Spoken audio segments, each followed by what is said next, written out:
Yo, what up? What up, guys? Yo, what's cracking, baby? What's up? What's good? Yeah, what up? Hello, hello. Hello there. I'm currently just setting everything up really fast. Busy day. Busy day. What's up, Super Boji? What's up, Rosewood? What's up, Nakiri? Toki? Barakias? Hello. Hello there. Hi.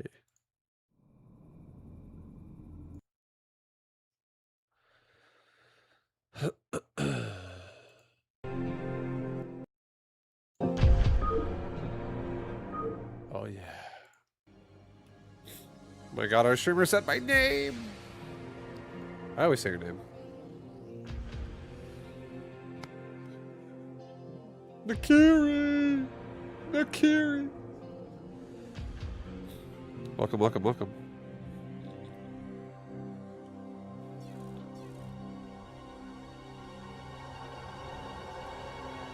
How am I doing? I'm doing, wonderful. Doing it absolutely fucking fantastic. I hope you're doing good yourself.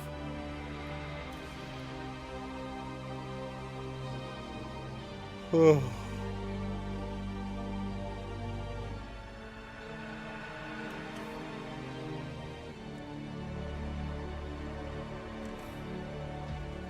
Pizza or Chipotle?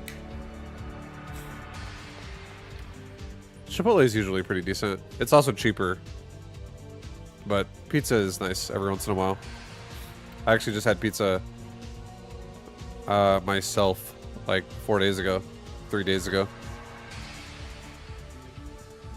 I ate the whole... And I ate the whole... We bought 2 medium pizzas. My wife and I. And, you know, ate that whole thing. Ate the entire thing in like 10 minutes. Choose a pussy? What does that mean? Choose a pussy? You talking about my cats? What do you mean? Alright, Protoss. It's Protoss time, huh?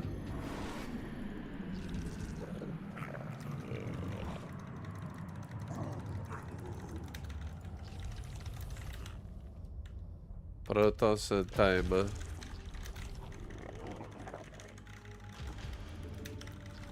I'm happy we didn't get ZvZ actually. They just got a little bit better. I hope this guy cannon rushes me. Not really, but if he does, it's fine. If he does, it'll be fine.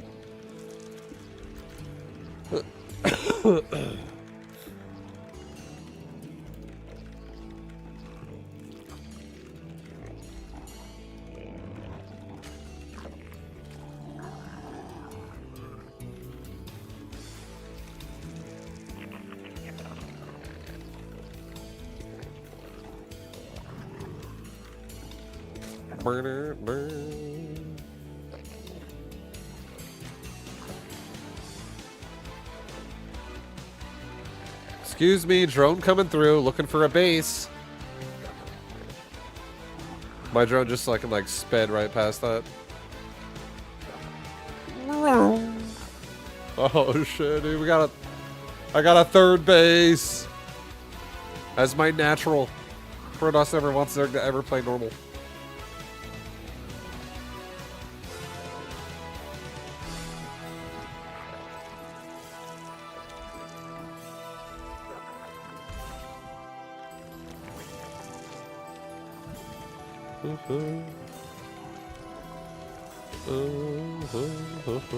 What's up, Azib? Hello. Okay.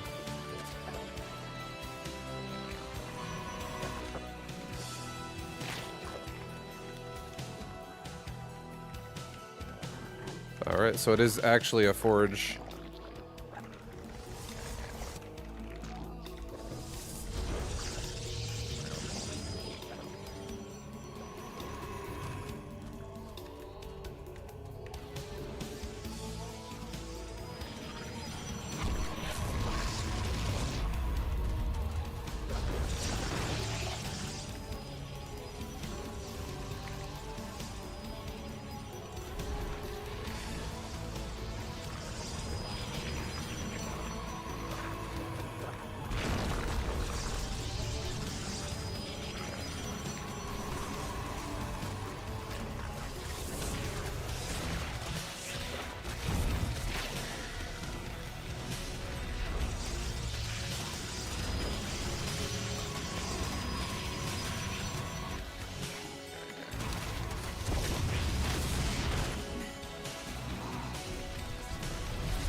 Well, I got all my dreams, I guess. I was like, I hope this guy cannon rushes me, and boom, a cannon rush. Wouldn't you know it? God damn.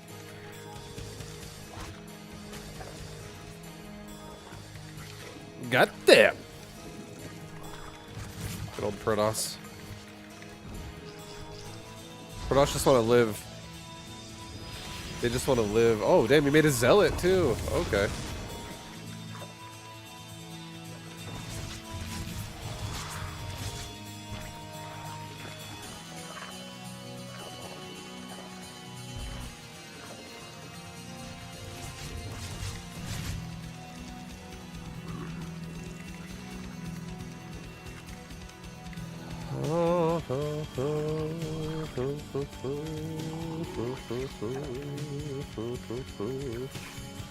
Right, we're chilling.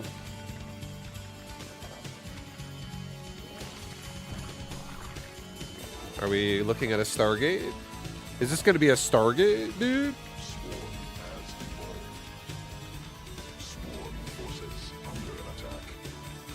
It's another gateway and a forge upgrade. Okay. Not actually what I expected. That's not what I expected at all, to be honest.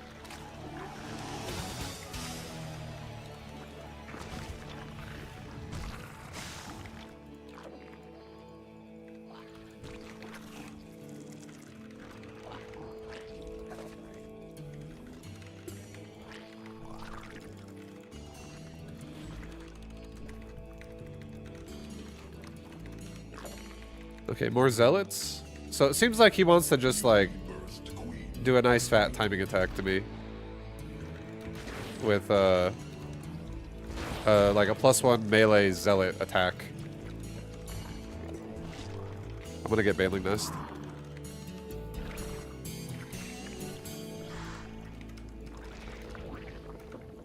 Kind of a weird playstyle. Birth successful.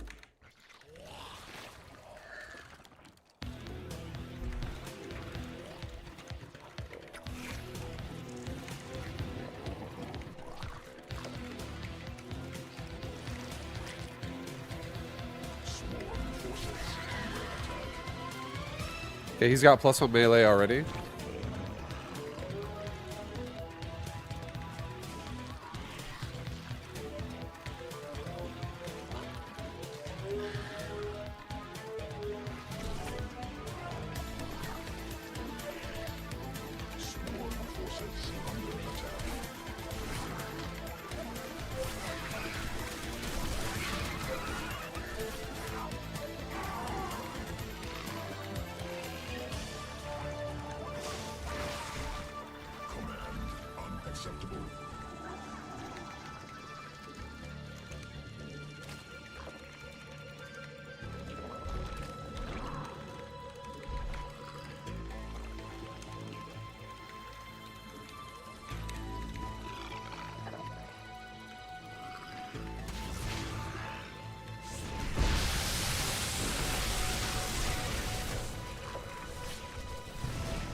Mutation complete. Swarm forces under attack.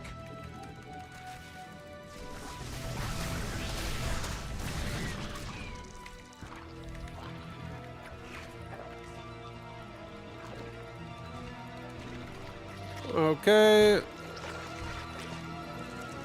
Protoss is being Protoss. I'm being Zerg. Everyone's happy. Everyone's feeling pretty satisfied in life right now.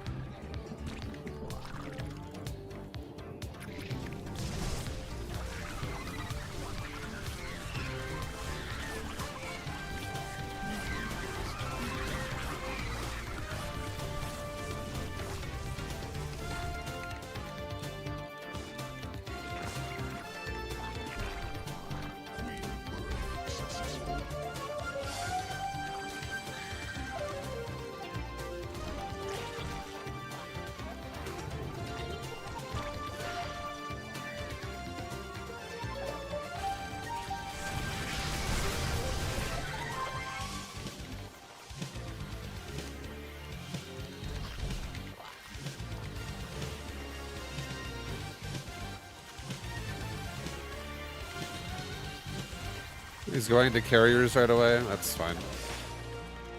We're going into corruptors. I don't give a shit.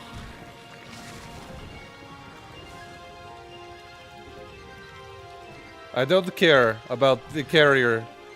I don't care about this noob strategy. Doesn't mean anything to me.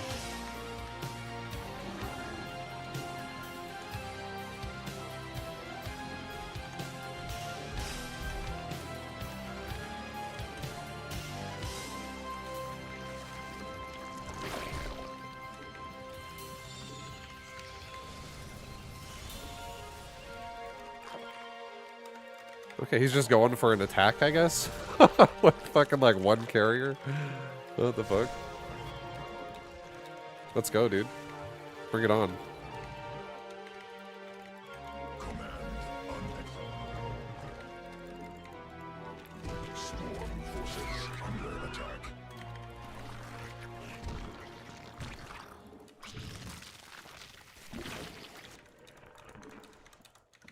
Well, we have an amazing economy right now, so I'm feeling pretty happy about how this is going.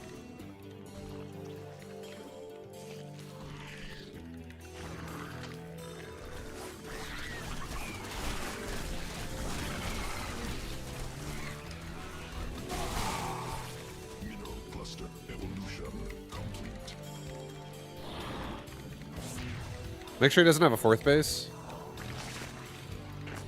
He does not have a fourth base. Let's get even more Banes right now.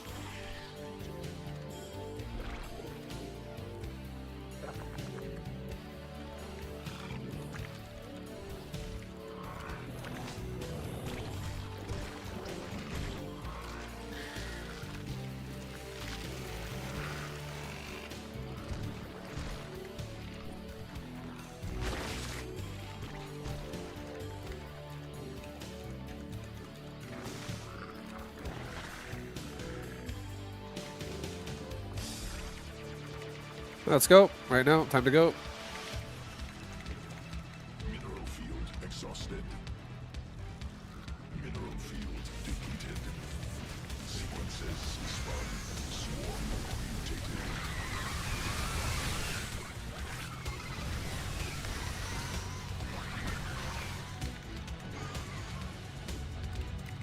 Okay, well, we just killed his Nexus.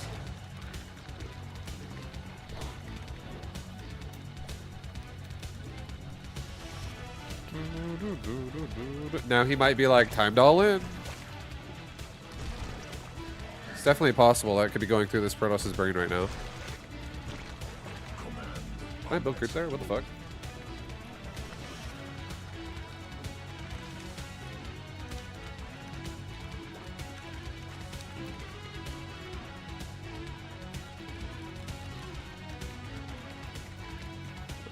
So Protoss is back down to 3 bases. And again, we are chillin' right now. We are chillin'. I'm going into Infestors with Neural Parasite, so I can Neural Parasite all of his Archons. You can't have Archons in this army.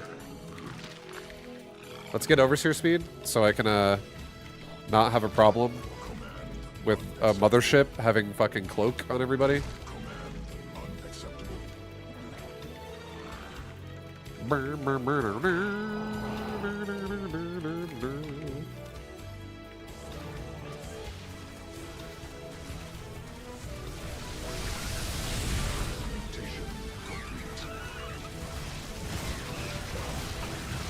Alright, well, we just killed his Nexus again, so his economy absolutely fucking sucks.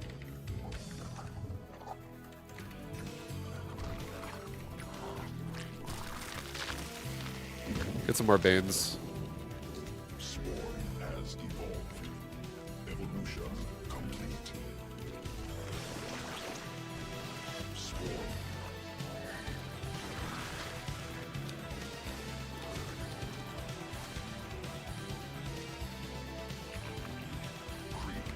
Okay, is he going for it? What are you doing?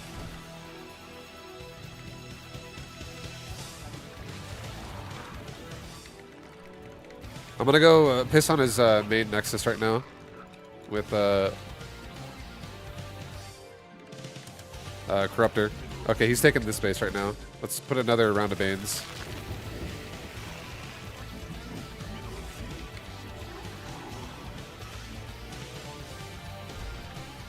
We have level 3 Carapace on the way with Corruptor. We're gonna go snipe his main Nexus right now.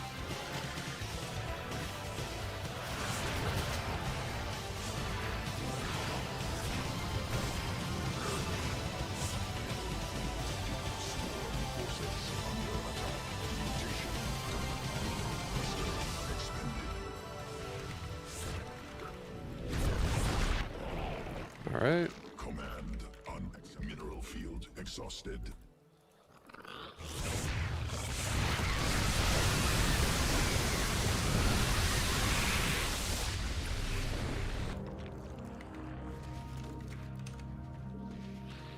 Swarm forces under attack. Okay, we're gonna get some Viper now. Since he wants to just turtle, I guess. It's fine with me.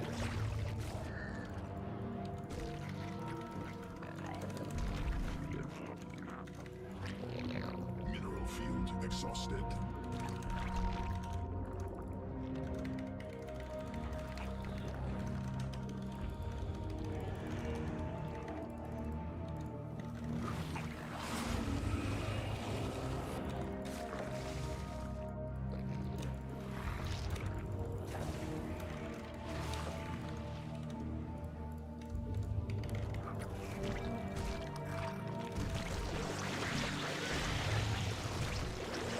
Sequences spun. Swarm forces under attack. Creep tumor under attack.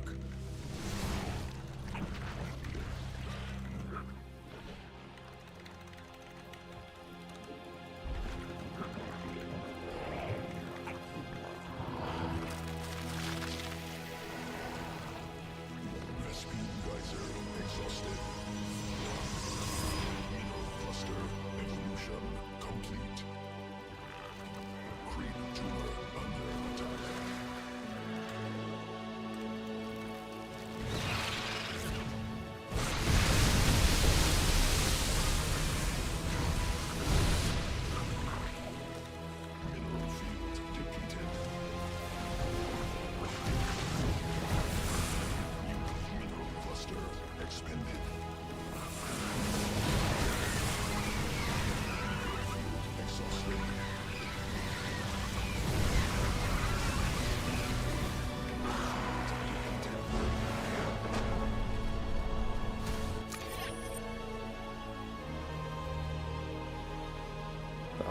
Oh, oh, oh shit. Oh, damn, that was a nice game. Our units are pretty strong as well. Our Corruptors have level 3 Carapace. We should be starting weapons on Corruptors now. And our Infestors have about to be level 3 Carapace. Our Lings have 3-3 soon. They're 2-3 currently with Adrenal. Yeah, we go just armor on Corruptor. The reason why is because every single 1 point of armor removes 16 damage off of a carrier. So when somebody goes carriers right away, you take so much damage off the carrier. When you get Carapace. Yeah, carrier attacks get reduced by damage 16 times. Yeah, this guy just sat turtling the entire time until he died, which felt pretty good. But look at this. Look at this. I fucking hate not having a... I hate that I have to alt-tab like that. But a carrier's attack is like this. This is level 1 carrier. 5 times 2 times 8. Wait, what? The fuck? I did divide by. Oops. 5 times 2 times 8. That's a carrier's attack.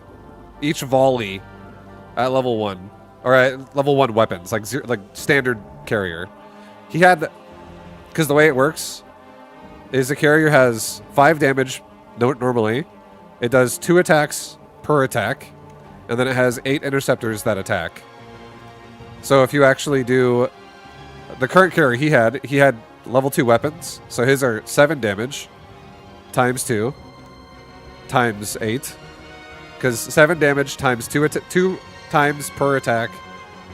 Because there's 2 lasers that shoot out of an interceptor. Each one does damage. And then 8 interceptors attacking. That shit does 112 damage. So he was supposed to be doing 112 damage. But because my Corruptors have 16 armor, you go like this. Instead of 7, you go 7 minus 5. Because Corruptors have 5 armor with at level 3 Carapace. Because they have 2 passively. And 3 upgrades gives 3 plus 2 is 5. So off of 7 damage, we go minus 5. Now that's his base right there. And then you go 2 damage, but it attacks twice each time. Times 8 for interceptors. And going from 112 damage on a carrier to now 32. It's pretty fucking sad for the carrier. As you can see right there, there's all the stats. So carrier has 2 attacks. And again, that just means you multiply it by that number. So 7 damage times 2 attacks with 8 interceptors in the payload. But then a Corruptor has, with max Carapace Corruptor, has 5 fucking armor. So that 7 damage is actually 2, like I just said. It's ridiculous how good that is for a Corruptor. So if your opponent, the only thing that's actually scary in his army for me is 3 things. It's the Templar with Storm, it's the Archons, and it's the what's it called? The Void Rays. The Void Rays actually can also hit pretty hard, especially when they're charged up. But this is kind of what I've been working on against Protoss. Like, I like the Ling Bane because I can... People who play like this, the more they stack up, the more Banelings can just get good value. Like, I could blow up this battery right here and have Banelings run in a hallway down the center and blow up into the Nexus and blow all these fucking batteries up. So, that's nice. But this engagement right here, this is something that I feel like I've been trying to become nice and good at in ZVP. And the really nice thing too about Banelings with speed is once you have level 2 melee, you can like one-shot probes. It's ridiculous. It's great. We love it. But right there, we just get a parasitic bomb and a fungal growth into his army. I'll back it up just like a millisecond here, 6 seconds, whatever. So right here, this is standard Protoss. They just group everything up, right? They just walk in everything, ground units and air units all together, which means everything stacks up really hard. And then, boop, boogers come at it, and a parasitic bomb is on the way. And we just chain some spells here. And then Protoss is getting annoyed. Protoss is trying to retaliate. What is he doing? He's bringing Archons forward so that I can Neural Parasite them. Beautiful. And now as soon as he engages, his army's like half dead. We throw another Parasitic Bomb into his army while we're chaining a Fungal Growth. Right here. Oh, he actually canceled it with a feedback. That was good feedback by him, by the way. That was actually good defensive feedback. If he didn't cancel that, I would have easily killed all the Void Rays with this. But now, as we engage with our Lings and our Corruptors, we just Neural Parasite all the Archons. Or a lot of them, at least. And now during this, I'm target firing the Void Rays first, and then I'm target firing the Carriers after, with my Corruptors.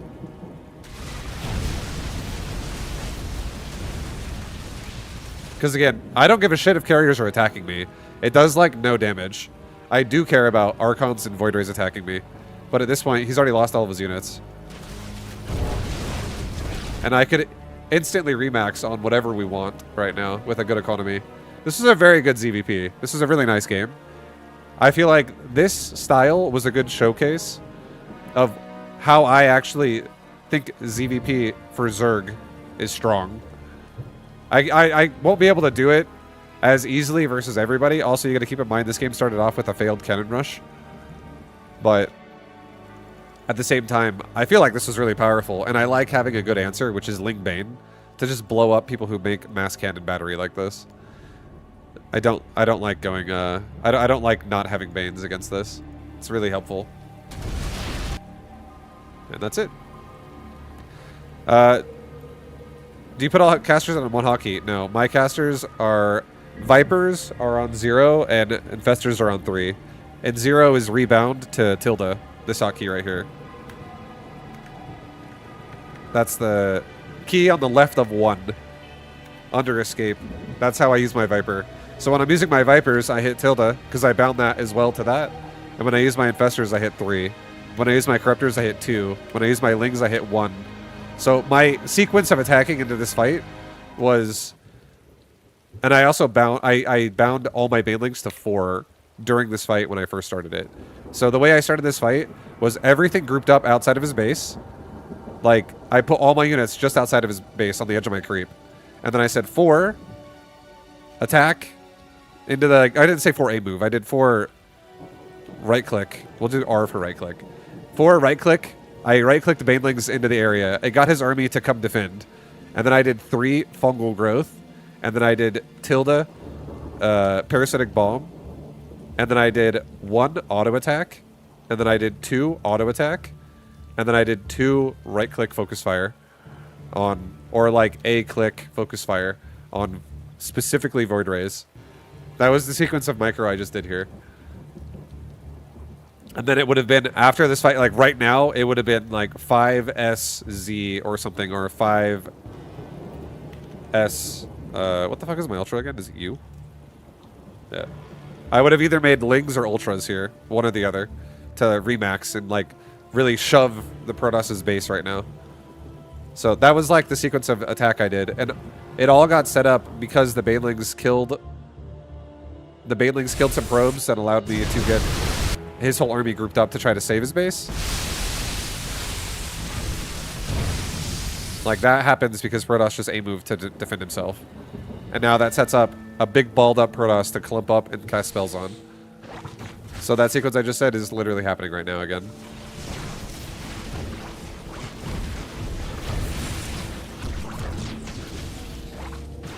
And now, once the Void Rays are mostly dead, then I engage. Once I've done a lot of spell damage to his air, which is the thing that matters the most, is 100% the Void Rays. All of them are almost dead.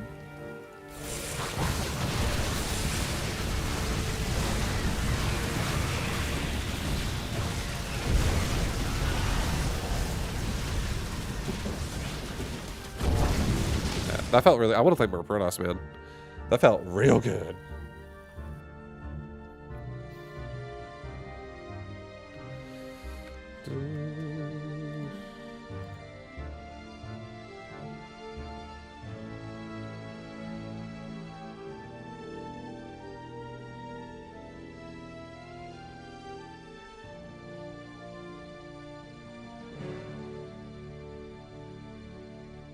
What's that, guys?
One sec.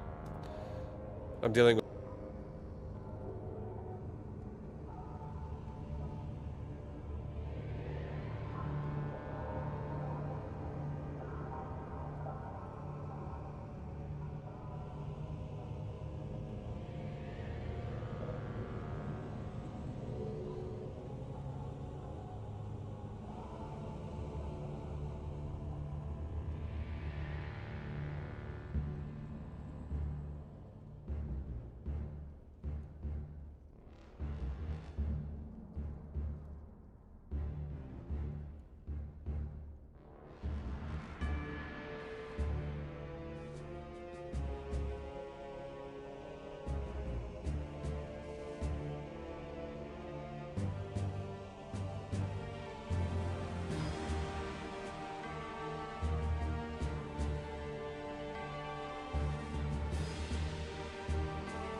I am muted.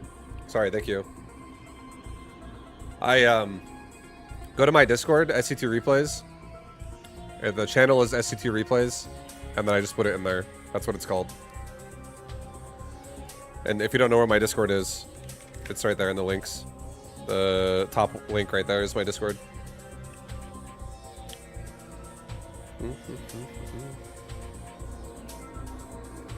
But I was just saying, I like that full screen StarCraft 2 has fixed my my screen tearing like latency problem, my whatever the hell it is. But I hate that now every time I alt tab, it's just like a resizing of my fucking monitor. It's so annoying. Ah.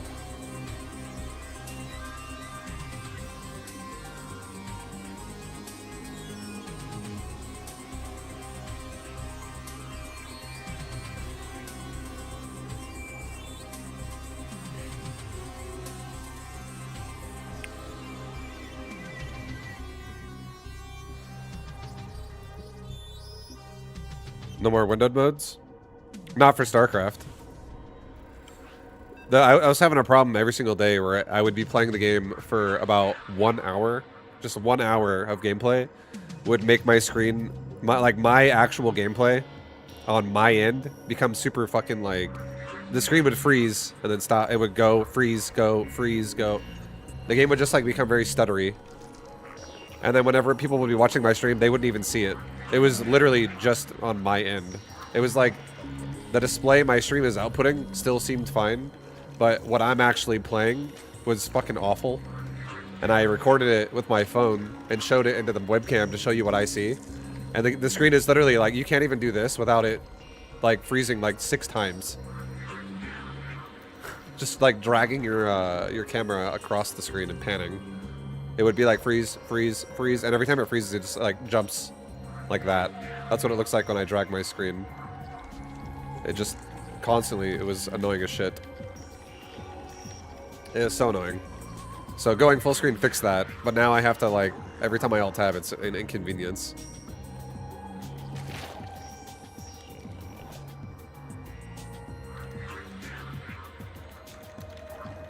Vibe's the best StarCraft streamer! Oh, thank you, dude. How much love, dude?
Alright, well we can't see his base right now.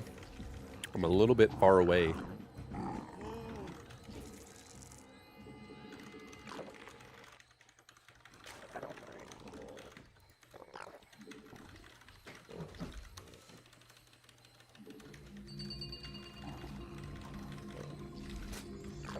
Newly birthed queen.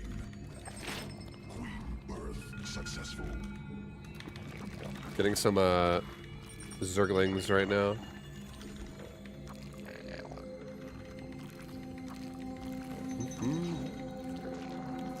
Oh yeah. Oh yeah. Oh, let's go scout him up. He doesn't have an adept attacking me yet, which is, to be honest, what I expected him to do. There we go. And I guess we are across map.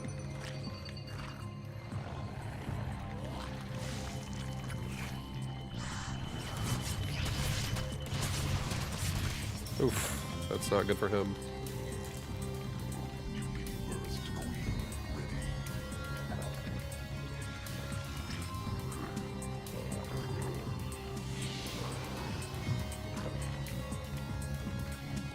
He's rushing his core, so he wants fast work it.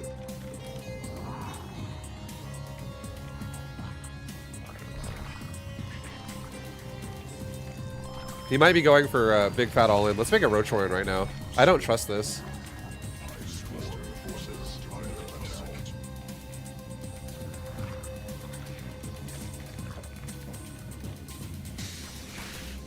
Oh, hello. Even better. Oh my god.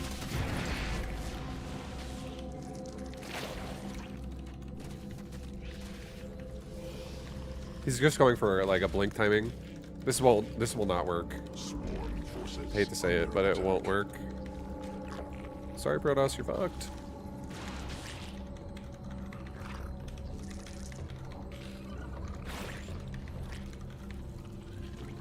Command forces under attack.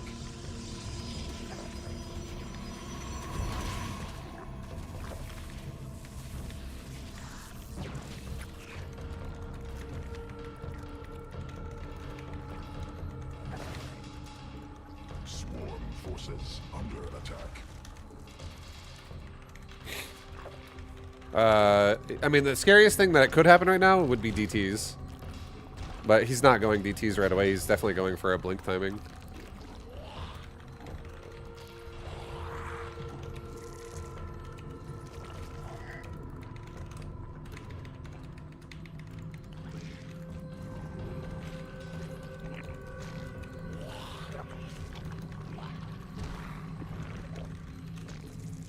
Let's go make sure he doesn't get a third base.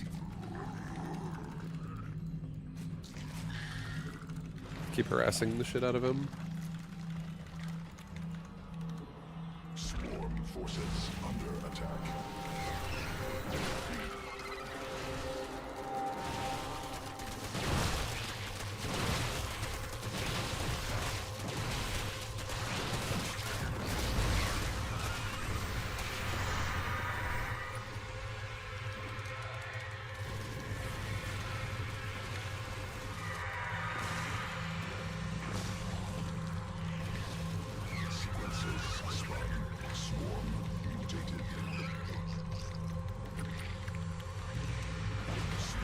Forces under attack.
Well, that was like a great build for us.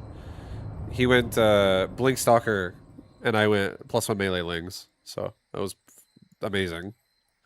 That was like best case scenario for us. We already have 5 hatch.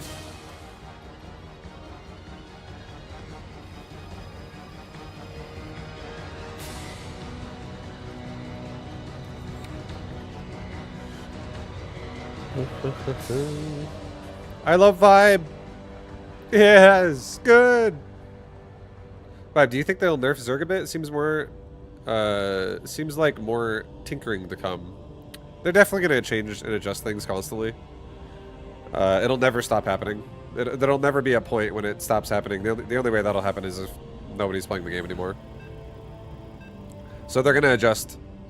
And then they're going to adjust something else. And then they're going to adjust something else again. And then something else will be adjusted. They'll keep adjusting. So I do think they will. But they already have adjusted Zerg a few times in like the last 1 month. So it's... After this game, I need to take a break again. Sorry, guys. I'm going to have to do laundry frequently today, it seems like. I'm trying to get it done ASAP because I know I'm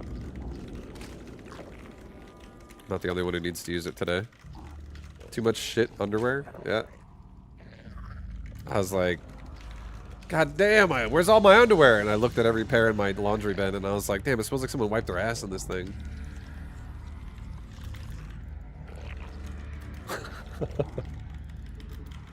That's so dumb. Too many cum socks. Yeah, you guys know me, I'm the big degenerate. Shitted underwear and crunchy socks.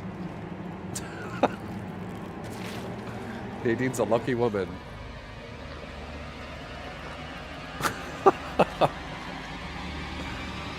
When's the last time you trusted a fart and regretted it? Not, honestly, it hasn't happened recently because every time I don't trust it, I don't try.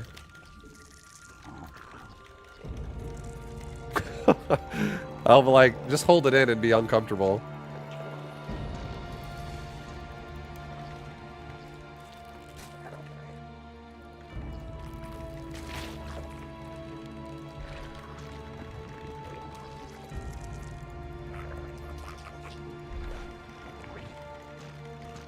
Is this ZvZ? No, this is a Terran player this time. This is the same guy I just played that was playing Protoss. So now he's Terran. I think he is actually a Terran player. I feel like I remember this guy's name a little bit. So I think he might have been off racing last game.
Forces evolution complete.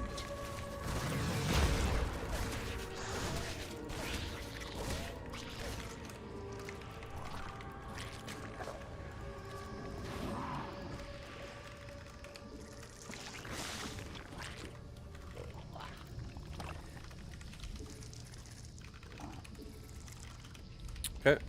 Queen We're getting into his base. He's going Banshees, it looks like.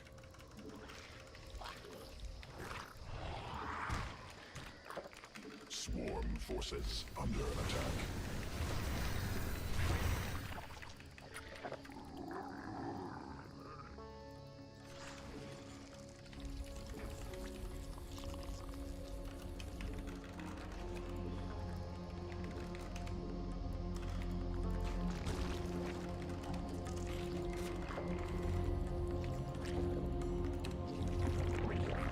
Swarm forces under attack.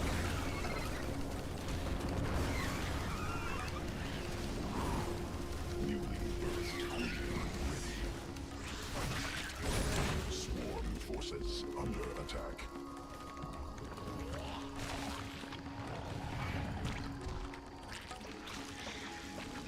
Queen birth successful.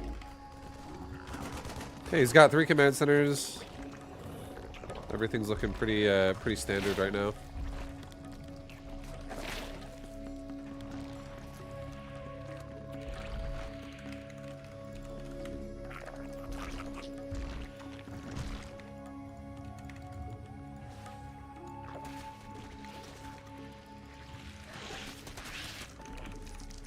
Swarm forces under attack.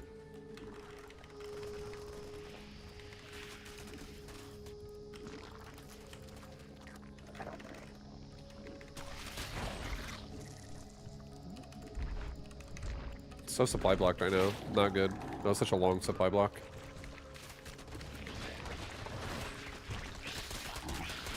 Swarm forces under attack.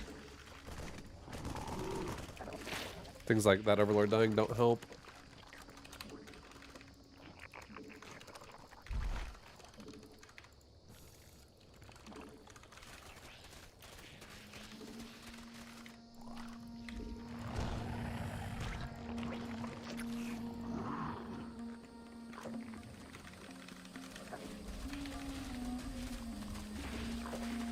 Alright, well, we're chilling.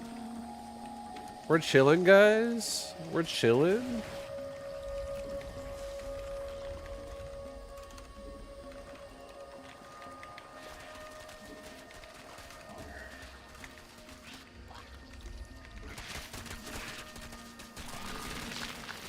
Let's get a spore at every base. This could be some Banshee bullshit. Like, it's really late if it is Banshees, but he did have a tech lab on that starport. And there it is.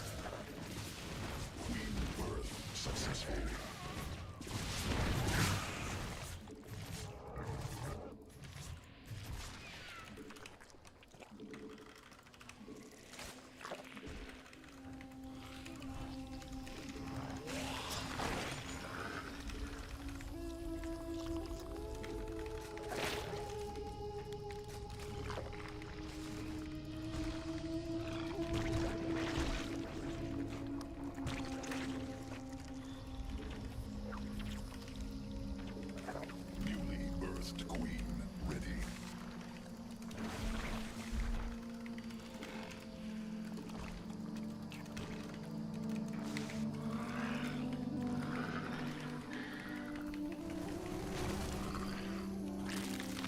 Mutation complete.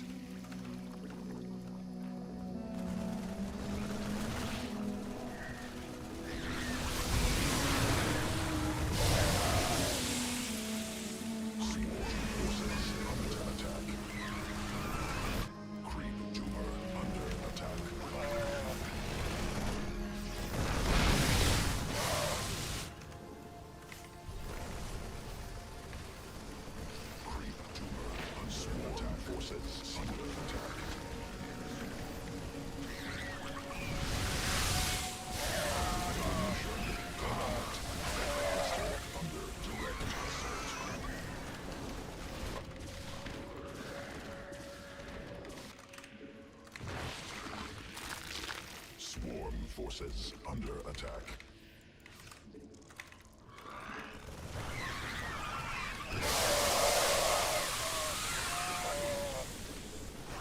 Swarm forces under attack.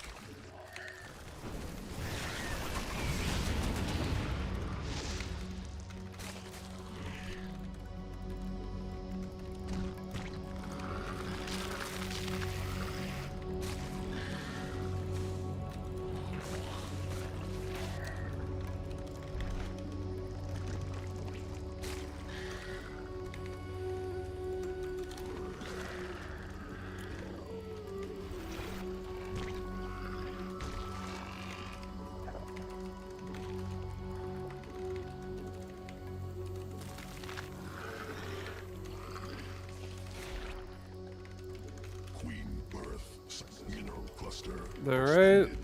Well, we're chilling right now. Swarm forces under attack.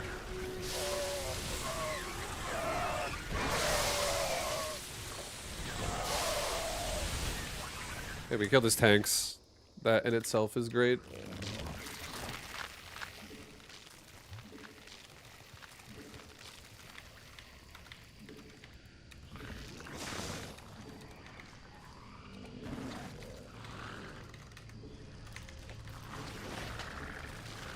Creep tumor under attack.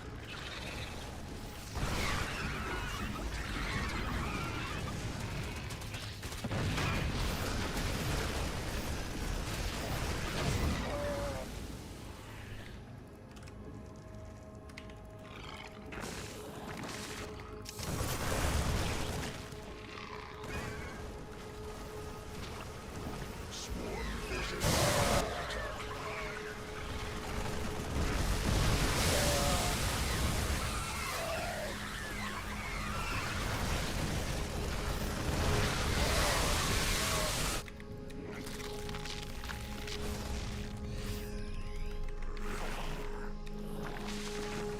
Mineral field exhausted.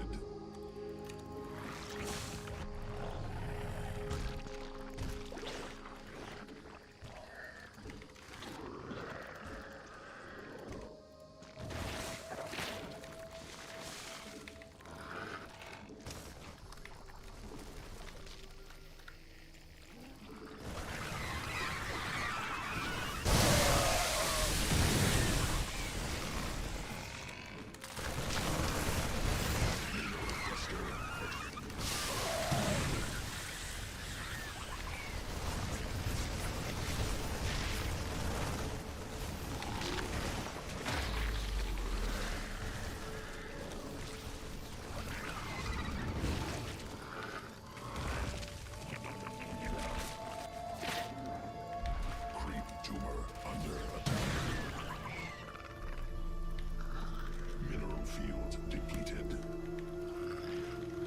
We have very low amounts of money right now. Very low. Under attack.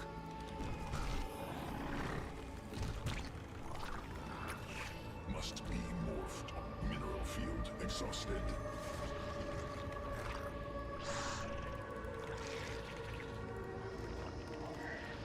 Command unacceptable.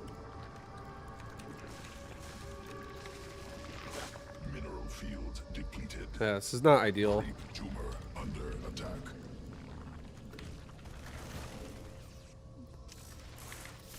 Mineral cluster expended. Creep tumor under attack. Mineral cluster expended.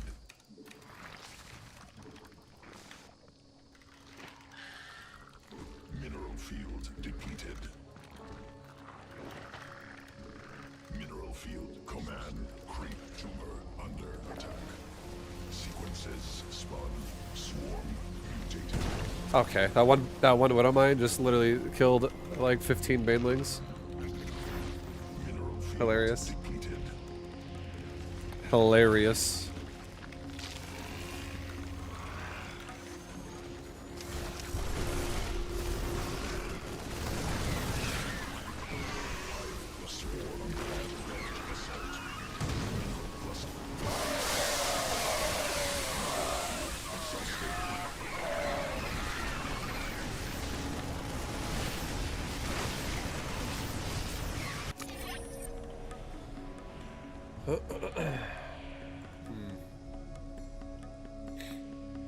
The new Widow Mine is definitely really gimmicky, I'll tell you that.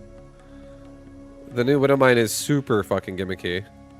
It goes off so fast that you don't really have time to split very well against it if you're like being forced to engage.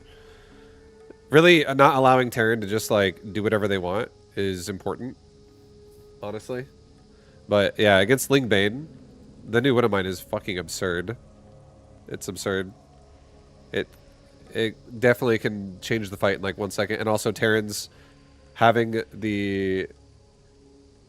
this button right here. Terran Micro is Burrow Widow Mine, hit load nearby, and everything just goes. The widow mines don't load because they're burrowed, and then the load nearby just protects all the Marines from getting splash damage from the widow mine hits. Marauders don't care as much, but the Marines are just like, and then it's just unload all quickly right after.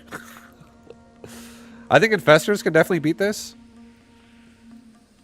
Infestors can definitely beat this. I don't really like Ling Bane heavy against Terran right now. Honestly, I don't really like. I think Bane is fine, but I'm not really a fan of Banelings spamming Banelings. I feel like it's actually not good. Anyways, I'll be back in again. I have to do a lot of things today. Sorry, guys. Give me like 3 more minutes. BRB.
I'm back.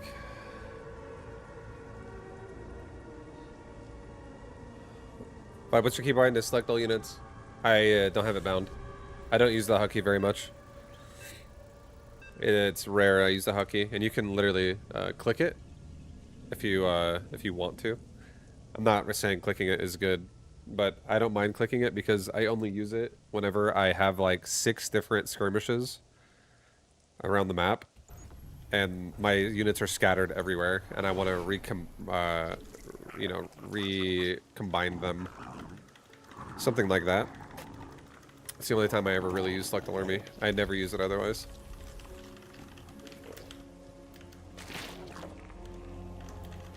So it's I don't even use it every game. I would say I use Select All Army maybe like once every like 4 games. Something. It's not much. It's not often I use that button.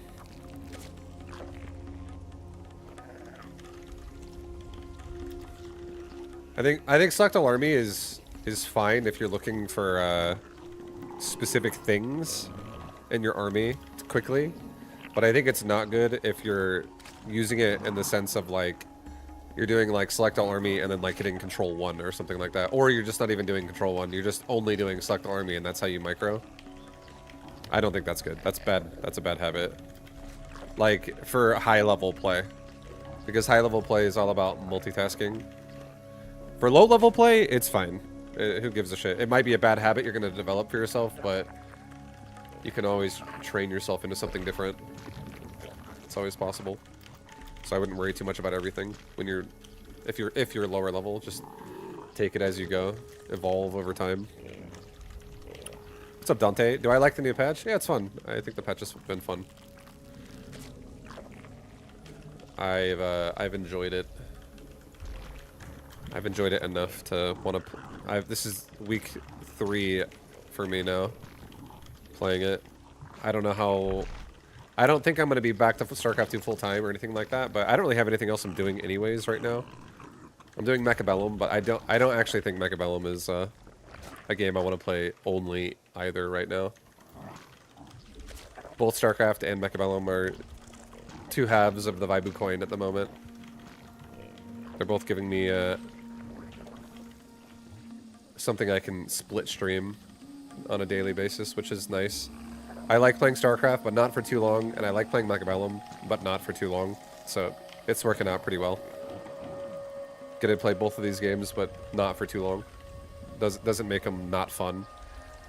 I think StarCraft is definitely a game for me that 50-50. I think right now it's probably more like 70-30 in favor of Mechabellum, honestly. I think Mechabellum is actually... I do think I enjoy Mechabellum a little bit more than StarCraft.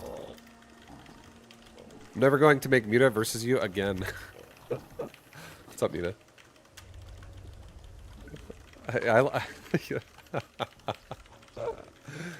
Our games have been pretty funny. You inspired me in your Queen Spork, Evo Chamber Queen blockade. I was like, what the fuck is this wall? Wow, some new tech. It was pretty good. I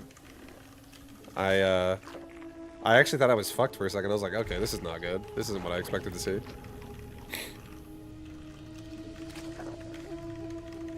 Yeah, I could see the Protoss coming out. I was like, dang, look at this beautiful architecture.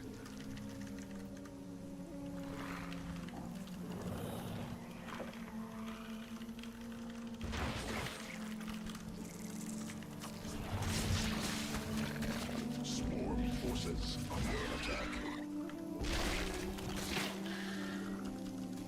No! Swarm forces under attack. Poor Queen. Or poor Overlord. Sorry. Sorry, brother.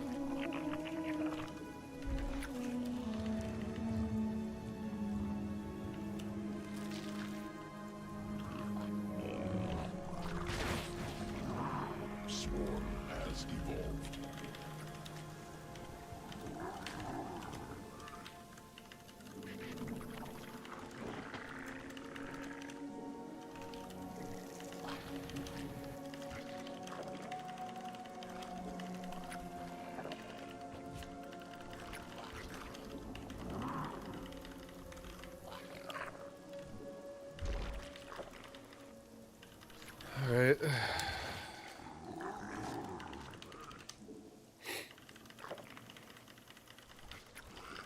I'm sad I made some Banes.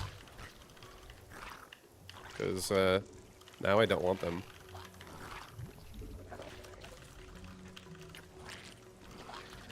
But it's okay.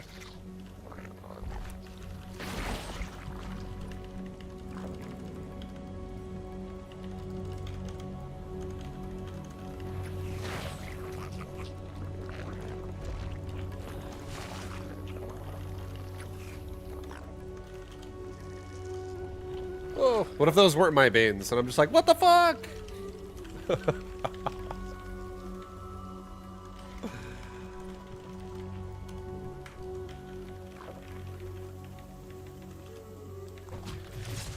Alright, there is an upgrade being morphed in that base right there.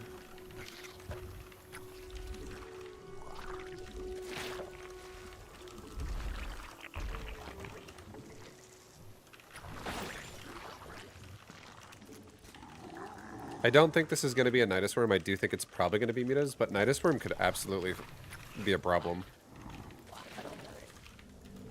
Nidus Worm is legit scary. Yo, True Legend! Thank you for this!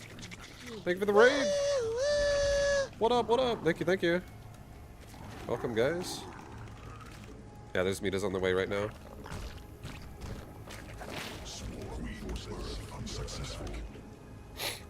Thank you for the raid, I appreciate you. Much love.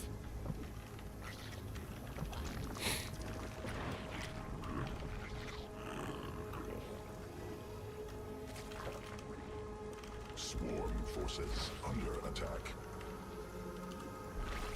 Hive cluster under direct assault.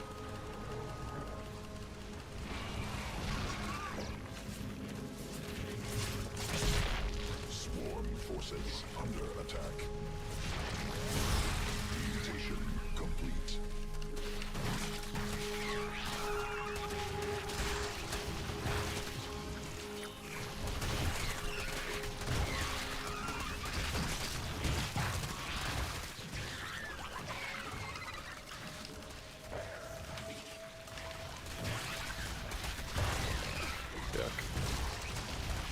That's not what you want to see. Bunch of dead drones. Sequences spun. Swarm mutated. Newly birthed queen ready.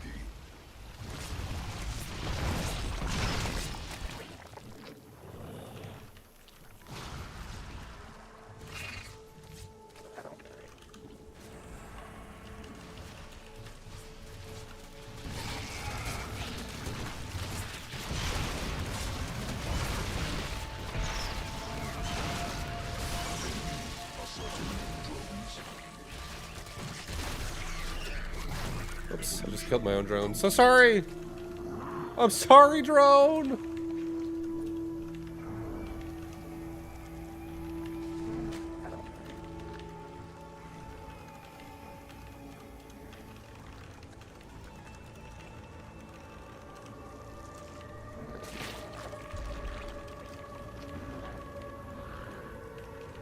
Swarm forces under attack. Swarm has devolved. Queen birth successful.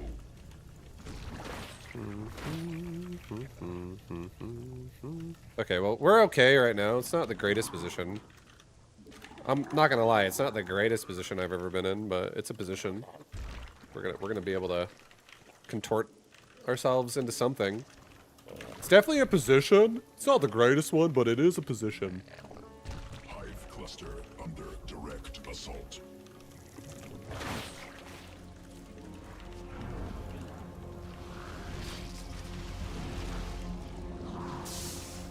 Hive cluster forces under assault. Evolution complete. Once we get 2-2, we'll go attack.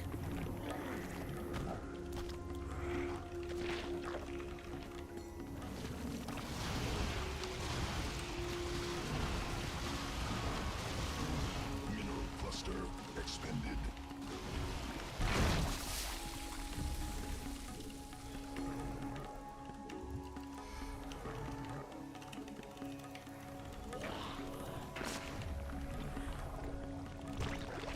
Yeah. I feel like we were almost in a good spot this game with the early game, but it turned into like not being in a good position overall.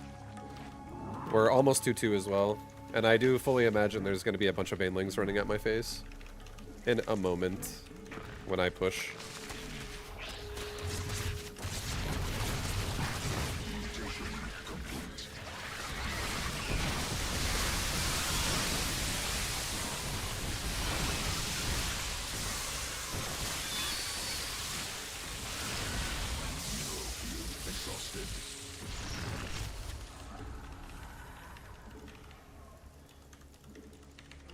Let's go right now. Counterattack immediately. Swarm forces under attack.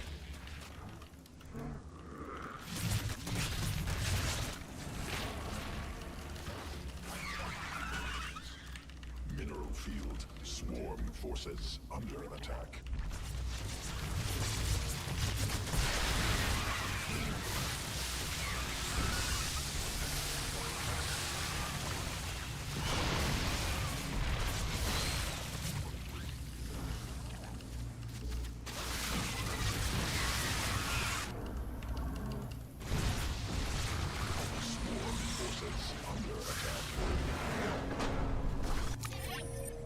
Oh shit! A few Banes. Yeah. Did he not have Baneling speed ever? Or did he just like anti-timing himself? Every second that goes by, he anti-timing himself. He actually had Baneling speed, but he just attacked right before it was done, probably.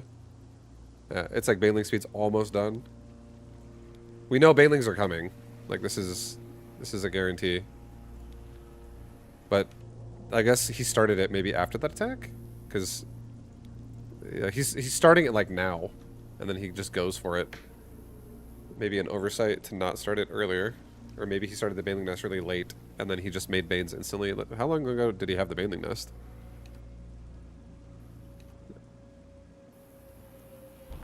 Definitely an oversight. If he would have made Baneling speed right when he had it done, he could have had that upgrade in time for this. It only takes... He could have had this thing done by 10 minutes. Basically. If he would have done it right away. With how he built the Bane Nest. But he waited so long. Forgot about it, I would assume, because he's microing metas. Or trying to micro metas. Flying around the map and shit. Yeah, at 10 minutes there could have been Bane speed if he would have started it right away, like I was saying. So, this right here could have definitely had Bane speed. Baneling speed would have finished like right now. And if he had Baneling speed, I don't guarantee that we lose. I wouldn't say, oh yeah, it's a guarantee we lost now. But it definitely would have done better. It would have done even better versus us. But we have a pretty big advantage right now in terms of supply. So I have a lot of units. Also, he only has 1-0 upgrades. He has one attack on both Ling and Muta. That's it. I have 2-2.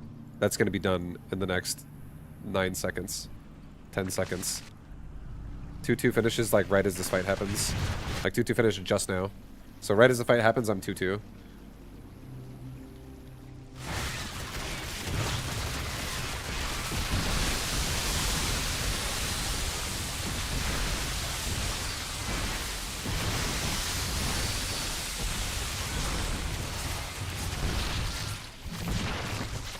Anyways, yeah, after that, it's definitely game over. He would have had a better chance if he just waited longer and made more Banes, honestly. But the nice thing about Roach Hydra is if you have a really big supply advantage like that, you can just like bully Muta players. Even though I did lose all my drones at my third, I didn't actually lose my third, and I had a decent bank when they all died, so I rebuilt them all like instantly. So I wasn't really down on drone count for that long. Like you can see right here, I lost a bunch of drones and I rebuilt them instantly. So that wasn't really a big dip. Like if I would have dipped under him right here and like would have been below him, that would have been good for the Muta. Because then I would have been like a situation where we're like equal supply. Like I'd be like 150 Roach Hydra. He's like 146 Mutiling Bane, which is not good for Roach Hydra. But if you have a big ass supply advantage with Roach Hydra, as you should, Roach Hydra can smash Lingbane. Like, if you have like a 50 plus supply advantage, you're looking pretty decent because there's just not enough Ling Bang to get through it. I gotta, give me 1 second again. Sorry, I gotta keep taking breaks because I'm doing laundry and our washing machine is like broken. So I have to just make sure it's not having a problem. But I am trying to wash my bed sheets. My cat threw up on them today. Guys, have you ever woken up in the morning? You're just like, you're like, oh. You're starting to wake up. And then you just like sit up and the first thing you see is a fucking hairball covered in just like liquid around it that is seeped into the bedsheet. And you're just like, oh man, come on, bro. And then now you gotta do bed sheets. Now you gotta do bed sheets. I'll be back one more time. I gotta make sure my washing machine isn't exploding. BRB.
Okay, I'm back.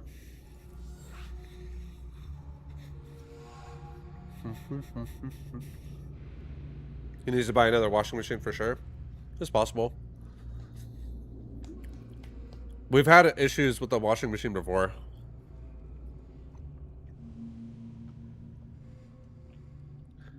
We also had issues with, to be fair, I've had issues with the washer and the fucking dryer. Both of them break. It's, not every day that they break, but 100% it is every month that they break. How old is it? I'm not sure. It's definitely older. I would say it's probably like anywhere between like 15, 20 years old is my guess, but I don't know. I don't own the house that I'm living in, so I don't actually know exactly where those washer and dryer came from. Like if they were here from the previous tenant or the previous owner of the house, or if they were purchased newer. I have no idea. But they seem old. They seem older a little bit. Like back in my parents' house, the washer and dryer here seemed like newer models than the washer and dryer back in my parents' house. But still not in like mint condition, brand new kind of thing. Not within the last few years. Old and falling apart.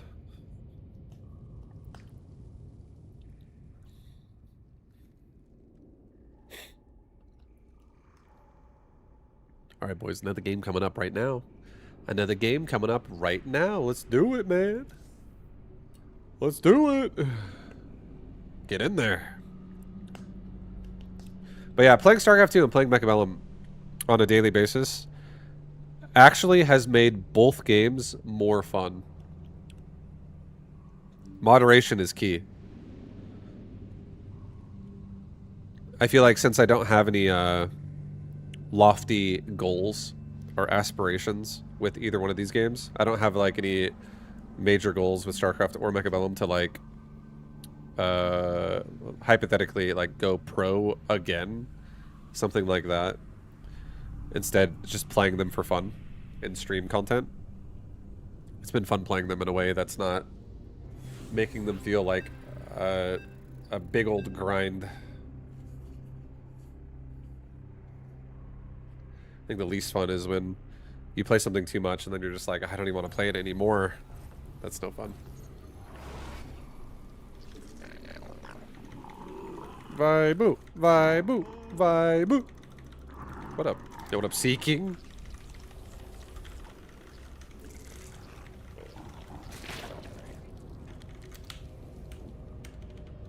It's better to play for fun.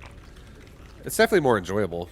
I feel like if I was doing nothing but StarCraft, there would definitely be more tilt. That would be, even if I don't even show it, I would internally have more tilt. I guarantee I would have to like diffuse myself more, or I'd be just annoyed with things. But playing it the way I do right now, where I'm only playing it for like 3 hours a day on stream, I don't really actually like get annoyed. It's rare. Like about the game specifically, I mean.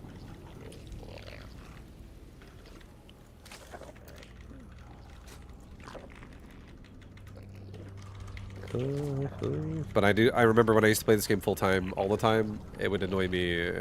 I would go through like an emotional roller coaster every week, at least once, where I'd be like super fucking annoyed, and then I'd be like, all right, feeling decent again. Like in the same stream, like an hour goes by while I'm annoyed, and then I'm feeling okay again.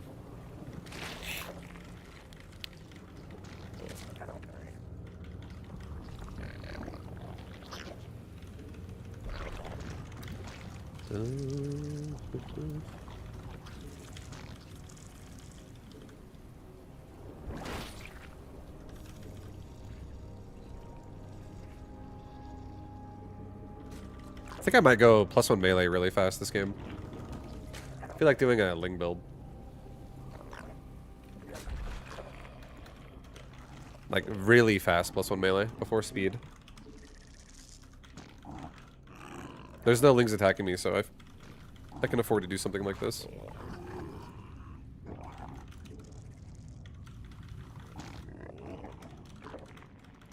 Okay, attach first.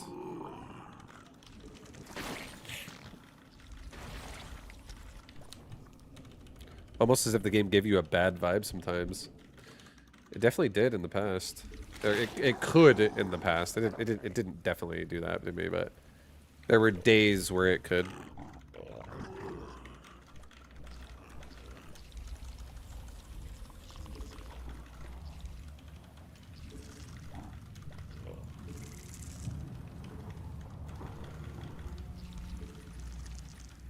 Trying to not cap my larva here. Going for this really early gas Evo chamber upgrade is going to definitely increase the speed of which my timing will hit. But it's really slowing down my minerals so fucking hard. But we just optimized our timing, so we're going to be on time for this. It's not going to be late. It's not going to be slow. At this point, I think we just start making lings and we just do a humongous fucking timing to start the game off. Successful. And if this guy goes for a wall, which it looks like he might, I'll just rip the wall apart really quickly. With +1 melee.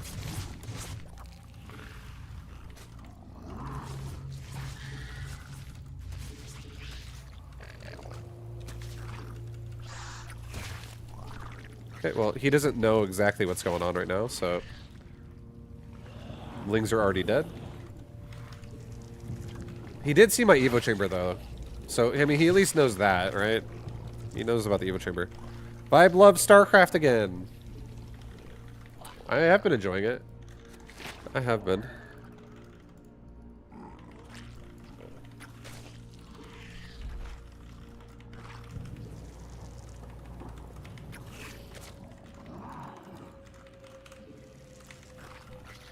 Alright, let's fucking do it. Let's do it. Go, go, go. Mutation complete. Evolution complete. So this is definitely cheesy, what I'm doing right now. This is not anything besides just a big pile of cheese.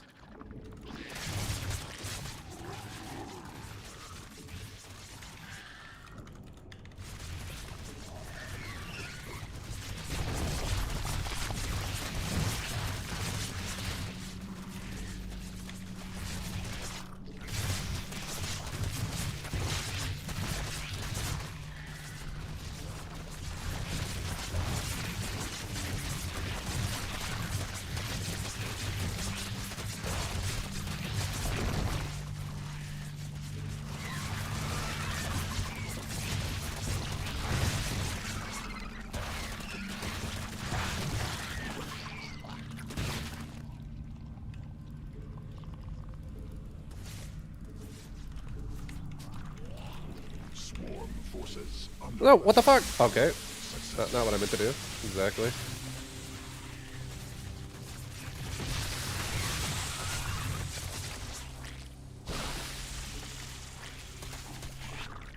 Swarm forces under attack.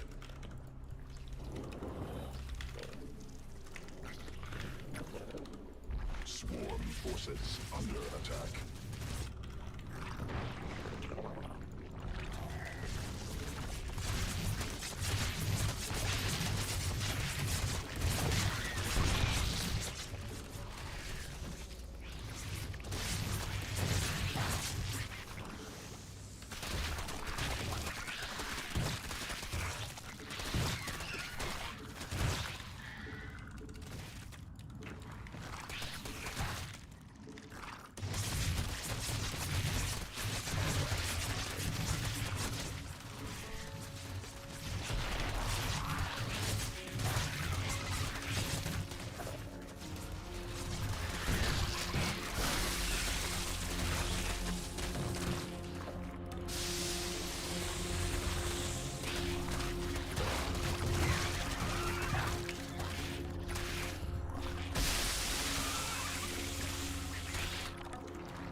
Swarm forces under attack.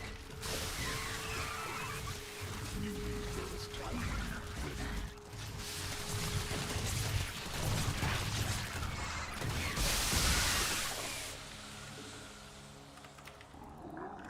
Swarm forces under attack.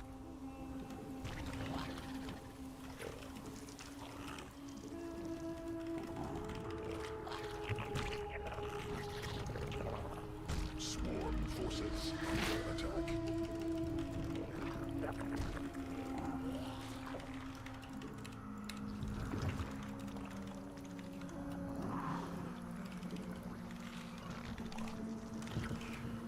Okay, well, we are fighting a 2-base meta player who is on low economy right now.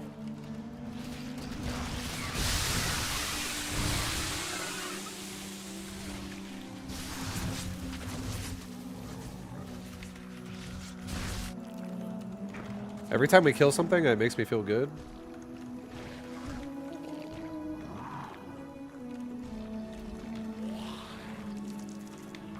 Like a baneling even. Even like a baneling. Swarm forces under attack.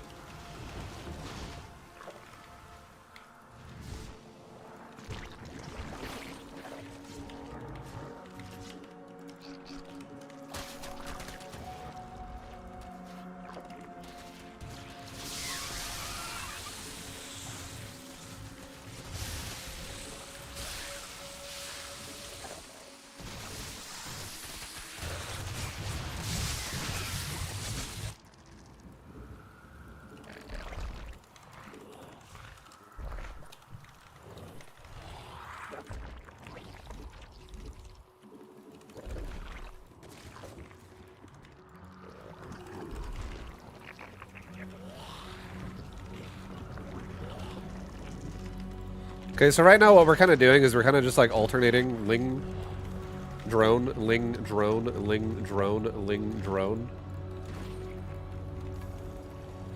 While I keep him busy. We're not going to let him take a third base.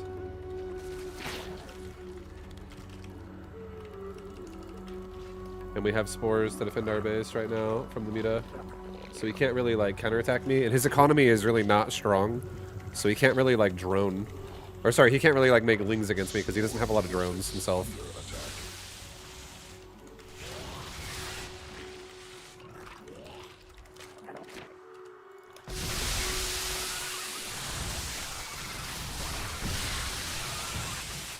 Okay, we fully saturated our bases. Expended. So we're looking pretty damn good.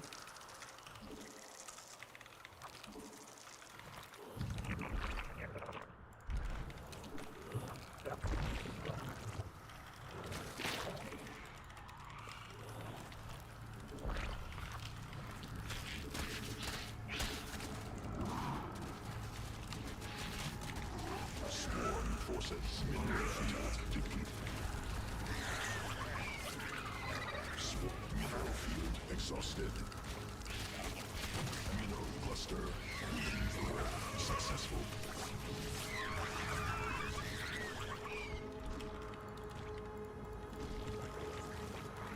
Creep tumor under attack. Swarm forces under attack.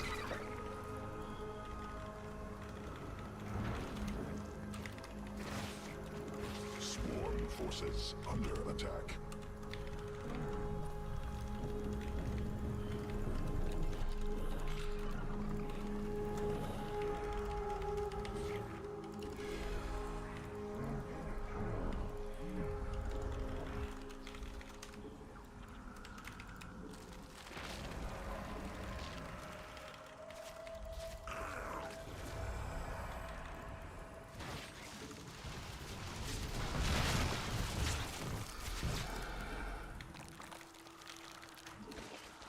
Evolution complete.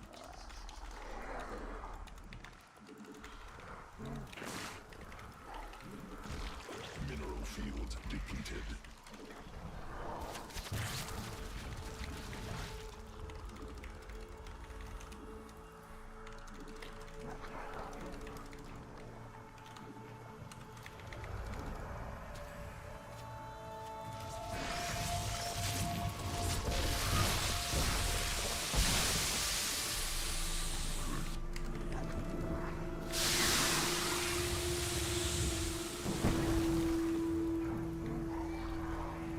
Mineral cluster expended.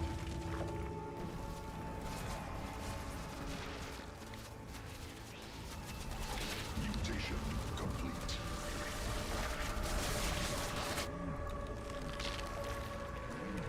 Swarm forces under attack. Mineral swarm forces under attack.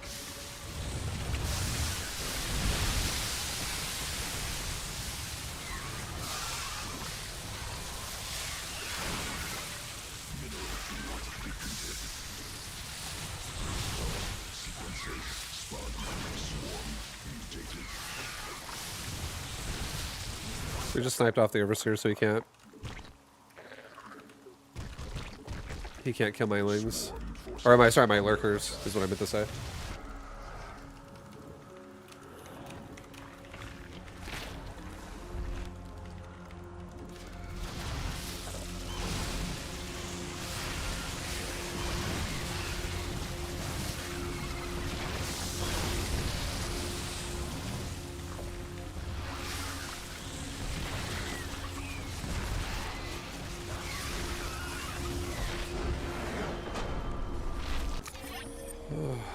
Very nice.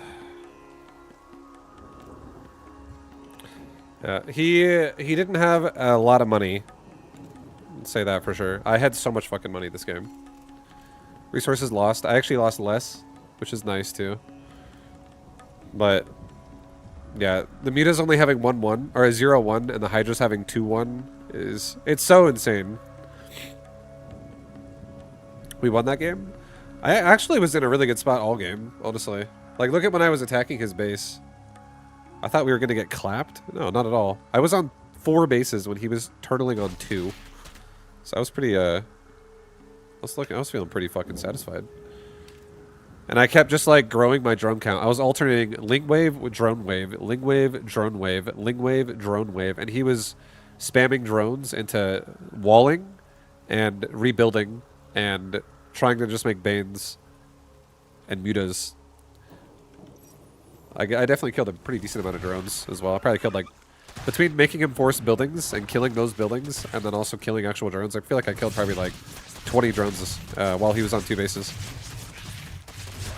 If Vibe, I'm a noob learning the game, following your BTGM series, and I run into the problem of not feeling safe and under droning in mid game, kind of like your opponent this game. Any tips? You're probably being stubborn on your strategy.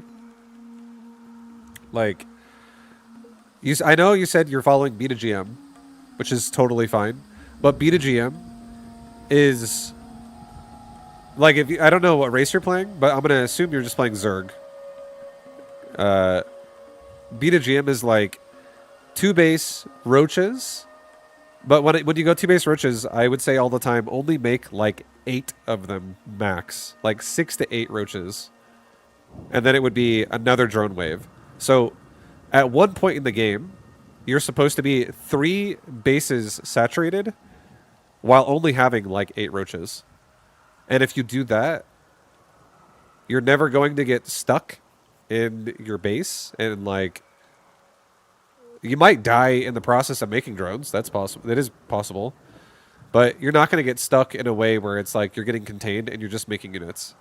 Because if you're being contained, if you are currently the one being contained, and your answer to being contained is to tech, you're putting yourself in a situation where you're going to have to micro yourself out of a hole. And if you don't micro yourself out of a hole, you're going to be in a hole the whole game. So, an example is this guy. This guy just played 2 base Mutalisk, right? So there's a lot of emphasis on his Mutalisk getting him an advantage to be able to come back. And think about this for a second.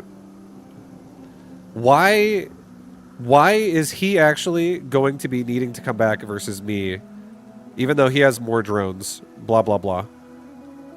The reason why is because he has very limited amount of mineral patches to work with. He doesn't even have fully saturated drones on said mineral patches. He's got 10 and 12 drones, and he already has all 4 gas geysers. I am attacking him a lot, so he's having to respond to defense while he's being attacked.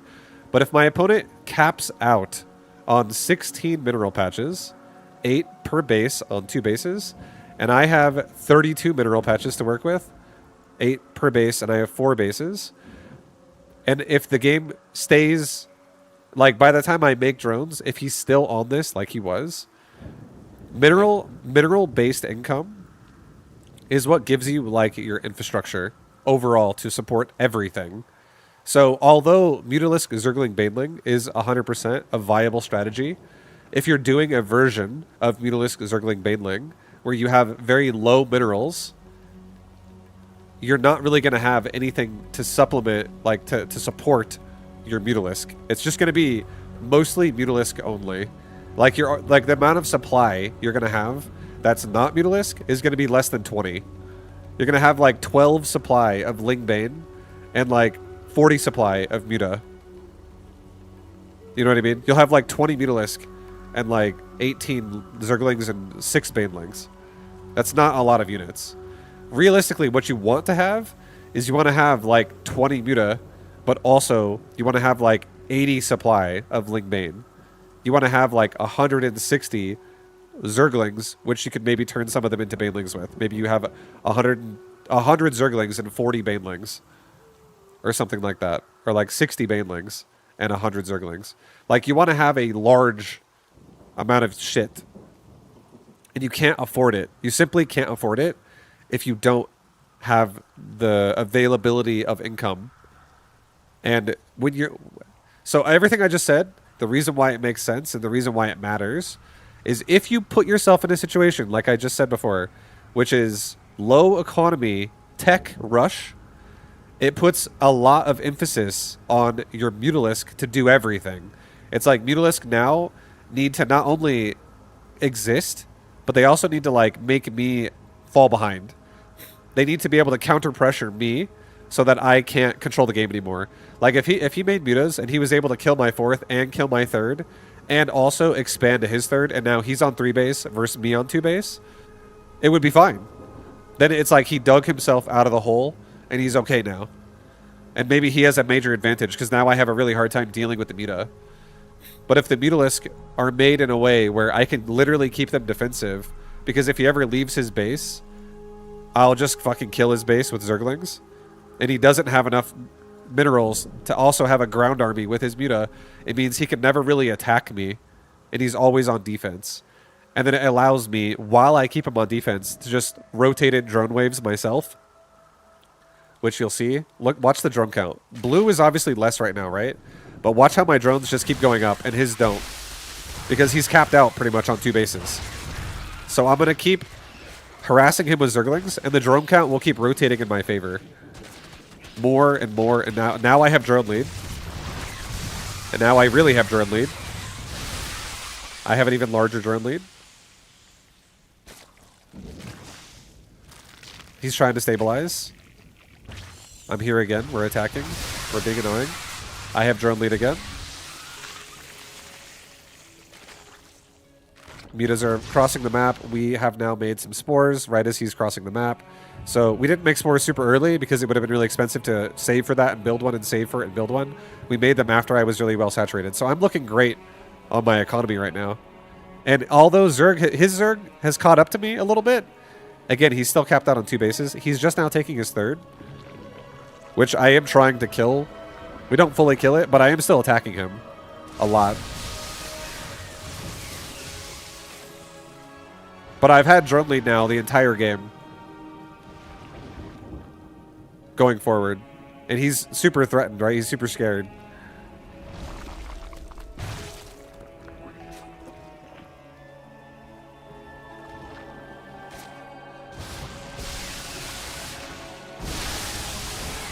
And this kind of shit matters a lot. Because the reason why it matters, this amount of resources is happening every minute, every minute, every minute, every minute, every minute. There was about like a 2 to maybe 3 minute period of time where I had less drones than he did during the process of him not making anything besides drones and going 2 base Muta at the start. Because I only made like 8 drones on my mineral line, and I only had 1 gas with a mineral line saturated in my main. So I had very low drone count at the start of the game. But only a couple minutes went by of like total collection of resources in that period of time. But then once I started being aggressive and I started having map control because I was the one having the whole map, he's the one turtling, I get to like take more bases freely and not be harassed, which means I get more larvae, which means I can also then rotate in more of that larva into more drones, which can then also support me with more income. And now at this point, every minute that goes by for the rest of the game, I have a crazy powerful economy versus my opponent, because while he was contained on 2 bases, I was on 3 bases, and now that he's on 3 bases, I'm on 4 bases, and my 4th has more saturation than his 3rd. He's got 8 drones on the mineral line, no gas is saturated. I have double gas saturated with 12 on the mineral line. So our income is essentially just demolishing his. Very strong economy. And now at this point, now that we've... The general rule of StarCraft 2 is you want to get to your plateau as fast as you can to then pump out military units the entire game. If you don't get to your plateau of economy as quick as possible, you're like kind of like meandering around in the mid game, and you're not really like utilizing time as well as you could be. Which is why in B2GM series, I tried to teach you, don't waste a lot of time, expand, make your workers, and then explode your fucking units once you have your workers. This is, once you get to a point where you're like Masters League at least, it's like standard gameplay, at the very least, just to simply saturate 3 bases and then play a mid game off of that. And you need to be fast about how you saturate your 3 bases. Like, your choices need to be optimized at least a little bit. Because if they're not, and if you make choices that are not optimal, all it does is it's like you're in a car and you're hitting the brake a little bit. You're like slowing down. You're like, no, I don't want to go this fast. I want to go slower. I'm going to get there, but I'll get there slowly. And then you might not get there at all, because while you're still trying to get there, if the other person already is there and has been there for a while, they're just going to kill you. They're just going to eliminate you from the game.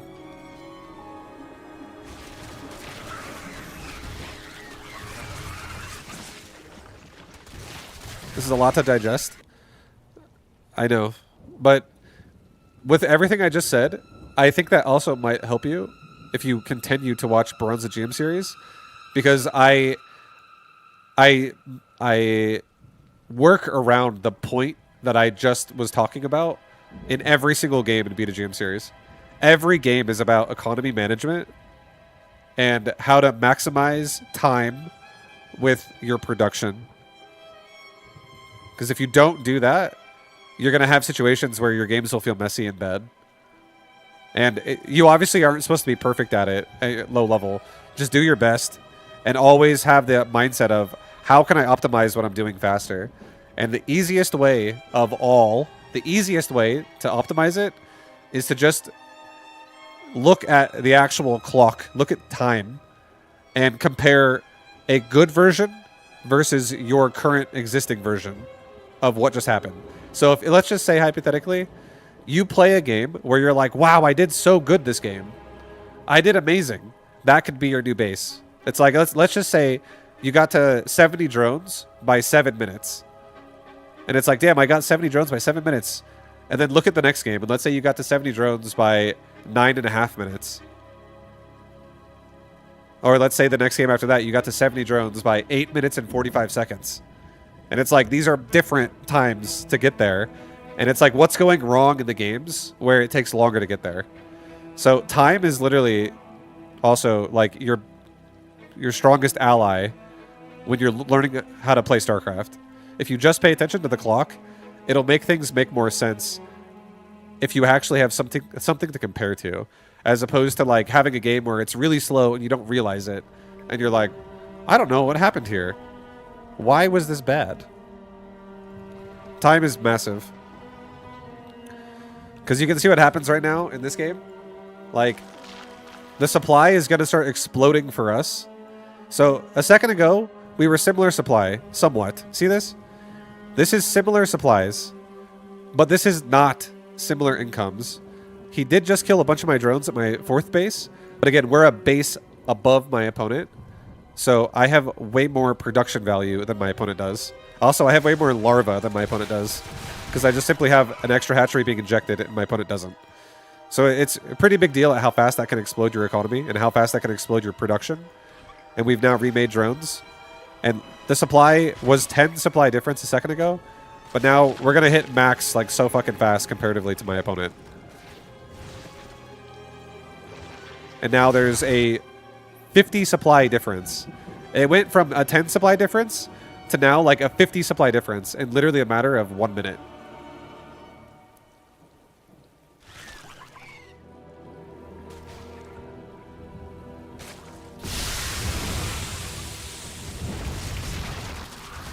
And now we're maxed out, and Zerg is now 70 supply, or like 60 supply behind. And now he's also losing his 3rd. So now it's going to be 4 base economy versus still 3 base, because he just rotated from this base to this base. But everything is like messed up. There's no queen injecting here. This base is about to inject, pop off, but it's dead. All the larva here is going to die. Little advantages cascade into the mid to late game and give you lasting advantages that can win you the game.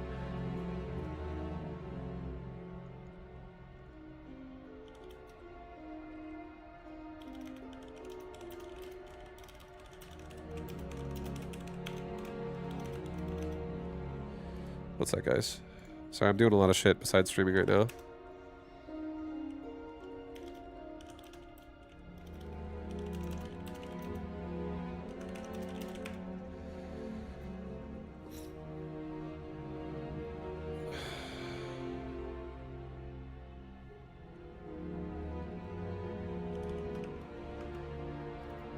Alright, one sec, BRB.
Okay, I'm back.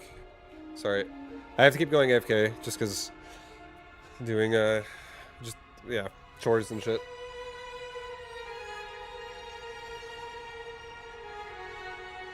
Is Essie over for the day? No, but I have a really busy day today, so I have to keep getting off the computer and checking the the laundry. The laundry is just kind of like broken, so I'll start a load and then it'll stop, and then I'll have to like drain the fucking machine or something. And my cat threw up all over my bed sheets today, so I want to wash them. So yeah, I'm trying to get laundry done while I'm streaming.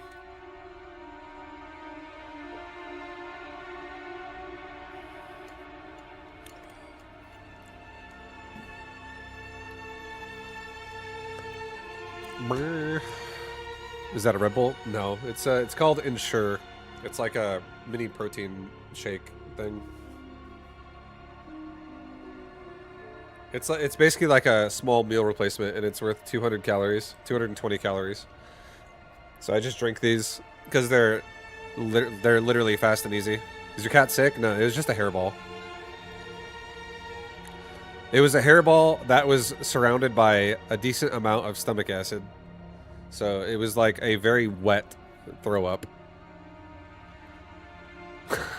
It was like somebody threw up a glass of brown liquid and then had a hairball in the middle of it. So it's pretty gross.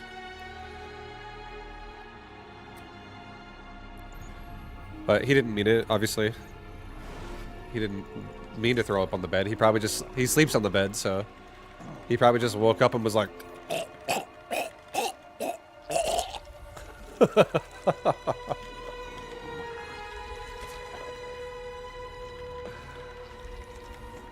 I didn't even see him doing it. I just woke up and I saw the throw up on the bed. I was like, oh, great.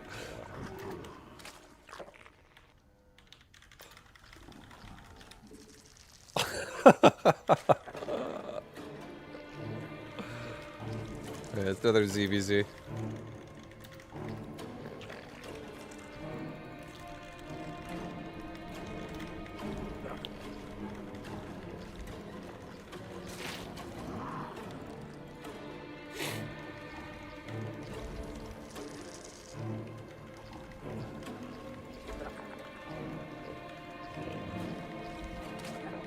I know. He's actually, normally he doesn't actually throw up on the bed, so he usually is pretty good about it.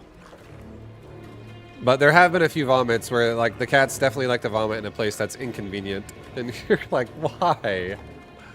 Why? Why there? It happens.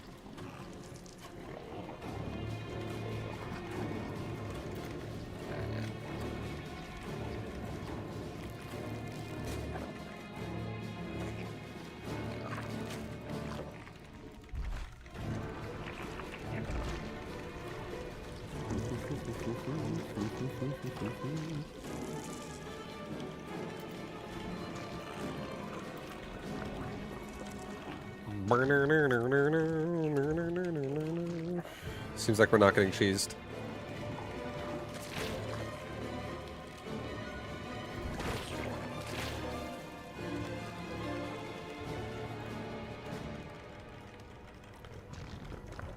Be worse if it's on carpet. Luckily for me, I don't actually have carpet. Well, we have like a kind of carpet in the closet, but it's wood floors everywhere else. So whenever it's on the wood floor, it's super easy. Just fucking like wipe it up, spray some fucking disinfectant there, wipe that up, you're good to go. So easy to clean the wood floor.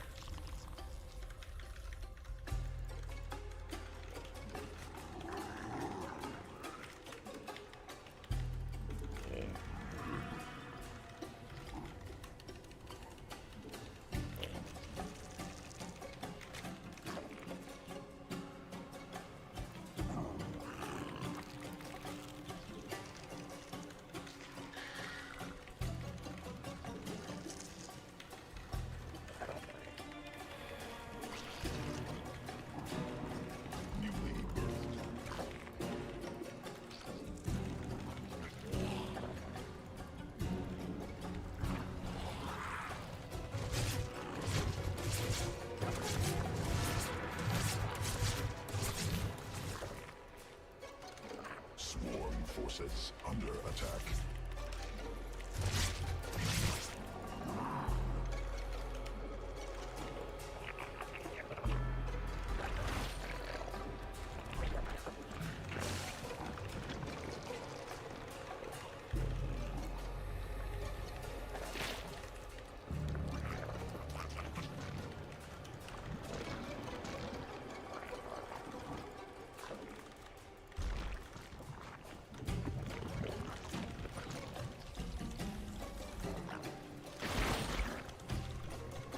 Alright, we're gonna go into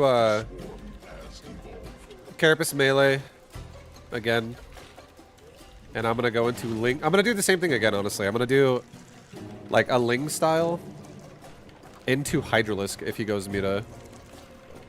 Or maybe into Fast Ultras if he goes into Roaches or some shit. We gotta keep moving the Overlord back. We're about to get supply blocked. He's creeping so hard.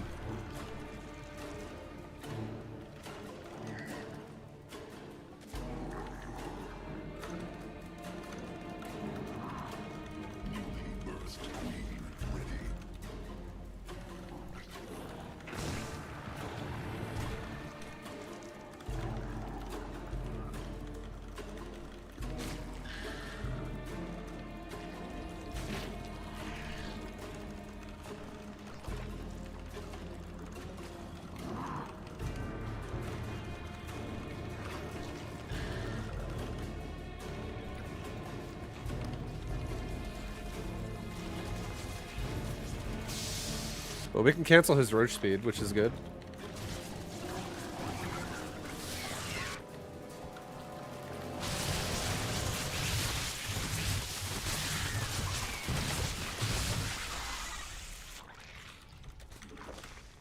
Queen birth successful.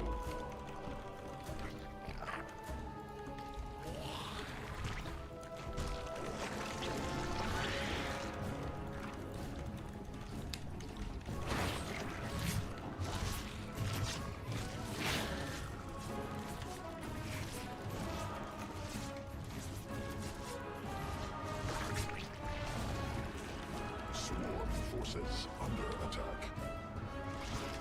Mutation complete. Sequences spun. Swarm mutated.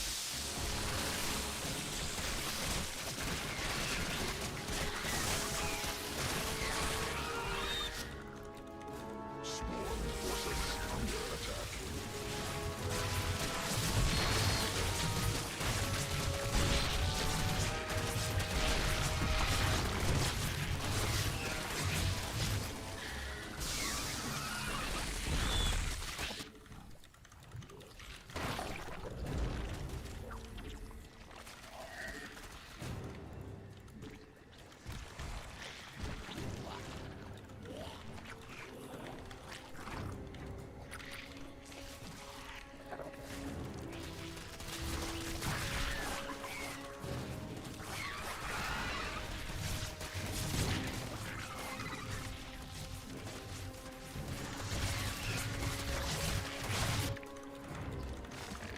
Swarm forces under attack.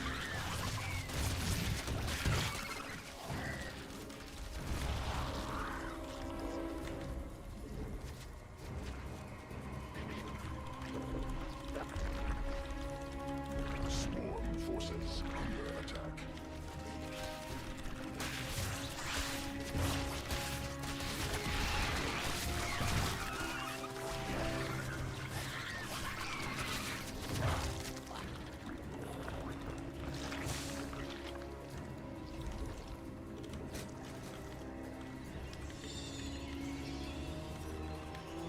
Okay, well, we're once again kind of just like controlling the game here a little bit with Lings, just slowing down my opponent.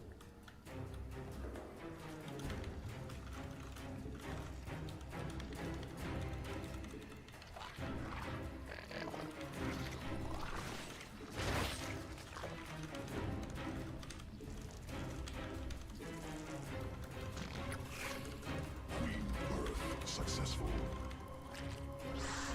Okay, he's got a lot of Roach Hydra standing over there. Swarm forces under attack. Pull back.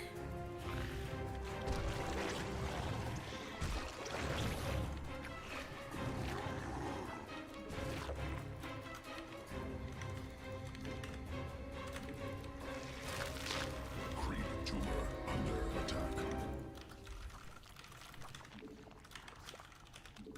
Okay, he's just going for it. Holy shit.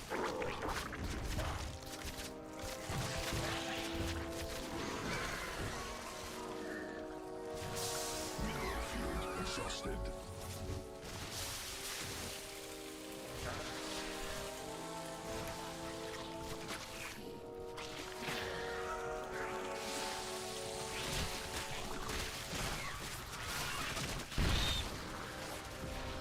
Swarm forces under attack.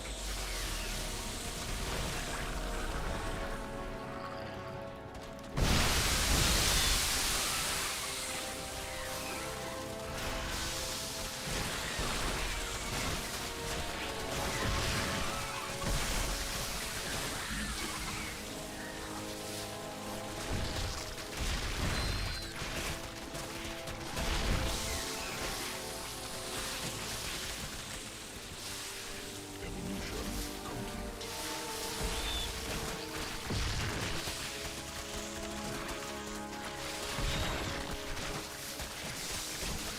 Cluster expanded.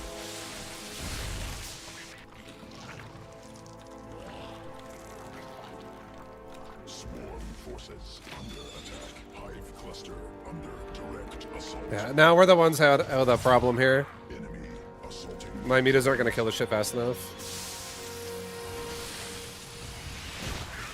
So now I'm falling behind.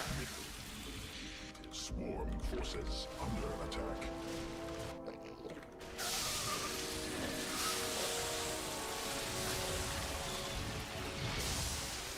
Hive cluster under direct assault.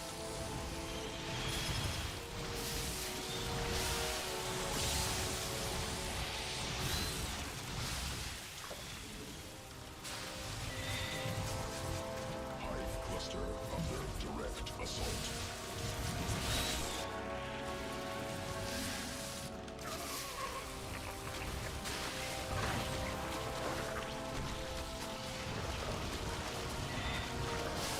Cluster under direct assault. Swarm forces under attack. Drones under attack.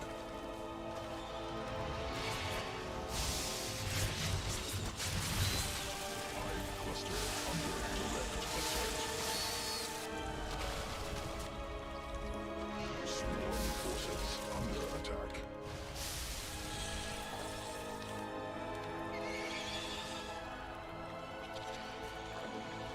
Yeah, having creep is actually like hurting me right now. Hive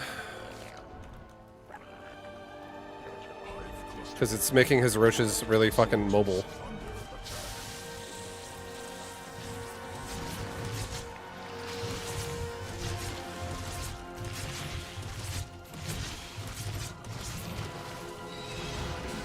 Assaulting drones.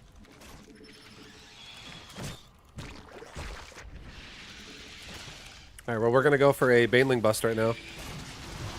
And hope for the best. We're probably dead, just so you guys know. This is not a good position to be in.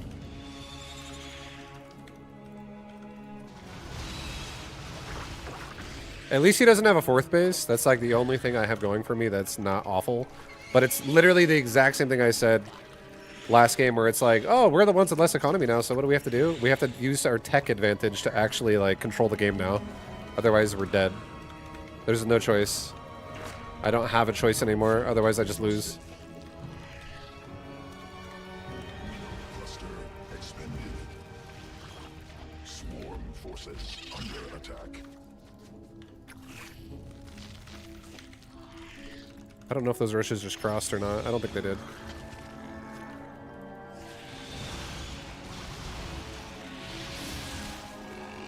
Sequences spun.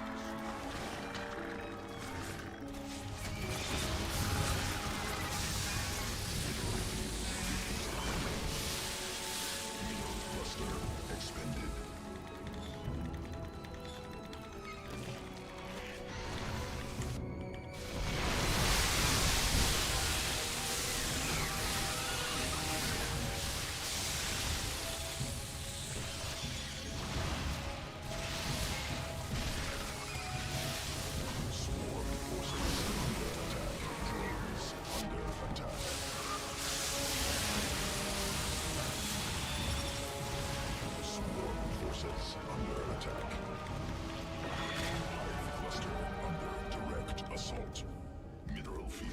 exhausted. Swarm forces. Enemy under assaulting drones.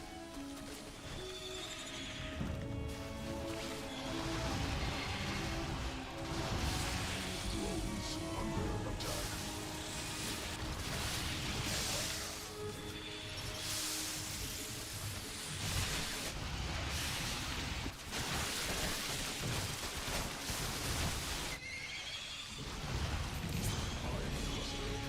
Direct assault.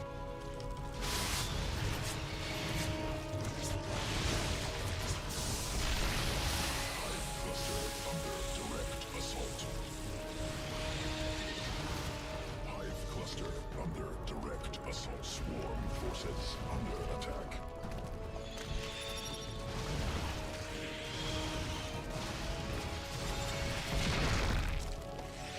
Yeah, we're fucked. Hive cluster under direct assault. I don't have any economy, so we're dead. Hive cluster under direct. And he just has burrow.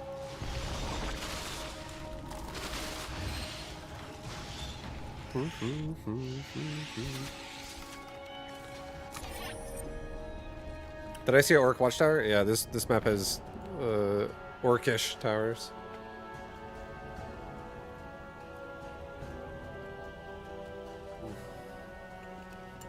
That was a good watch. Yep, we died. I died. Alright, one more time. I gotta be right back. Are your Zerglings 2-2 yet? No, they're not. I gotta go check laundry one more time, guys. I'm gonna have to do this after every game until it's done. BRB.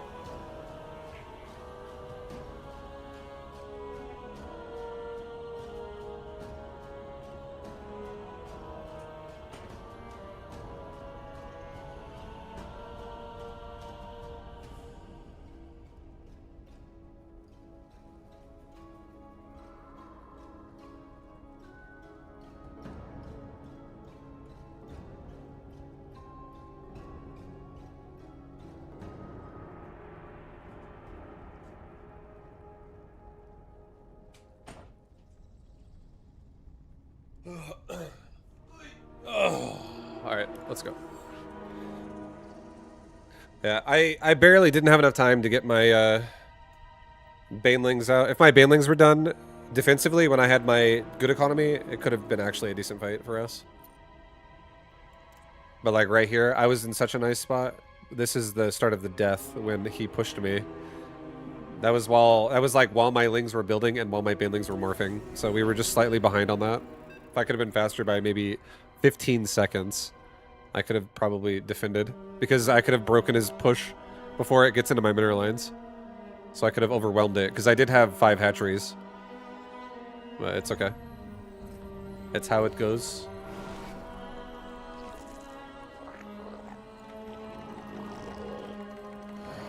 Hey. This might be last game for StarCraft today. If not, last game coming up soon in the next game or two.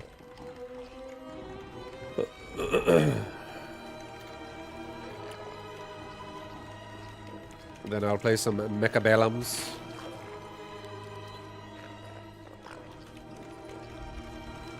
Putting in another load of cum socks. Yeah, I gotta go check it just to make sure it doesn't have a fucking error and stop working.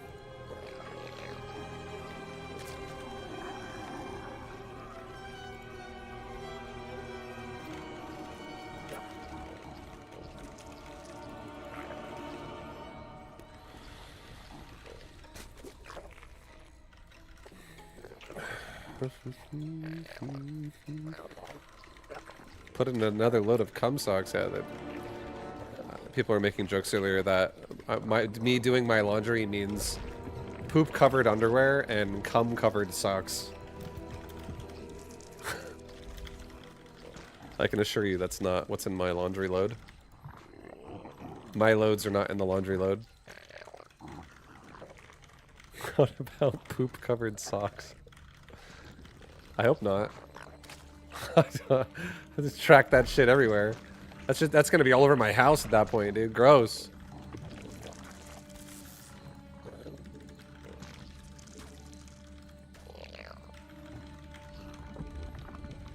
Asmongold probably never does laundry. No, probably not.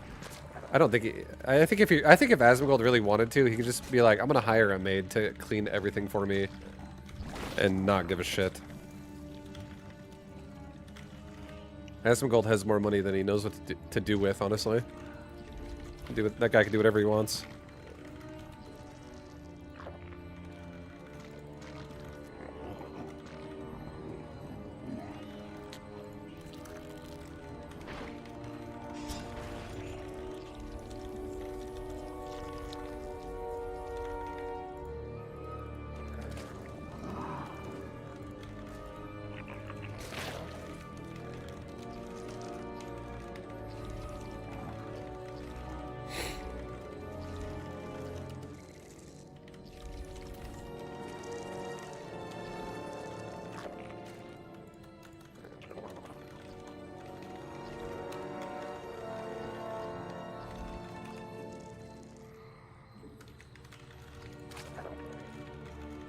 Newly birthed queen ready.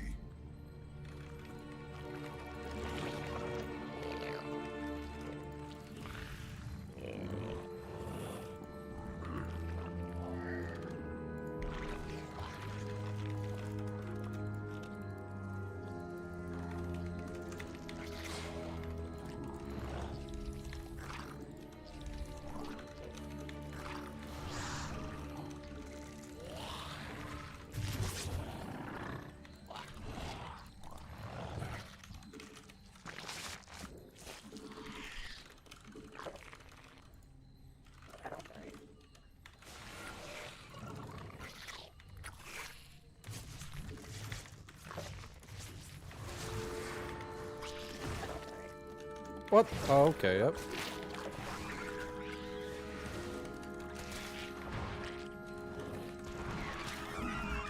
Successful.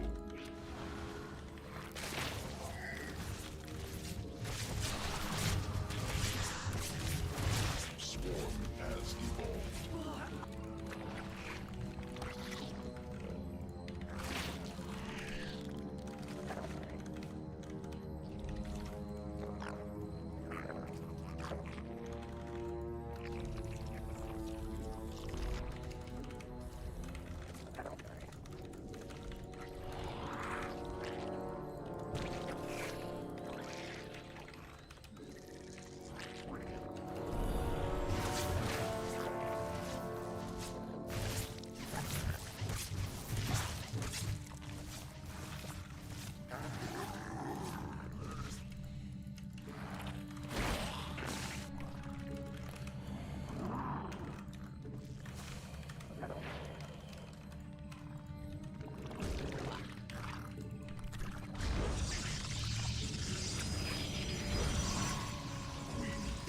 Successful.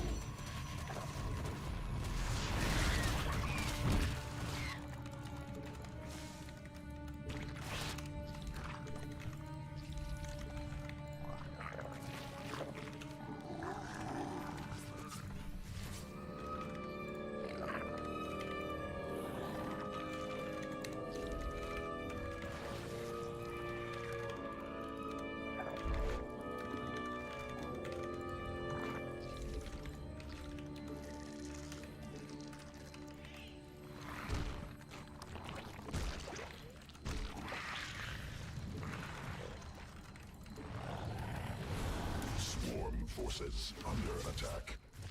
Hive cluster under direct assault.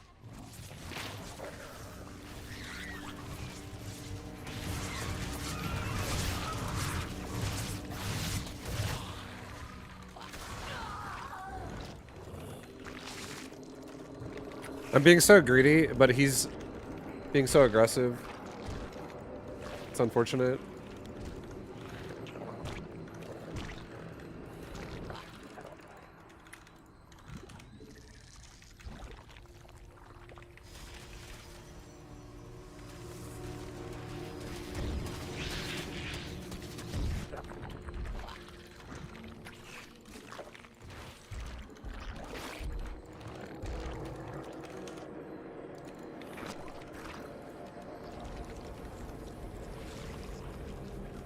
Do I have like a missing queen somewhere? Where the I feel like I had a 4th queen, now I have 3.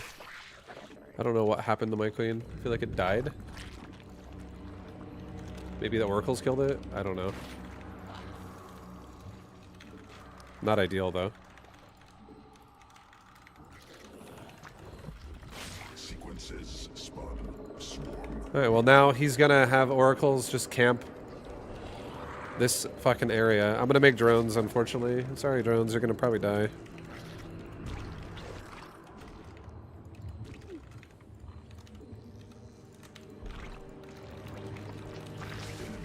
Assaulting neutral burst. Queen. Yep. Ready. I had a feeling. Yikes, dude.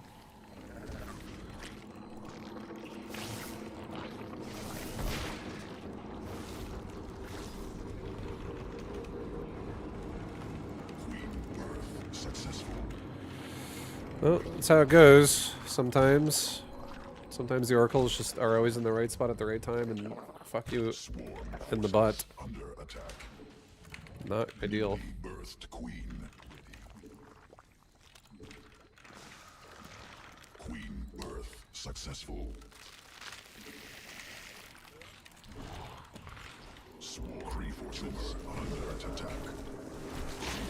Forces under attack.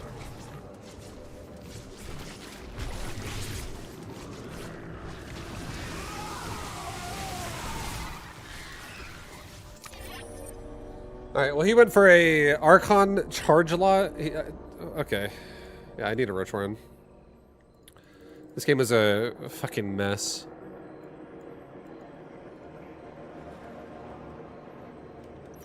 I lost 30 drones to his harass. Vibe, do you ever play Age of Empires? I did before, but I don't play it anymore. Last game. Last game of StarCraft before I'm done. Last game. One more. Yeah, that game was really sloppy.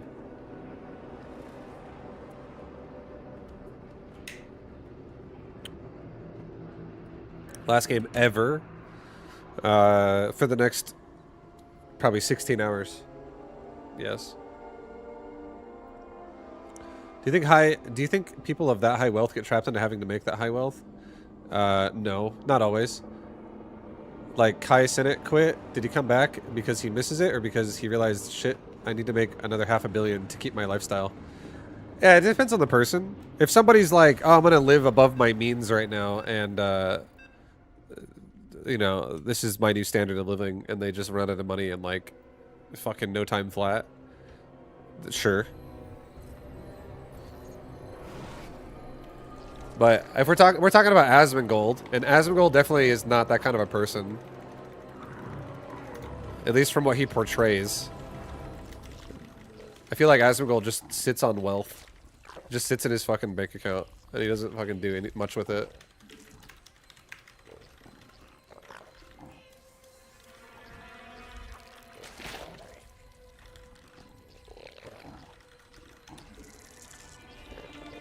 Like rolls in wealth. Yeah, like Scrooge McDuck. Probably. He probably just has. He probably did a home construction basement remodel where he just turned his basement into a fucking vault of all of his riches, and he just dives into that shit at night. When his streams are over, he dives into his wealth bank in his basement.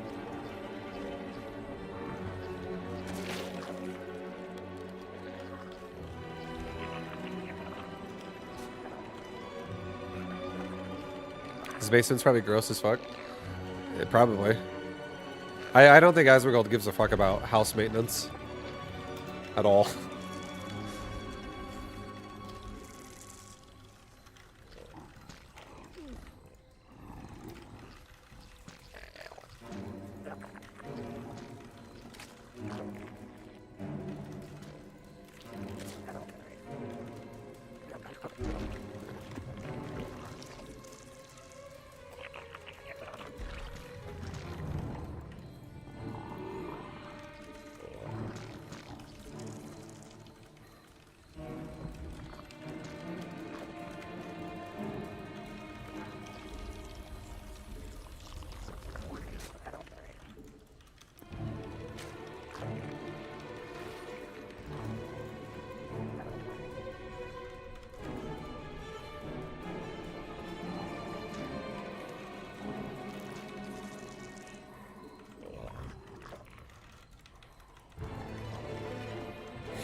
Roach Rush? Not this game.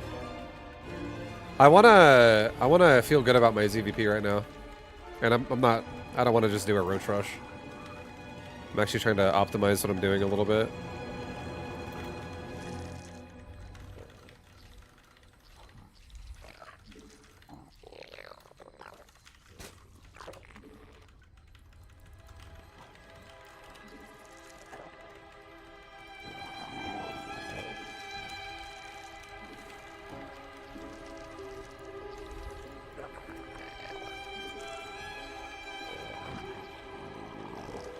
Newly birthed queen.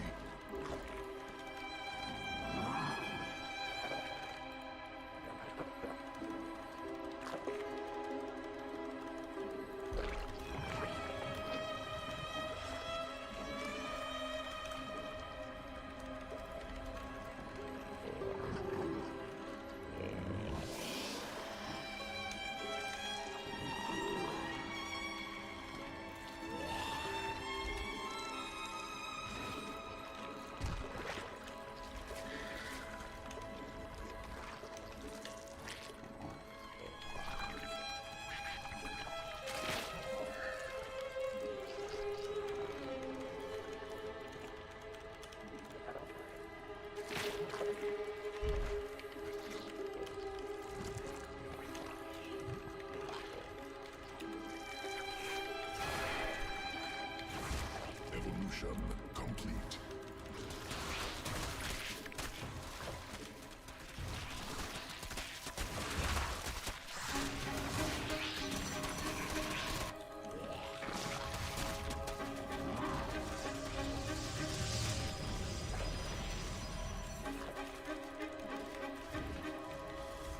Newly birthed queen. Swarm forces under attack.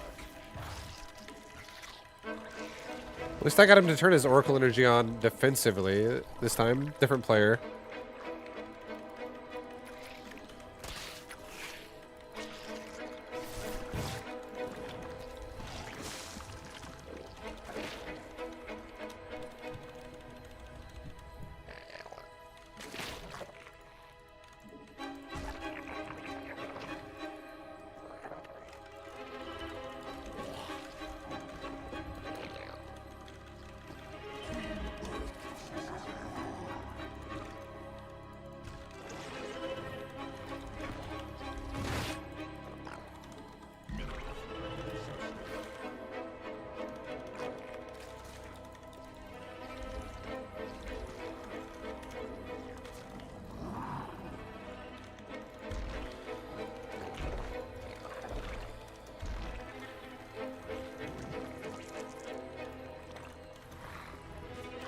Mineral cluster expanded.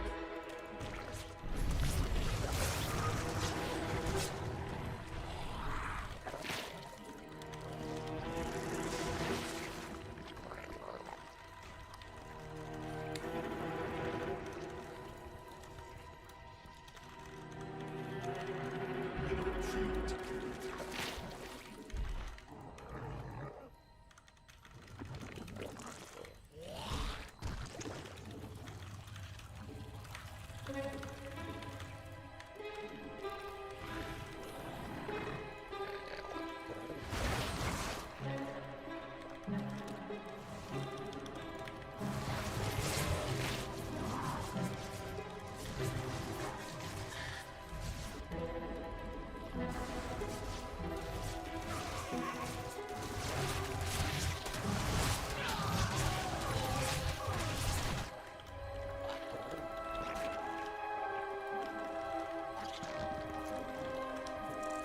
Mutation complete.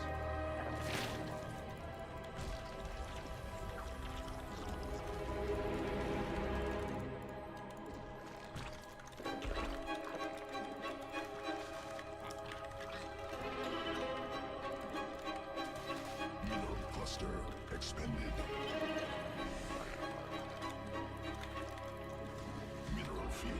Swarm forces under attack. Mineral field depleted. Mineral field exhausted. Drones under attack.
forces under attack.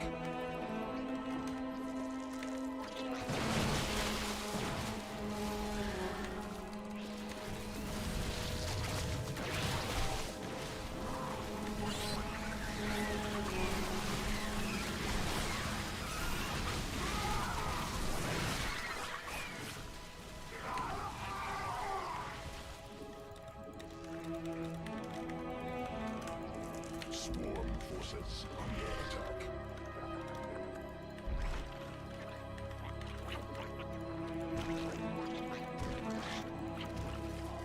Command forces under attack.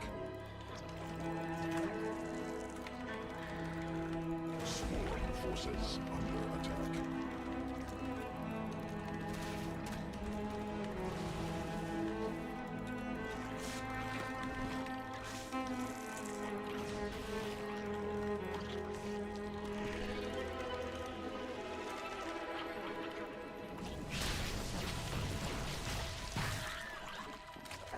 Sequences spun.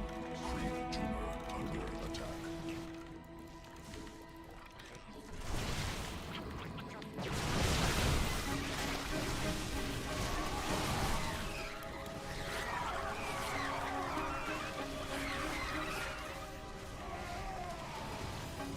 Mineral cluster expanding.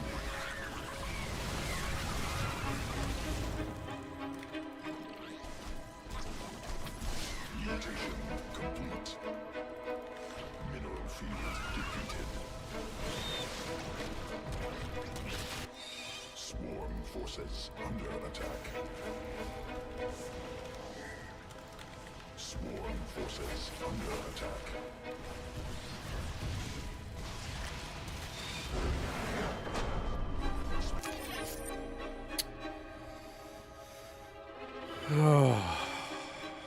Nice. The swarm be more swarmy. Yeah, we're swarming. We're swarming. We're swarming hard. I was trying to drag his army into his main, away from his third, so at the very least I could just kill his third nexus, and then behind this I could just replace a shitload of roaches and lings again. For Zealot Stalker. The game wasn't looking good for a while.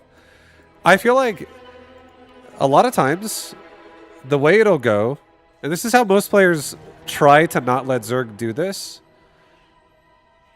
but a lot of times in ZV, just in the game in general, your opponent that is not Zerg does not want to let you do whatever you want.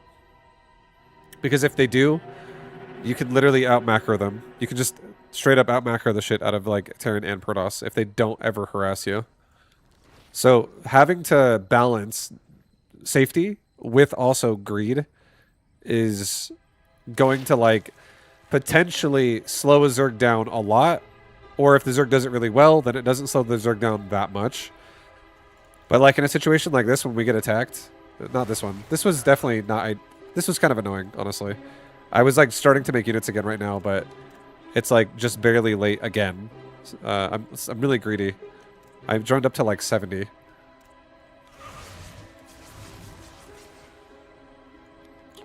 Okay, anyways, when this happens right here, this big ass timing, that comes in like the next 30 seconds. Right here, when this thing happens, right now we have a great economy. So it's really just like, we just need to control. All we have to really do right now is control ourselves. Like, control this fight, and we're going to be great. But having our army, like, engage into sentry fields and or stasis wards and get fucked is obviously not how we're going to be able to control that.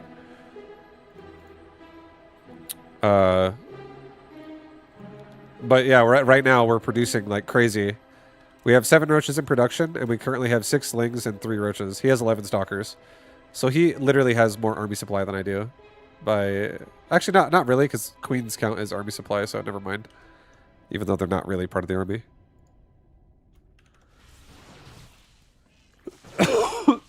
But from this point on, we definitely start exploding, and it's nice that we have queens all over the place.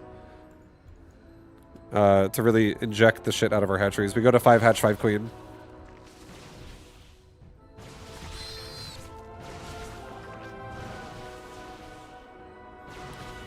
How many stasis words can those oracles put out? Each stasis word only costs 50 energy, so each oracle at max energy could put 4 out. And that's like not even assuming there's also regeneration happening. So he did have 3 oracles overall. I think, right? One of them died, I'm pretty sure. Did he have 3? Maybe he only made 2. But either way. I don't know if... oh, it has to be near the Nexus, okay. I was like, I don't know if energy recharge can recharge a unit that's like across the fucking map. But no, it can't. You can see how far it can recharge with like little white dots. It's like a ring like that. It's still relatively big, but it has to be near the Nexus for sure.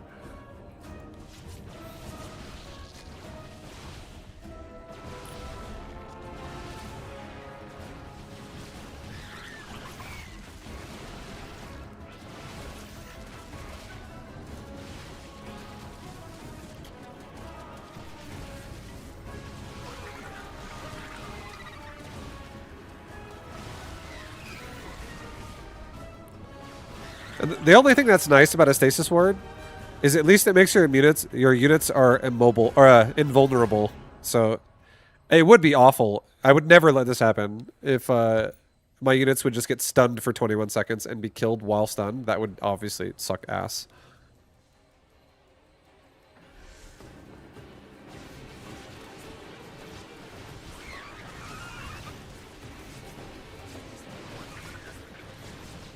And we're just trying to set his traps off constantly.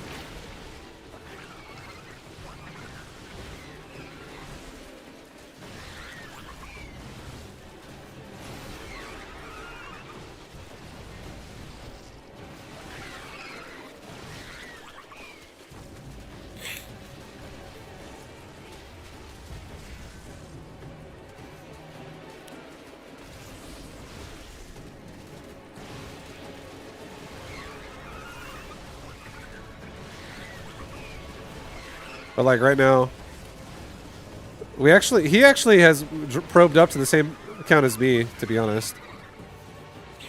He's actually probed up to the same worker count as I am.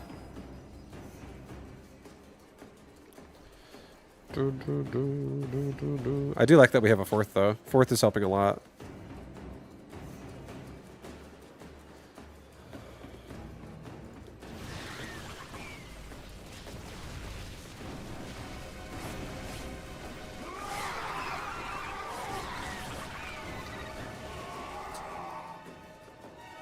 Now we have...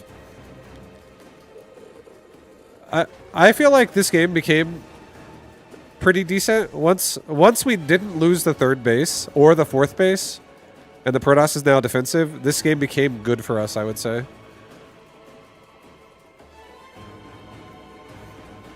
Vibe's the kind of guy to fake watch a replay to tilt opponent. What do you mean? What? What, am I tilting Heaven because I'm not queuing again or something? And you're not giving him a rematch?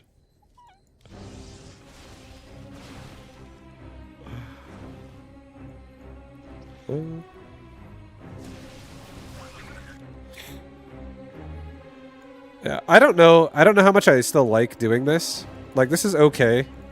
Going for, like, mutas in this situation. If he would have scouted me and had Oracle or Phoenix going, it could have been kind of problematic and shitty. But I don't feel like I lean on the mutas as much as I used to, even though I did this game.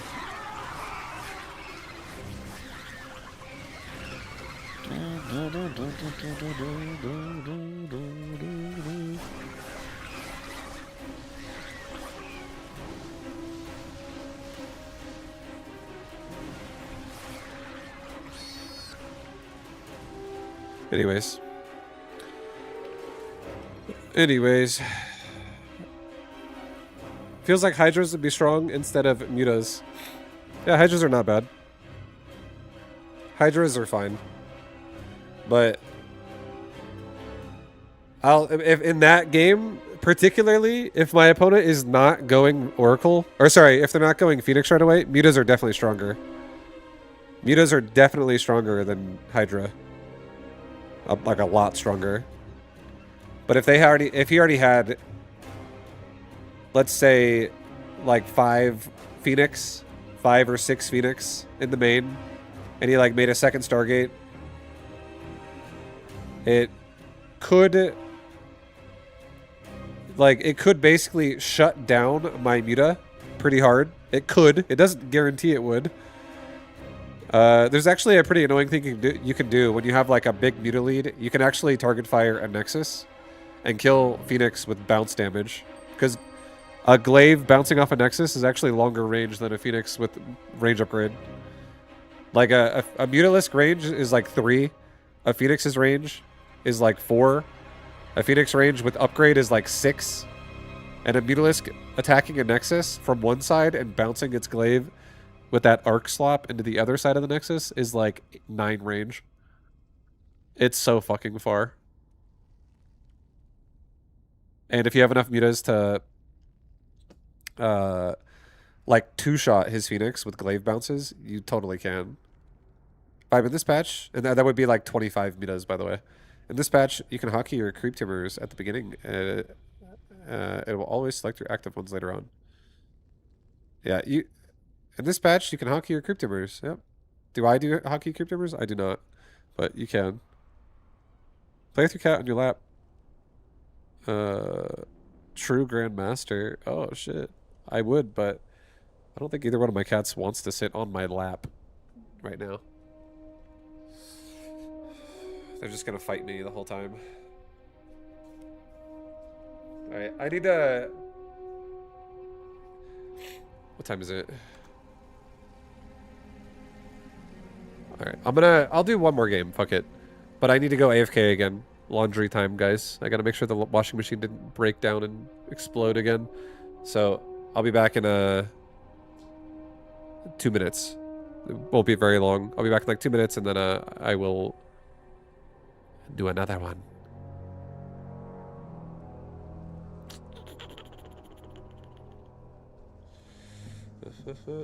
It'll pick the active ones.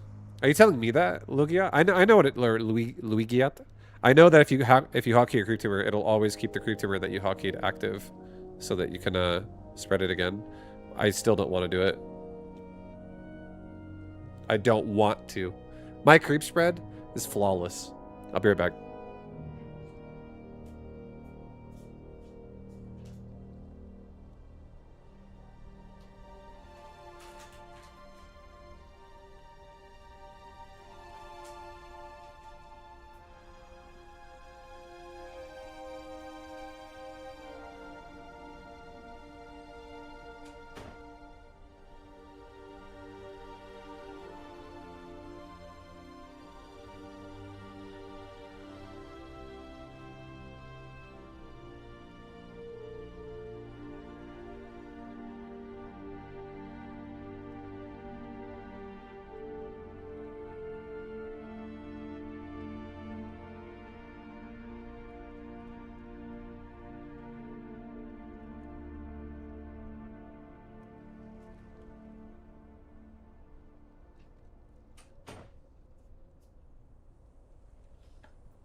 No. Let's go. Yeah, it just happened. The creep tumor thing he's talking about is a new patch update. It's a new patch update. If you want to blow your hotkeys on your creep tumors, you can. I don't think I can put a hotkey on my creep tumor. I don't know a hotkey I would even want to have for that. I mean, if I rebound like 8 or 9 into something else, and maybe did that for a creep tumor, but even then, I don't even feel like it's necessary. I think it's fine. I mean, it is kind of necessary, but I don't really feel like I need it. Nice, we got another Protoss. This is good. I want to get Protosses, so I'm happy.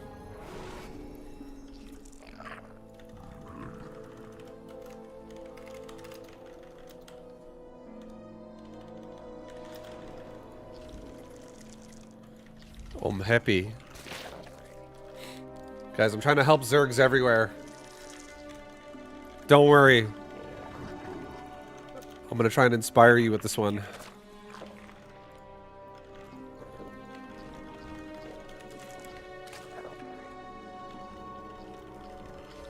Brr, 9 to caps lock. No, it's okay. I like my creep start already. I think it's fine. I don't really want to muscle memory and a hotkey for it. It's fine. Like my creep is relatively fast, and I don't really feel like, because the thing I don't like about the hotkey thing is you're going to make it, if you add every active tumor into your hotkey, you're not gonna fucking tell which one is off cooldown or not by simply going there, and you're just gonna like see one of the tumors is off cooldown, so they're all gonna look like they're ready to spread, and you're gonna try and spread one, and it's not gonna be ready, and it's gonna be fucking tilting. It's gonna be so annoying. You're gonna be like, oh my god, I gotta go over there and do this one now. And yeah, I feel like I don't want to go through that process. It seems annoying. Like, there's definitely downsides to it as well. Just putting all your tumors on one hotkey.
Burn, burn, burn, burn.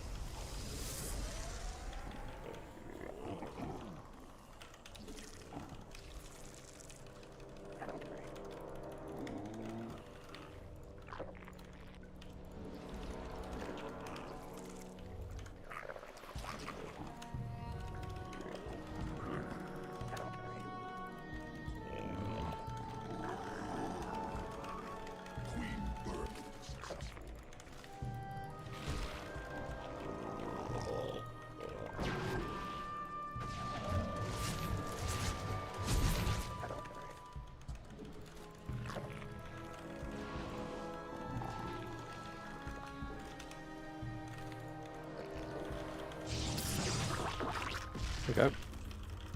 Nice stalker. Good old stalker in my face. This could be multiple things, but it's definitely not creep killing is what it isn't. So I can creep all day, baby.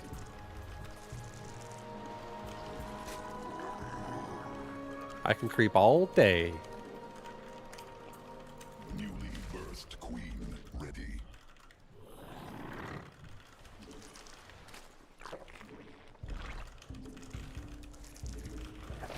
Alright, we're gonna get some speedlings right now.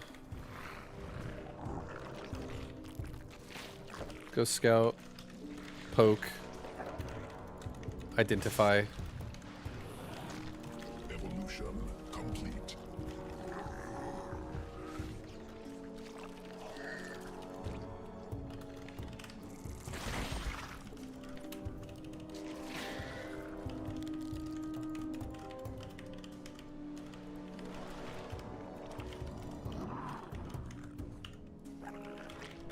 An oracle's headed to my base. So it is Skytoss. Or, I mean, he does Skytoss a lot, so I'm expecting it to probably be Skytoss. Forces under attack. Newly birthed queen ready.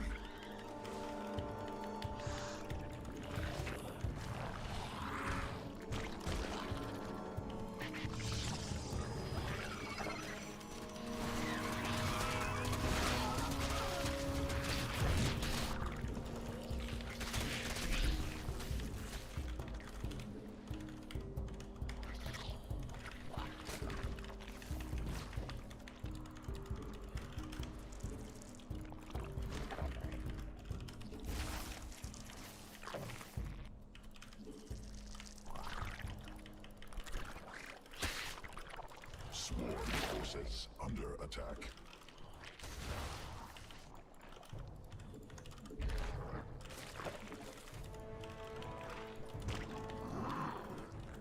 Command unacceptable.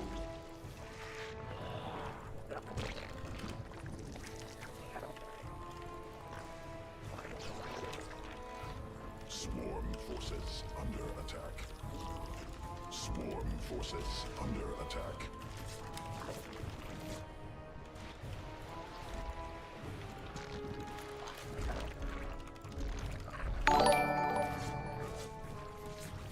Vibe you. Hope you're doing swell less than 3. What up, Phalanx? Doing pretty good, man. How you doing? Forces under attack. Swarm mutated.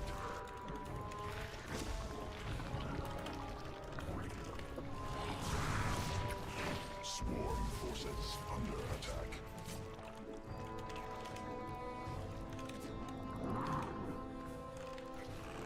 Creep tumor under attack. Thank you so much for the sub. Appreciate you.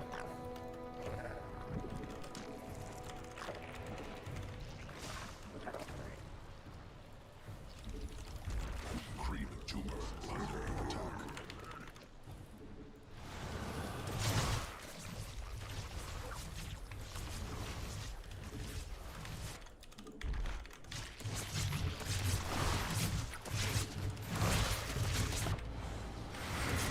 Newly.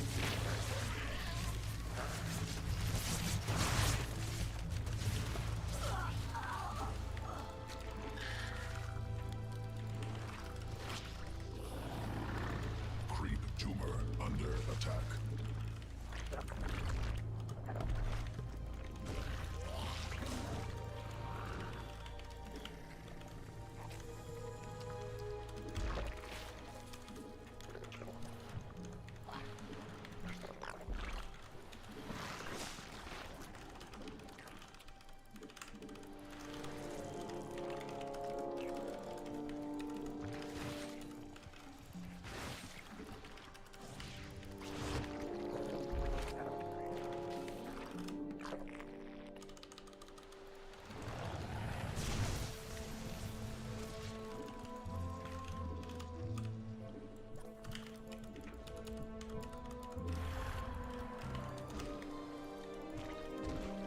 Oh.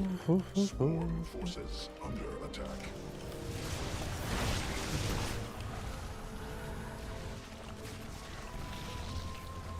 Swarm has evolved.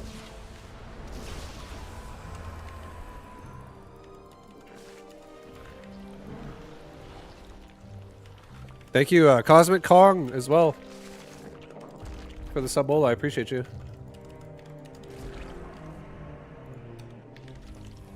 Mineral field exhausted.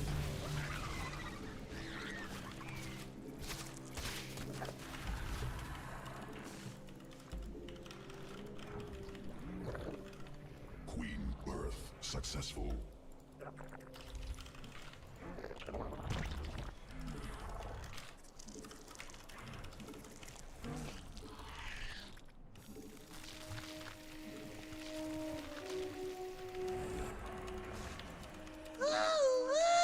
Yo, Marfo.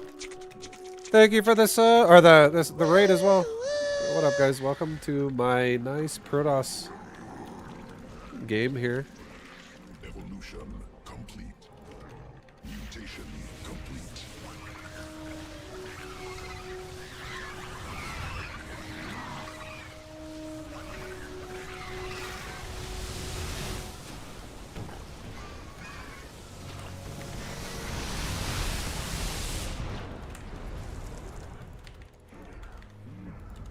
Swarm forces under attack. Swarm has evolved. I appreciate the love. Thank you, thank you, thank you.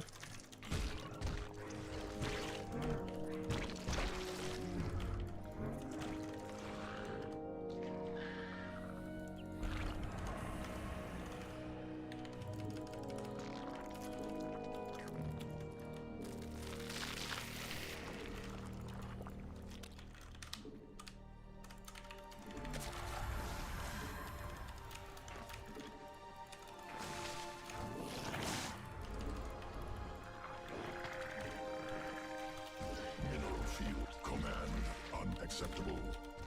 Sequences spun. Swarm mutated. Swarm forces under attack.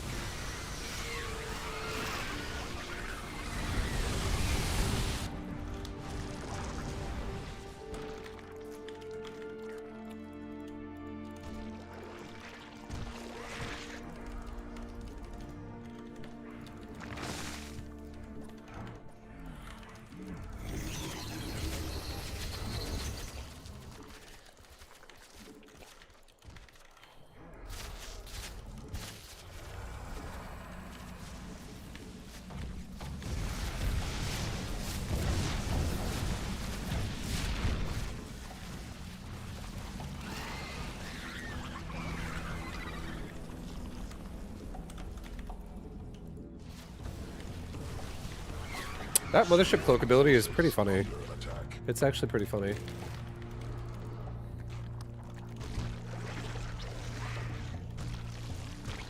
Mineral cluster.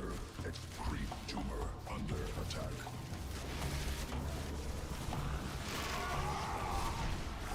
Mineral field exhausted. Mineral field depleted.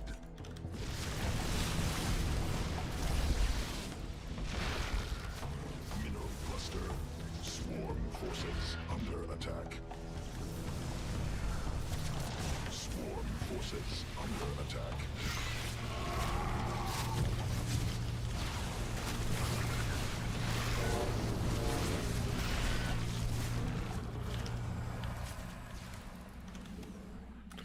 Yeah, dude, Hydras fucking suck dick, dude. They're so bad. I'm definitely not a Hydra fan. Mineral field exhausted.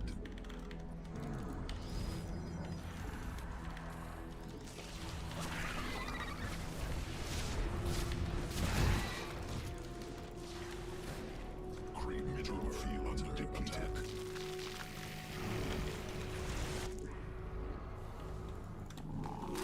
Mineral field exhausted. Creep tumor under attack. Creep tumor under attack. Mineral cluster expended. Mutation complete. Swarm forces under attack.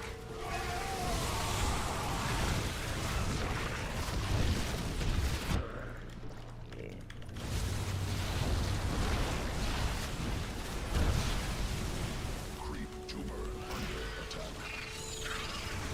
Evolution complete.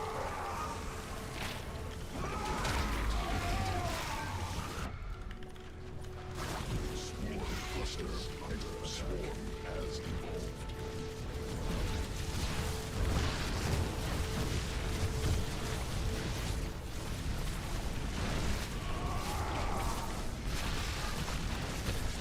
I don't like Hydras against Protoss. I don't. I feel like they're fucking trash. Do we have infestors? I could have made infestors. I don't like that style. I feel like I'm gonna stick to Spire and go Corruptor. I like that a lot more. Infestors OP against us. I know Microbial Shroud and Carapace are good together.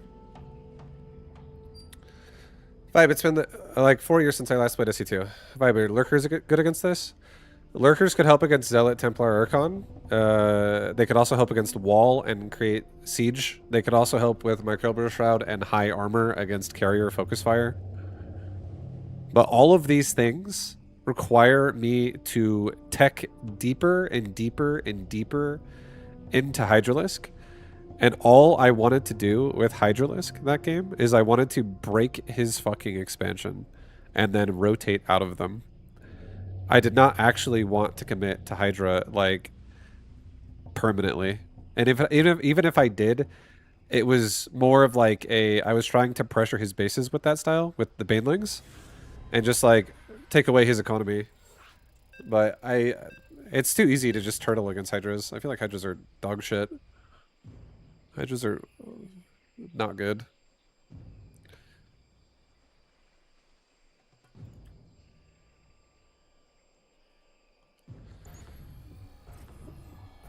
He kept cloaking over and over. I know, that's another reason why I kind of don't like the Hydra. Mothership is kind of funny. It's like the duration of cloak keeps the army safe, and it cools down during the fucking cloak, and then it comes down, and then it goes right back into cloak again. And you're like, lol. Just fucking permacloak over here. It's like a StarCraft 2 Arbiter.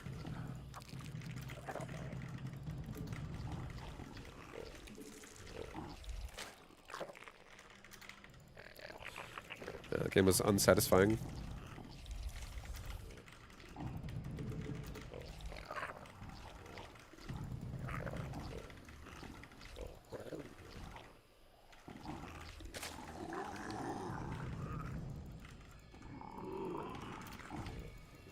I demand swarm hosts. You're not gonna get it though, I'm sorry. I'm sorry to say I'm not gonna go swarm host.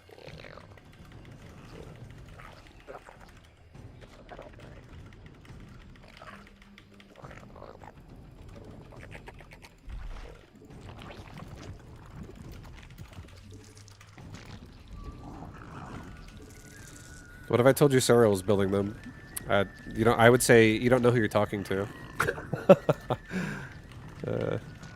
That's what I would say as a response to that. I'm not no meta cuck.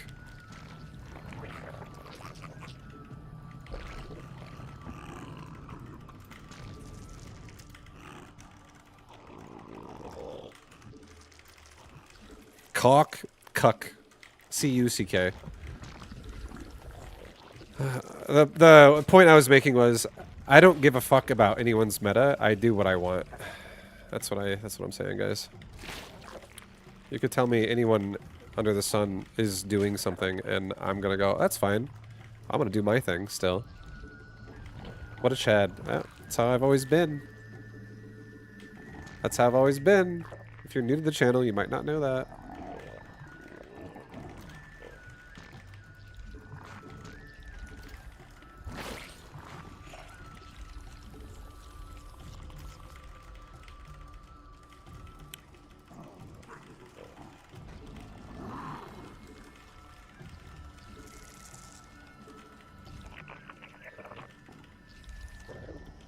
Well, this game is going to be miserable. This guy's a fucking Singapore server, so... that's what we're playing on.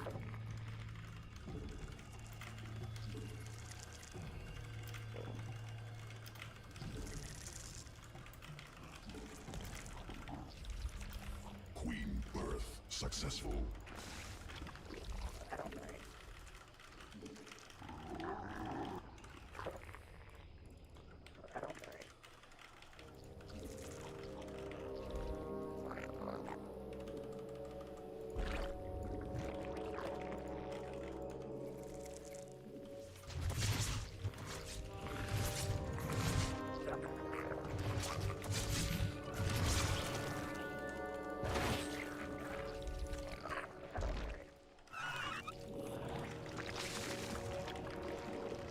I'm just gonna go for a timing attack. This is so fucking laggy. I have like 180 ping right now. I don't... It just feels... the last thing I feel like doing is playing a Lingbane War. This shit, dude. I'm not playing this fucking server. Evolution complete.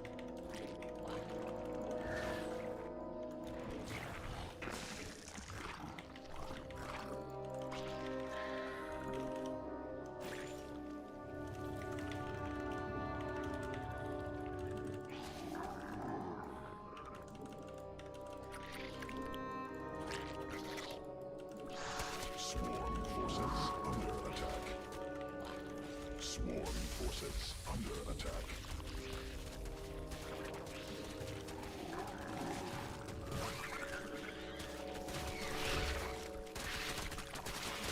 Swarm forces under attack.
One more game, quick. I leave any server that isn't US based. It's not even worth playing. It's pretty not fun sometimes, for sure. Especially when it's ZvZ. And it's just like the person wants to play a Lingbane fucking war. And you're like, okay. So we try to play this nice Lingbane game with shitloads of latency. It's no bueno.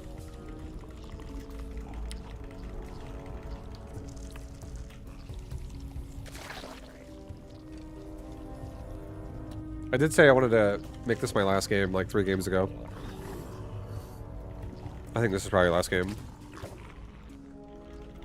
For reals. For reals? For really reals this time. This is last game. But at least that ping feels good again. We're on is this Eastern? Or what? I can't fucking read that, so tiny. It's Eastern United States. You wanted a real last game. I wanted that ZVP to be my last game, but that game was kind of a sad experience. I was like, Hydras, why you guys suck big fat cockola? I'm playing Mechaballs after this. I might actually play Warcraft 3 sometime this week, but Warcraft 3, if I do play it, will probably replace StarCraft for that day. I don't think I'm going to play Warcraft and StarCraft on the same day. It's too much RTS. I like RTS in moderation right now with games that, you know, are games I've played forever. Like games that are Blizzard games. I think if there was a new RTS game that I was really excited about, I would probably grind the shit out of that, but I don't have that. I don't have a game like that yet. What race do you play in Warcraft 3? Human and undead.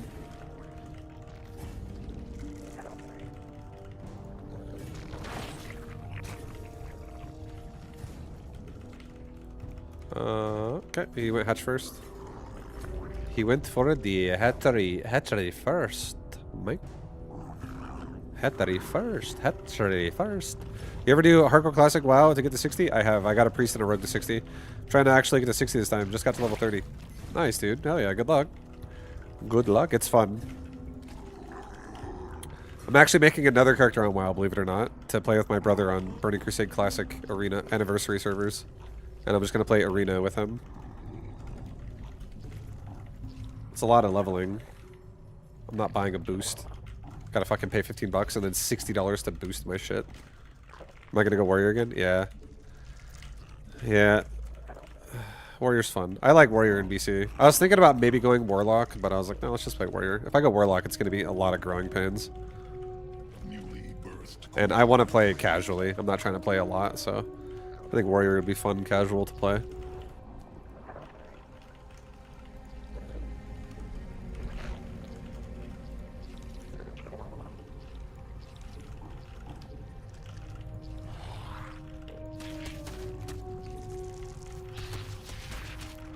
Not cool. Those lings are poking my hatchery instead of scouting.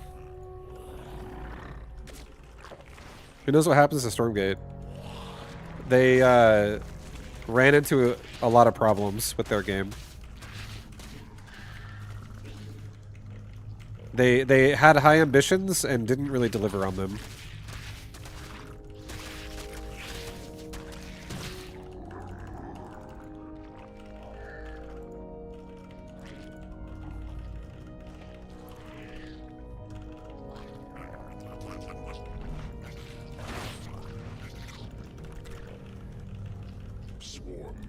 Evolved.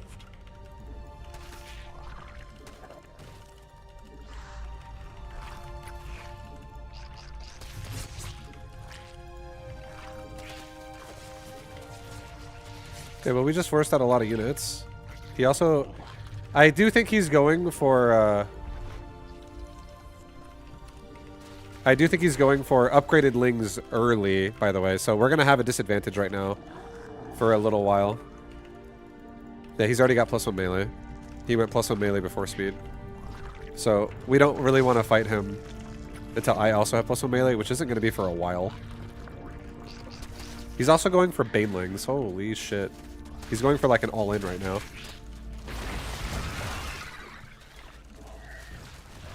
Oh, that's not good. This is going to be very hard to defend this. Swarm forces under cluster under direct assault. Birth successful.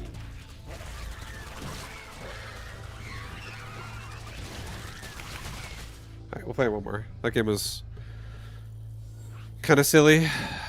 We just got like counter builded. I went speed first into melee. He went melee first into speed. And he bane busted me, so that's like very fucking all in early. I probably should honestly just make a baneling nest in ZvZ every game for people like that. Because I definitely have a chance if I... Here, give me a second. I gotta go fucking do laundry as well. Guys, I'll be right back, okay? I'll be back in like 2 minutes. I also gotta do fucking laundry.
Okay, I'm back.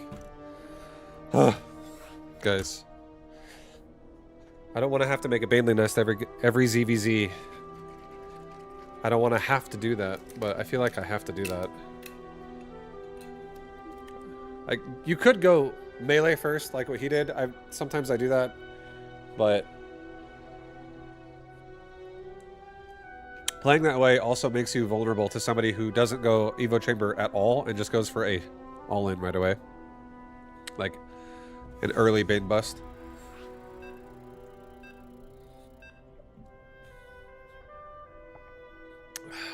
Another ZvZ. Wonderful. Alright. I'm gonna do greedy ZvZ. This is gonna be greedy. This is gonna be greedy.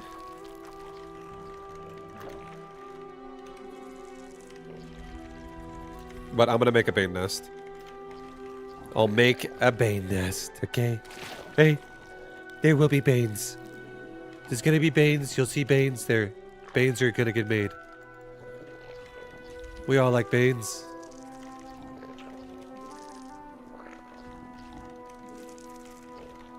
I have a Baneling, you have a Baneling. We'll explode each other.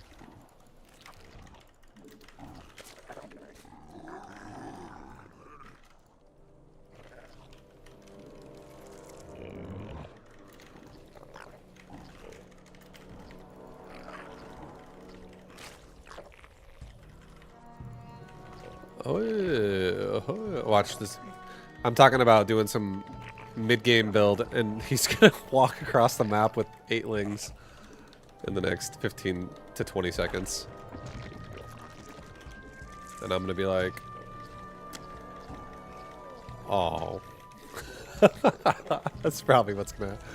I feel like I wouldn't be surprised. Classic StarCraft scenario. Just getting hard counter builded every fucking game.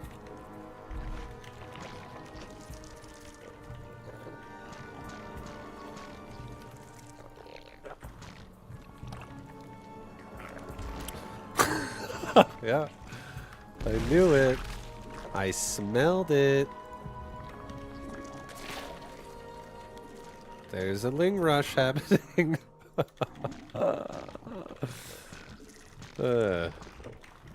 Lol. Alright, we're not mining gas. This build's different. Get off the mineral line. Go try to poke these drones.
Well, the nice thing is we killed all of his lings, so now he's just remaking lings.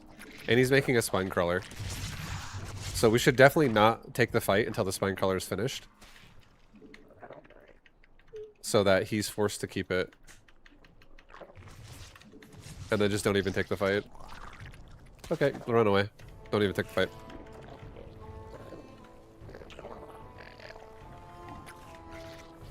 Newly birthed queen. Yeah, make this guy pay for that shit. I'm in silver. What's a simple Zerg build I should focus on? 2 base roach defensive wall off. Into air speed timing attack. Get +1 missile weapons and speed on 2 base economy with 3 gas. Fully saturate your mineral lines. And you'll probably have a pretty decent situation going on for yourself.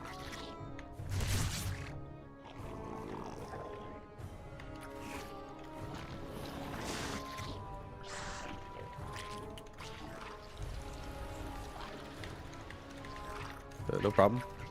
No problem.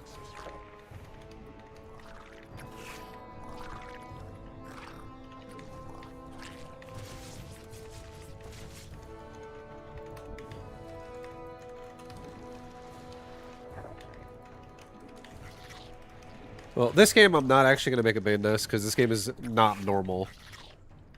This game is some weird shit.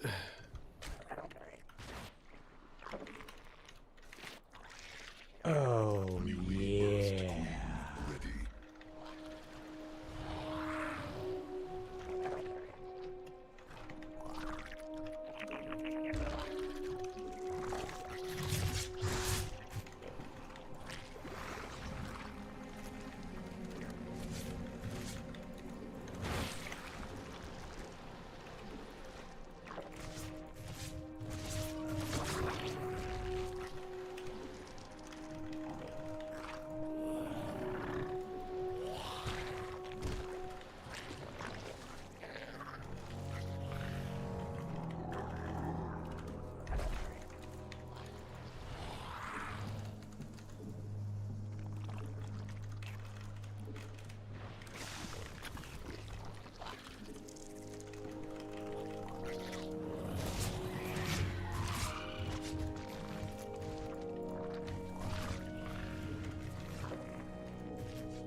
Evolution.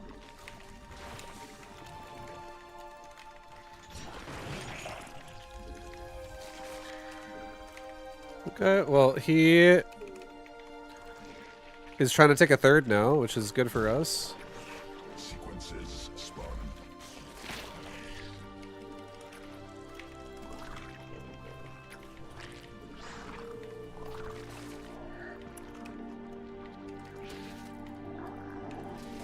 Birth successful.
Well, right now we're trading minerals for gas by killing roaches like this.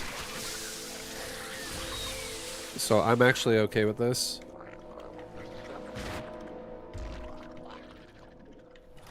Newly birthed queen ready.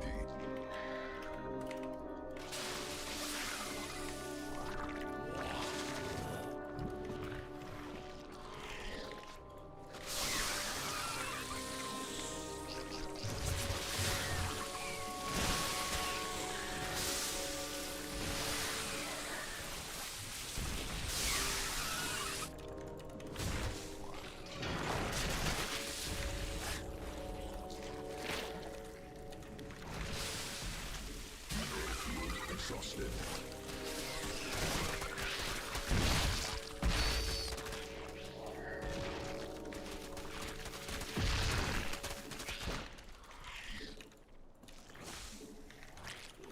Swarm forces under attack.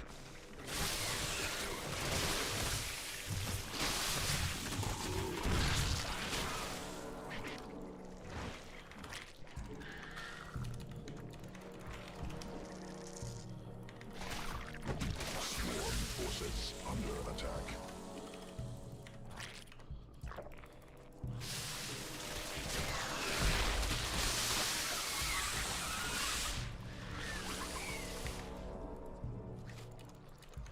Swarm forces under attack.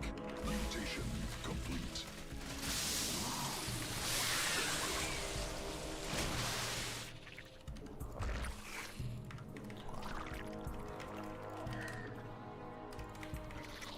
Okay, here he comes. He's coming again.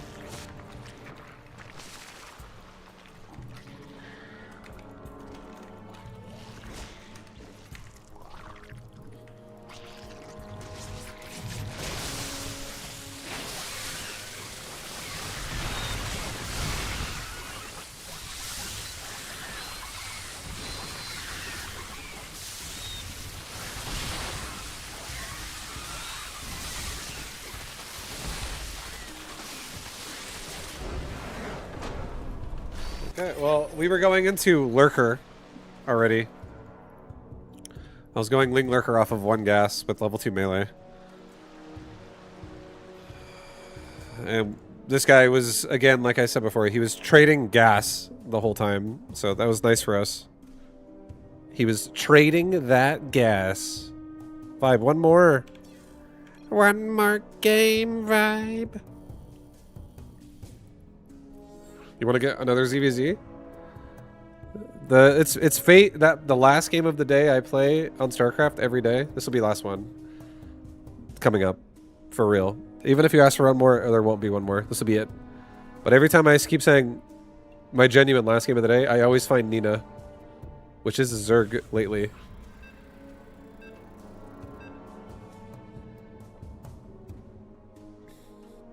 Almost. There's a J in there. Instead of Nina, it's a ninja. I felt it. I felt the letters. Alright, yeah, last game of the day, right here. I hope you enjoy it. Why did he quit? He had more life left to live? It was... You ever seen a movie or a TV show and there's like a character that is surrounded by zombies, and then the character decides it would be a more merciful death to shoot themselves in the head rather than shoot their last bullet into a zombie and then let them eat them alive. Proceed to be eaten alive by like 15 zombies pulling their body apart. He just went for the bullet in the head technique where he's like, no more pain. No mas. No mas. No more pain, please. I don't want to be in pain anymore. No more.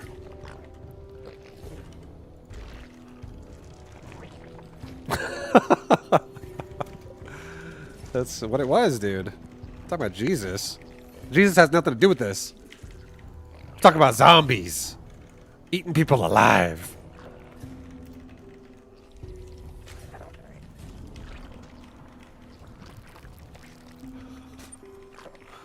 And I had a lot of hungry Zerglings. Okay, they were looking for food. Jesus was the original zombie. Oh, fuck. I didn't know that. I actually just thought... You learn something every day. You know what they say. You learn something every day. This guy's SCV scouting. Not many turns these days SCV scout, so...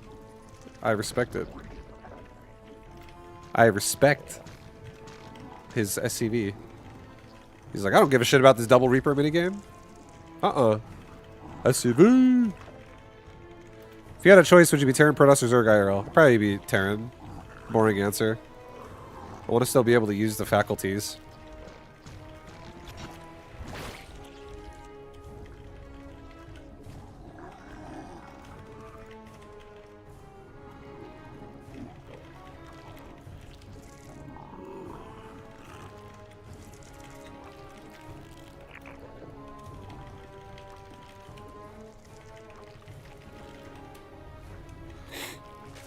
Some of my best friends are Terran IRL. Oh, nice. I honestly understand. Me too. I get it. I know how it is. Queen birth successful.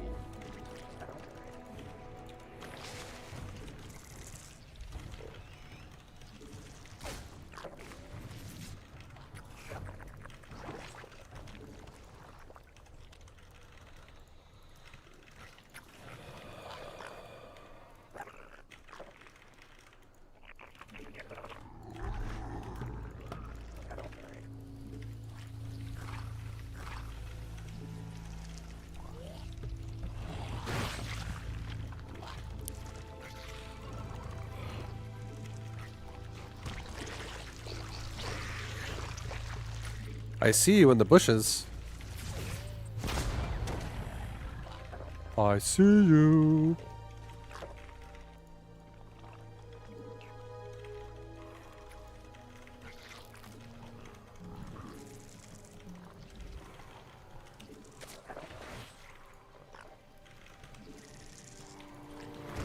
Swarm has evolved.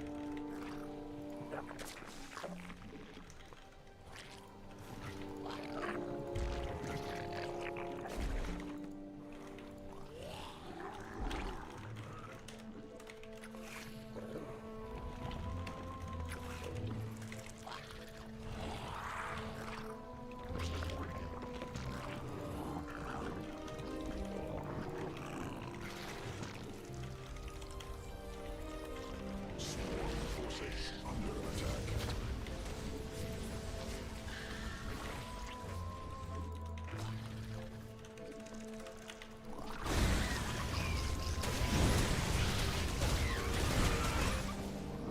Newly birthed queen ready.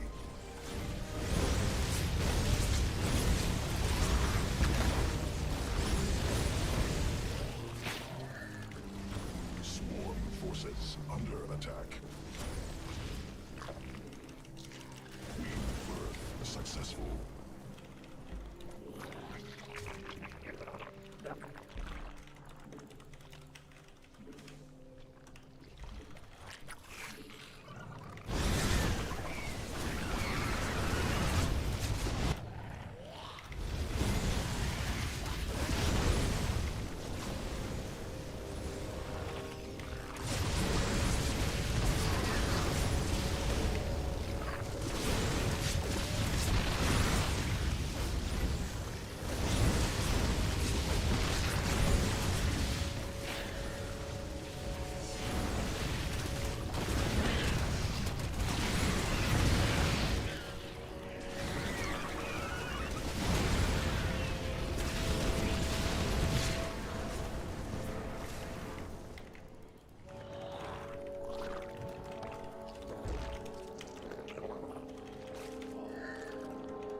Newly birthed queen. Command unacceptable.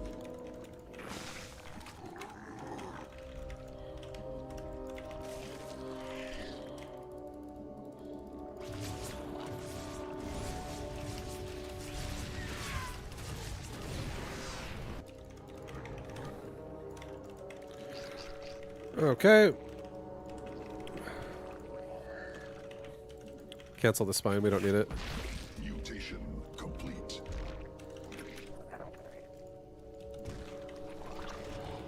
Swarm forces under attack.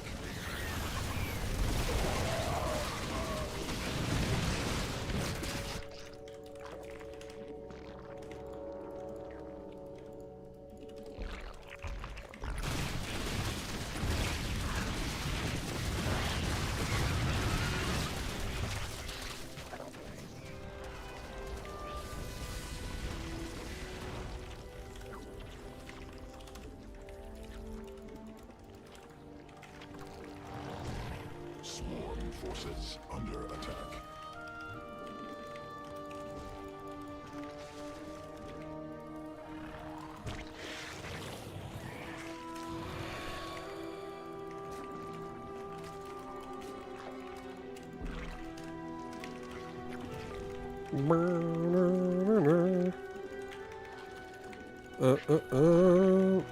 Okay.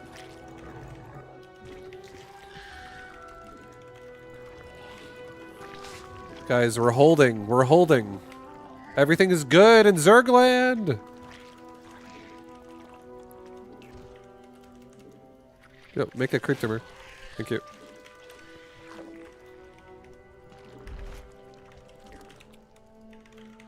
Newly birthed queen. The bad. Not worth it. Enemy assaulting drones.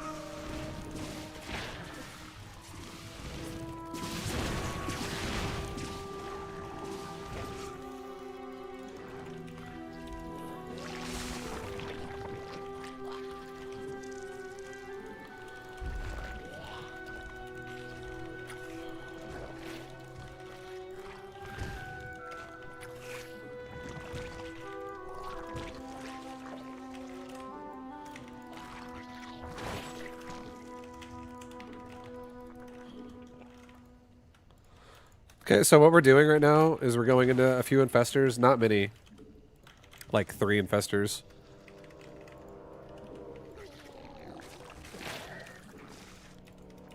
I'm going for a fast hive.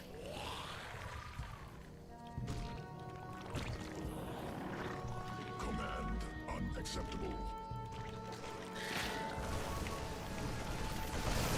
Fuck, one of my infestors is gonna spawn here. It might be good if I can actually get my lings out in time.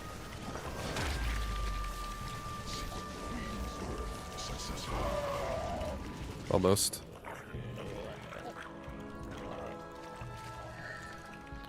Drones under attack.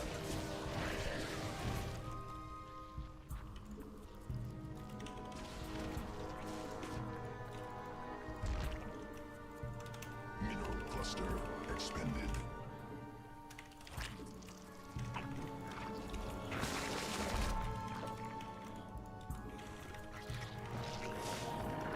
Mineral swarm has evolved.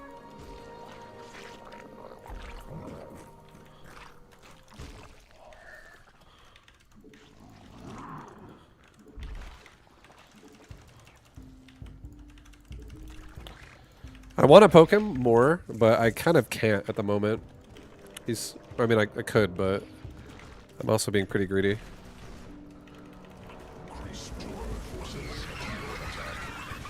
Okay, that's a huge push.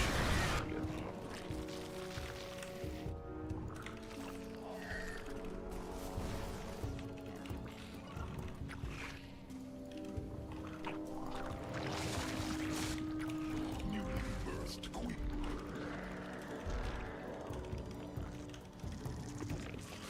Creep tumor under attack. Creep tumor under attack.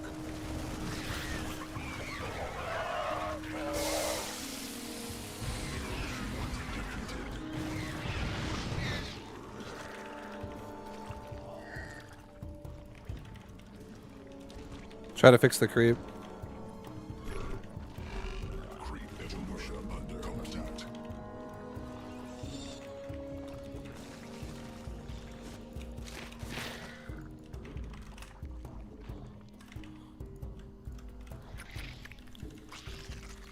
Creep tumor under attack. Swarm forces under attack. Swarm forces under attack.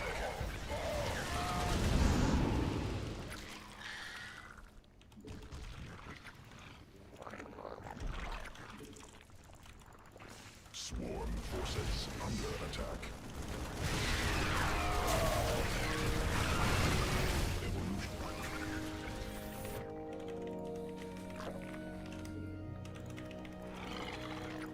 Command unacceptable.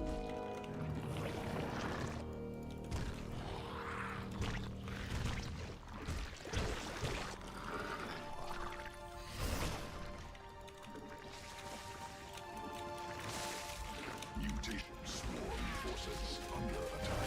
Mineral field.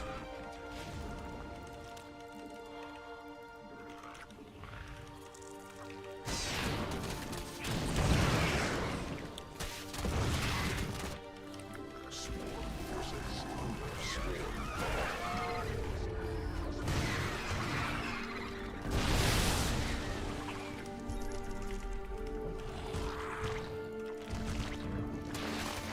Mineral field depleted.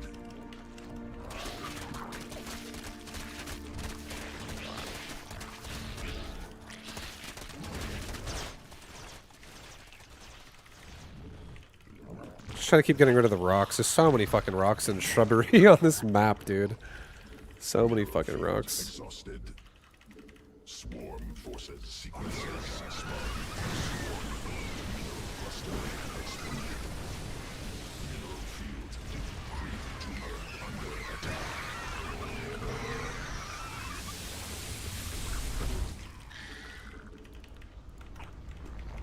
Swarm forces under attack. Swarm forces under attack.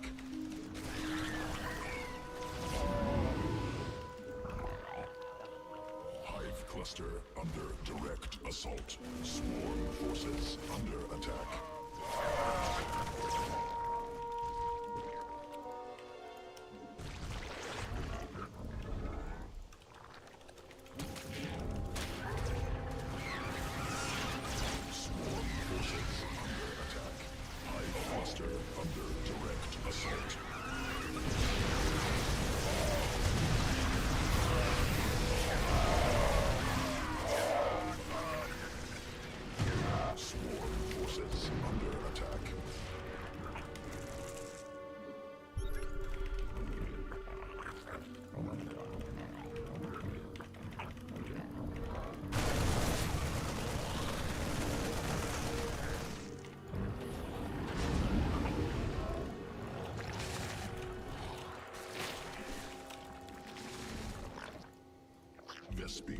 supplies.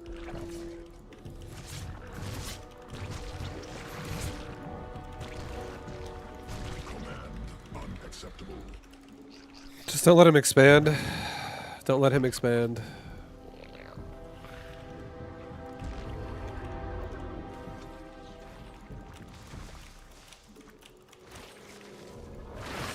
Mineral field exhausted.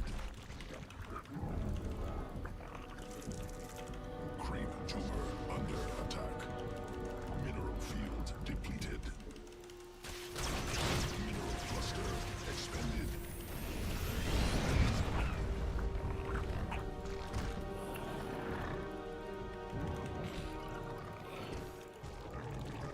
Mineral field command. It's just like a constant battle to push my creep forward. Mineral cluster And don't let it just like get receded. Alright, let's go get his attention on the left side now, and at the same time, let's go counterattack his bottom middle base again, the same way we just did a second ago. Alright, let's get attack right here. Oh, he's pretty defensive actually. Well, he's here though, so that's good. Oh, it's still burning. Okay.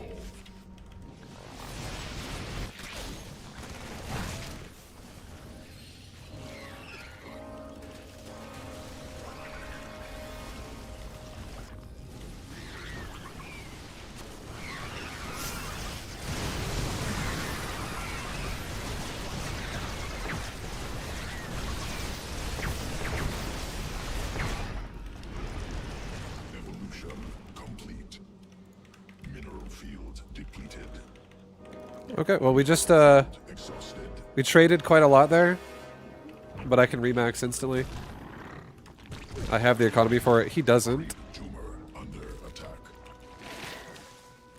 Creep tumor under attack. And now he's just kind of like going fucking psychotic on my base and trying to scan on my creep.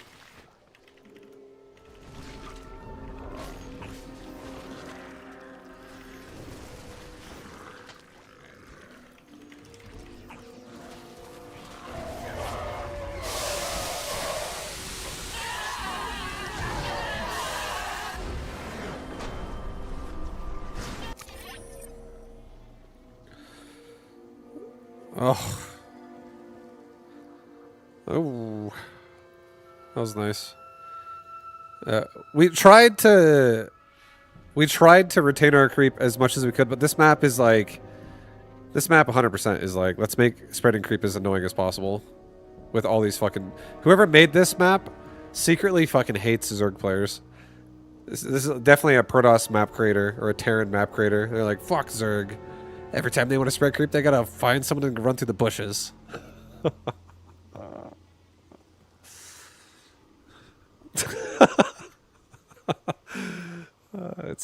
This is definitely an obnoxious creep spread map. Like every time you go anywhere, you're just up against a wall of shrubs.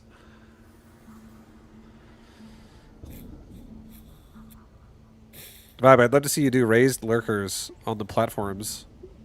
Wait, lurkers on the raised platforms. What are you talking about? What? Like this? Or what? This? These? You can put lurkers on top of the cliff? Could be fun. Burrowed Baneling map. To be honest, as weird as it might sound, it's actually harder to see bio properly with burrowed banes if you burrow inside a shrub. Because your vision will be like only what's directly on top of you as opposed to like a circumference around you. So it'll be harder to actually like know when to detonate. The wooden floors? These things?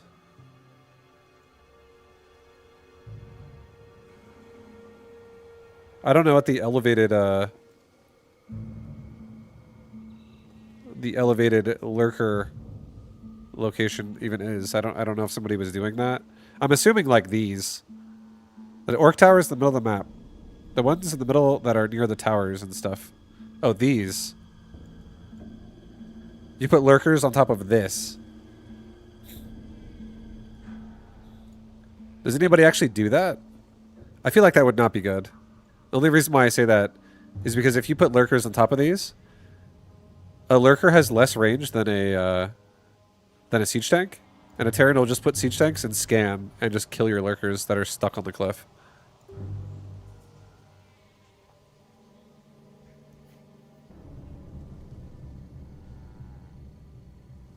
Pig was saying siege tanks. Siege tanks can definitely be annoying on these things if you're also playing around it. If a Terran player is using bio and pushing you, and they put tanks on cliffs, Zergling Baneling can physically not kill the tanks anymore then. And the tanks could reach really far, and like bio could pull back into them with stim pack. That could totally work. But I feel like with Zerg putting lurkers up there, they just have less range, and they're expensive. Yeah, like you could just if a Terran player does that to you, you could just go Mutalisk on this map, and it would be problem solved. Because then he also can't really like protect the tank as well as he would like. Because if there's a tank here and his bio is like over here, if I snipe with my mutas from this way and kill the tank like right there and then fly away, I could most likely do it without getting much damage on me. But then the Terran takes it another level and drops 4 Widow Mines underneath the tank, and then it burrows them and then puts a tank on top of it, and then Mutalisks come in and they all explode.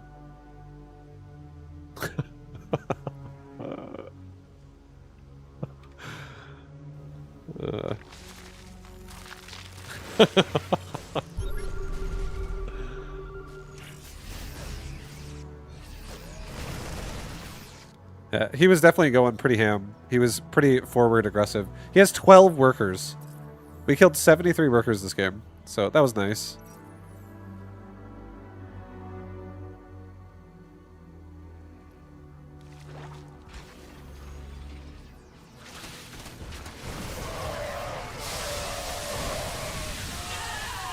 Man. And a bunch of ghosts also just died to banelings right there in the back, which is pretty nice.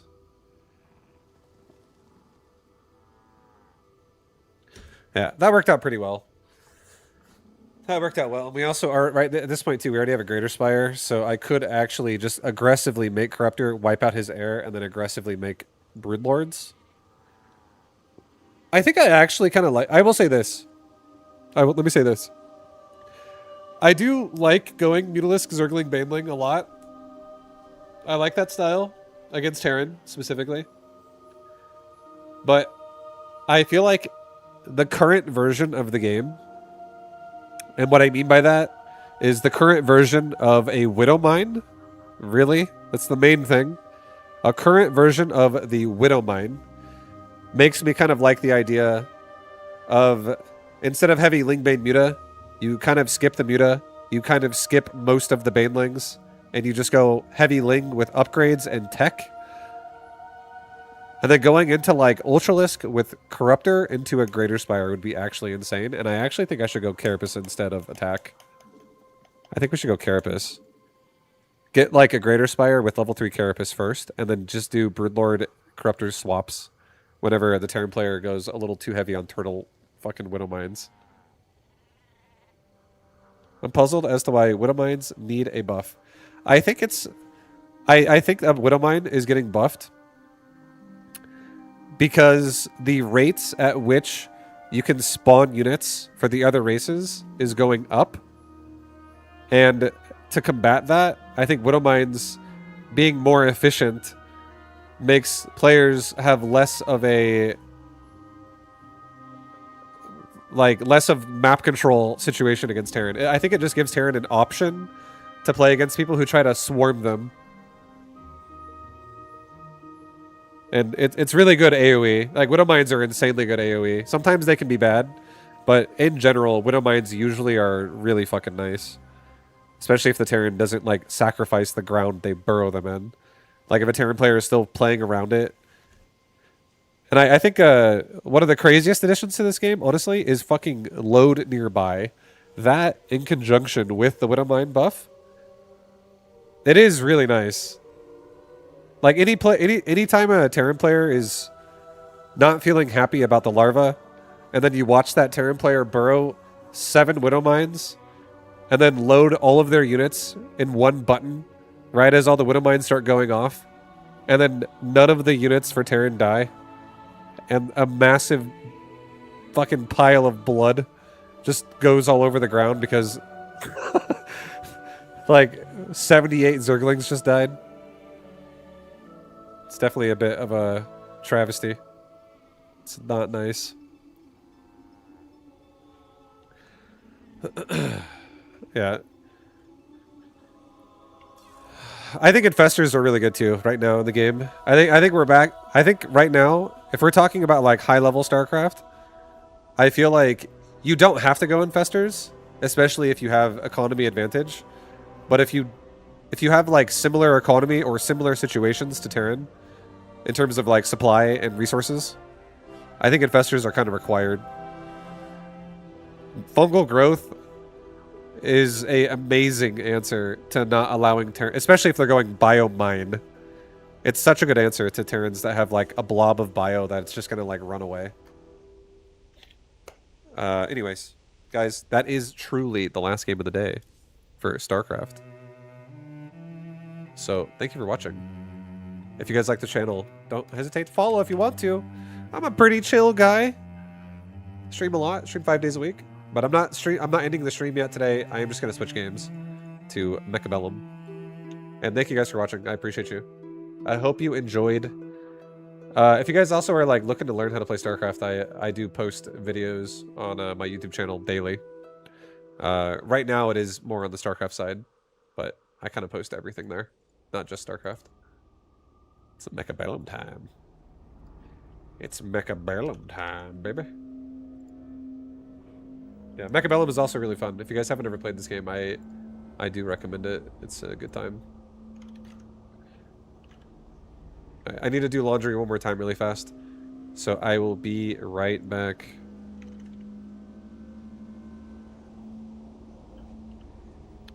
What up, Yosef? I can't see my, Oh, never mind, I can.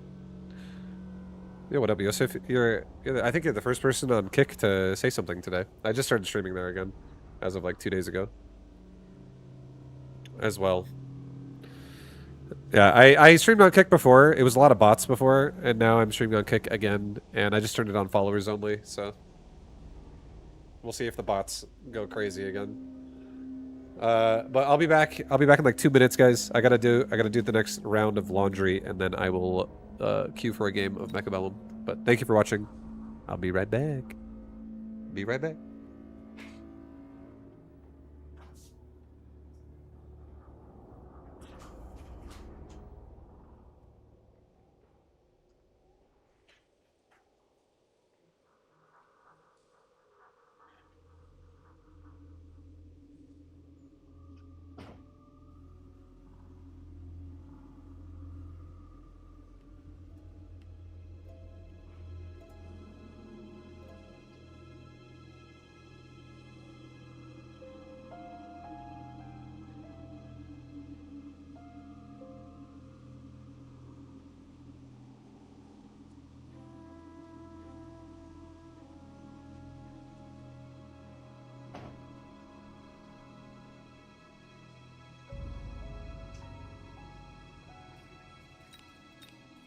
Never mind.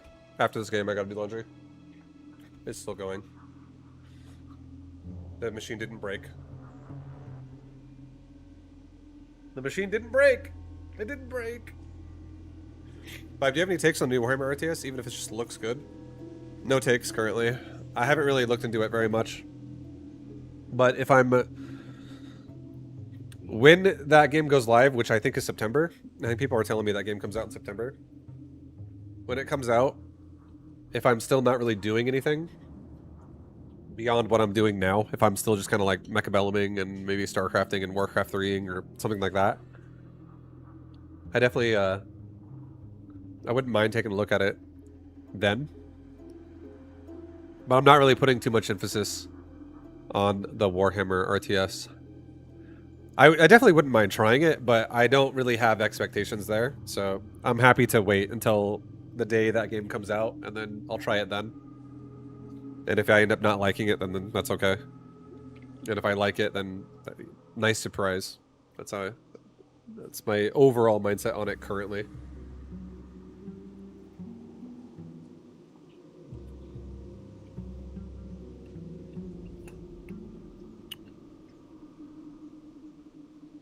But I'm going to be streaming, you know, on my, just in general, I'm going to be running a stream on a daily basis.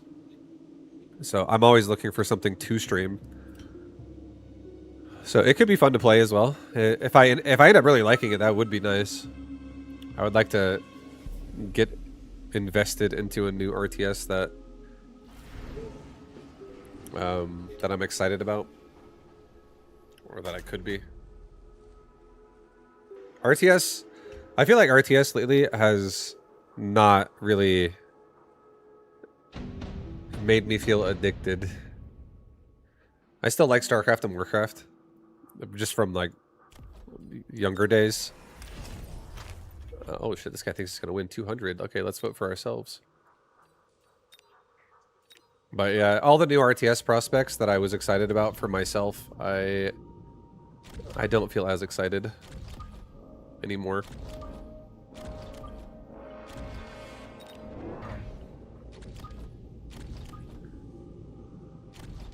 We're going to put both of the sabers close together. I'm going to do something like this, round one. I'm going to have the middle with both saber, and the right side is just going to like shove, shove, shove with hounds. Sabers are going to be closer together so they can support each other.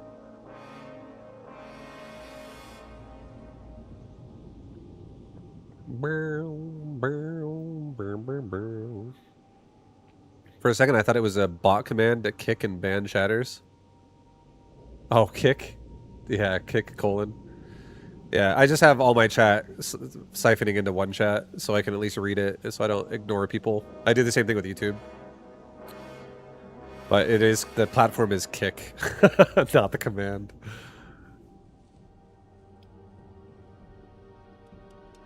Warcraft Chronicles could be true. What is Warcraft Chronicles? Is that something new Blizzard announced? I have no idea what that actually even is.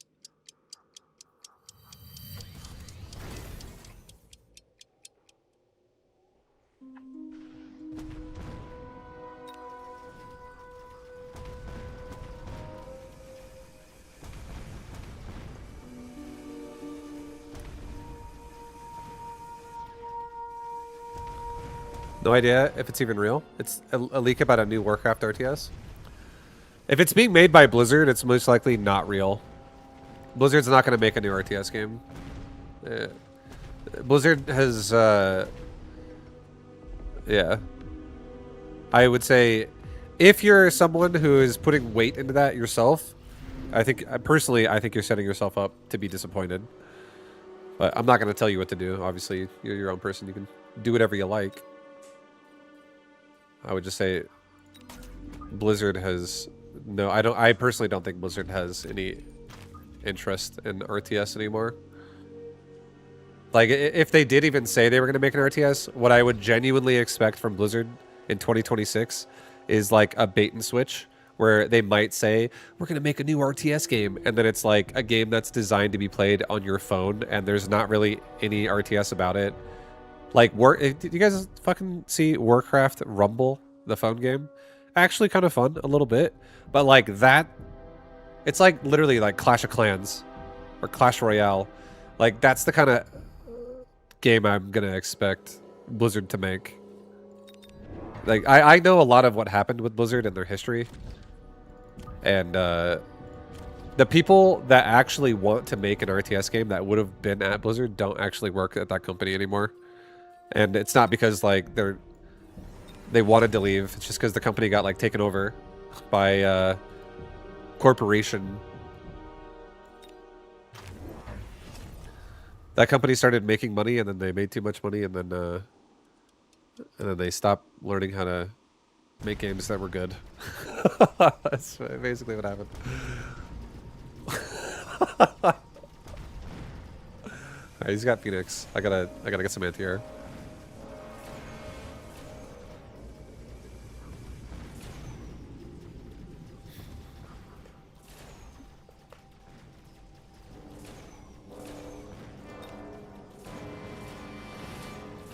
Warcraft Rumble, you mean that thing that was super hyped by Blizzard and was shut down in less than 2 years because they desperately want to make something for the Chinese market, and I think it'll also work in the US? Yeah, it's no bueno. It's no bueno. I'm gonna get a Dominion Core, and I'm gonna use. I like using Dominion Core more right now. I really actually am starting to like the whole aspect of the 50 mineral bonus every round. I'm gonna put it on my Phoenix. Maybe my Phoenix on the outside. I should be able to control this part of the board. And he could flank me, but I could always also get quantum reassembly. Let's get damage so we can kill the balls faster.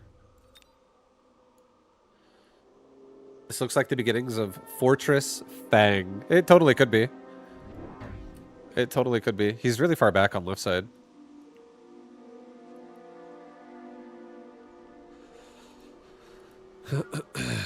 Which is good for us because that gives us an angle to paralyze him and then rush this before it even gets to my tower. So I'm happy with the positioning that we're in right now. It's not bad.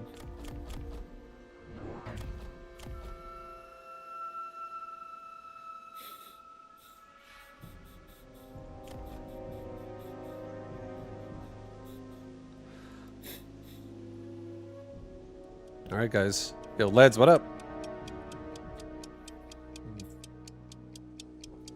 Glad to see you're comfy. Oh, yeah.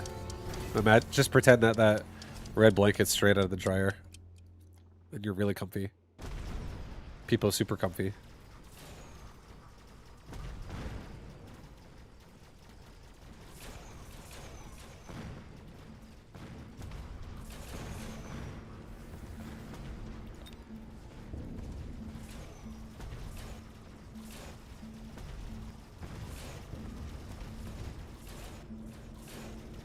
But do you like RTS with heroes or no heroes more? Heroes. Warcraft 3 is my favorite RTS I've ever played. So here's just because I feel like this is an interesting topic, and I've talked about it before. I'll tell you what my preferences are. It's an interesting topic. And you guys, I guess this gives you like, if you haven't heard me say this stuff before, then it'll be like a way for you to think about it yourself too, if you care at all about RTS. But I think my favorite RTS for a 1v1 experience is probably Warcraft 3, and I think StarCraft 2 is like if I had like a tier chart where like Warcraft 3 would be S tier, I would say actually Warcraft 3 1v1, honestly, it's not S tier. It's A tier. And StarCraft 2 1v1 is also, I would say, A tier. I think they're about the same tier. I would rate Warcraft 3 slightly higher, okay? Warcraft 3 is a little bit... I think Warcraft 3's got a little bit of an edge in 1v1 than StarCraft 2. And the only reason why I think that is because I really like... hold on. Actually, I need to make one hound. The only reason why I really like that in... one second, sorry. I'm like trying not to also fucking not play this round. Give me 1 second. I'm debating how I want to... I think we're going to be fine if we have hounds, but that Phoenix is going to get shot right away, so I don't really want to be so far away. I can't sell shit. Let's just get a level up on my left tower. Let's get HP upgrade. It's okay. But anyways, going back into what I was saying one more time. Warcraft 3, I think, has a little bit of an edge if I put it in tier A as like a tier list. Just because... I think the pacing of like leveling a hero is exciting and fun because I also like games like Diablo, I guess. And I feel like the hype and dopamine you feel in a game where you get a good setup. Like let's say you're playing a Blade Master for Orc and you get like multiple claws of attack. And you're like, holy shit, this Blade Master's about to go crazy. Like there's interesting moments that exist in the game that you can appreciate if you enjoy them. And I like that heroes are heavy emphasis on micro, and I like micro more than macro. And Warcraft 3 is primarily micro. That game has very simple macro, much more intense micro. So it's more about the battle than it is about the preparation of battle or the base management. But StarCraft 2 is the complete opposite. StarCraft 2 is like You play 1v1, and you're literally playing as fast as you can with your entire base, as opposed to just one aspect of like your army, right? Like the main fight. So you're trying to like manage more of like the infrastructure of your base than you are a fight. Because in StarCraft 2, the way it works is when a fight happens, it literally is like you can snap your fingers and the fight's over. Like, there is not as much micro. StarCraft 2 is a game of preparation as opposed to a game of micro. You do micro sometimes in that game, though. It does exist. But a lot of times, micro is instantaneous in StarCraft 2. So it's like, did I prepare correctly? And preparing in that game is like doing a decent build order and making sure your everything is set up properly, like your tech and your timings of everything, and making sure you're expanding at a good time, and you're just making sure you're controlling the map, all that shit. That's more in line with like StarCraft. Yeah, we got Quantum Reassembly, I got more crawlers, and I leveled up my other tower. I'm gonna sell the Stormcrawler next round. But I want it to just be kind of annoying.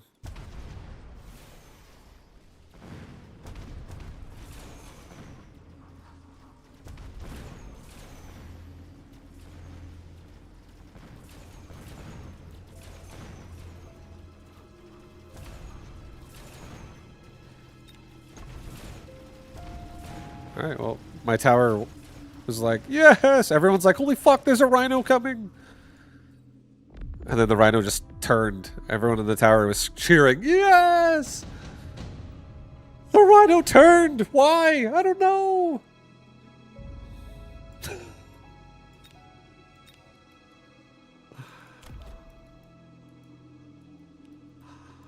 Alright, we're gonna get Missile Strike. And I'm gonna throw it at his Phoenix and his Fang right there. They're really strong Fang. I'm going to also level my shit. I'm gonna sell off that Storm. Level my Saber. I'm gonna get a Crawler Pack in front of the tower. I'm gonna get a... Do an Elite Recruit, honestly. Do Elite Recruit. Of a Hound and a Phoenix that just go over here. And these guys will kill the Rhino and also slow down the Paralyze, all that stuff. Let's get another tower upgrade, and let's actually get Mech Rage on my Hounds. So I can get through his Fangs really fast once his Rhinos are down, and get through the Crawlers fast to get all the Rhinos in the first place. And we can kill the tower faster with move speed. He's got more chaff down there. Any other A tier RTSs you like? So I would say, from this again, this is my personal experiences. Just from, did I enjoy them or how did I feel? My favorite RTS I've ever played, Warcraft 3. So we're going to talk about the whole game. So I kind of explained 1v1 to you a second ago. But going back to like the whole game experience, all of it in total, I like team games in Warcraft 3 by far more, like just much more than team games in StarCraft 2. Team games in Warcraft 3 were much more hype. Team games in StarCraft 2 were a bit more like dudsy. They didn't really feel as fun. Team games in StarCraft 2 can be fun. I'm not saying they aren't fun at all, but a lot of times team games in StarCraft 2, like it's almost like the same thing as ZvZ, where someone just convinces themselves, I can't go past tier 1. I just gotta fucking all in the whole time. I can't ever make a worker, dude. I'm stopping workers at 18.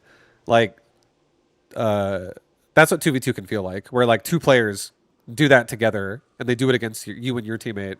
So a lot of the games in 2v2 would be like not as enjoyable simply because people would play it in a way that is like, you don't really play the game other than like tier 1. We're just going to mass like the starting unit and just like, either I'm going to stop your attack or you're going to kill me.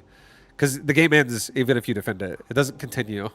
Like, if you defend it, the game is over.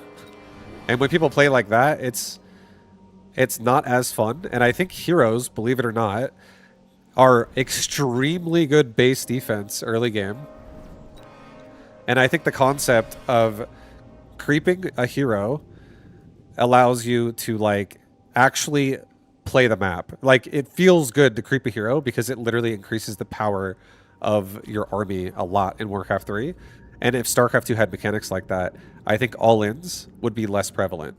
I think all-ins are fine, but I think if you play an all-in and then you play something else and then you play something else and then you play something else, it's fine. But if you play someone that every single round is another all-in, the game kind of loses its point, I would say, as to why it's actually fun when it's like that. It's just not as fun, simply put, when it's played like that. So if every single game is like that, you're just like, man, come on, guys. Can we, like, enjoy this game or what? There's so much more we could do. My Phoenix died. He's got EMP, doesn't he? No, he doesn't have EMP. What is happening to me, guys? We're getting killed out there. My God. We're getting fucking killed out there. Melting Point will fix this. It's also pretty much free. Get another crawler pack for this side. Help it out. I'm gonna get another missile. This game will probably be over this round, I guess. Let's actually sell off this. Let's get a missile here. Let's double up on it. Let's double up on these missiles in the front. Do another missile here. So I added 2 missiles everywhere, so if he adds an anti-missile everywhere, it'll penetrate, and he'll have to add more anti-missile than 1 per missile to actually stop the missiles. Except for that one is not doubled up, but that's okay. That's okay. Put the device on the melter. Give the melter range. Give me another hound, like right here, that just helps kill the fangs also really fast. Get an angle on the fangs like right away. Range and speed. And give me another Phoenix down here. Let's make sure this tower does not just die so easy. I wish I could sell something else. Because I do want to level. I feel like leveling this tower is important as well. I can undo everything and cancel the hound level I did on top right, but it's okay. It's fine. Guys, we're going to be okay out there. Everything's going to be fine.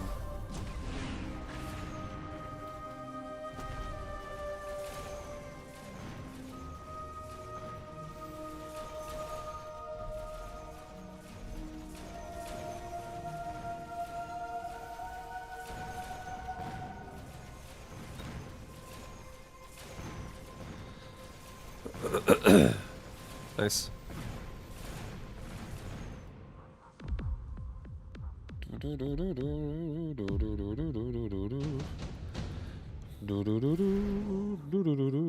Javelin.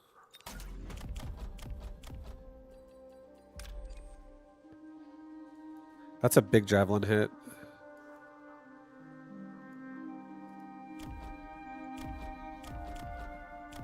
Maybe a javelin right here. He does have a beacon. I bet he beacons this. I don't think he's going to beacon this. Let's still throw a missile here just in case he does. Level my Phoenix. Level my Hounds. Yo, you guys got this, bro. Hounds, you guys got this. Sell off that Saber. Get 2 missiles. Here again.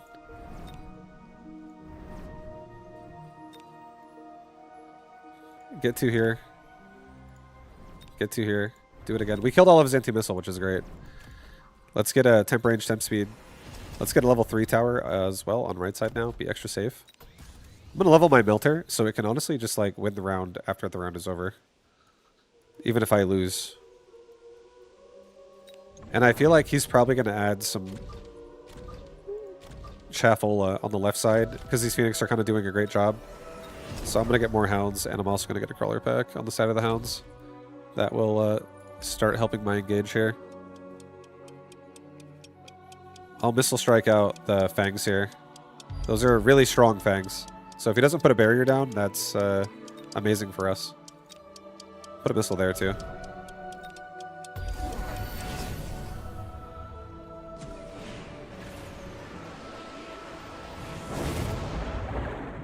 Well.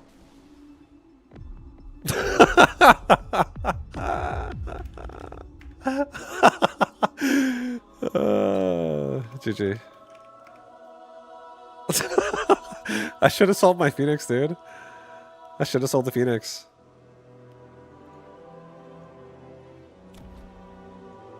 I should have sold the Phoenix, man. I feel like that's... What do you guys think? What do you think? Just out of an opinion, do you think a Javelin one-shotting a Phoenix that does have quantum reassembly should end the round? Or do you think it should just kill them and then make them respawn and the round continues? Because if they were to have died normally, unless this was patched recently, they would actually respawn. Like, normally, even if they're both dead, the fact that the tech exists means the game is going to continue. The only way the game would end is if it was EMP as well.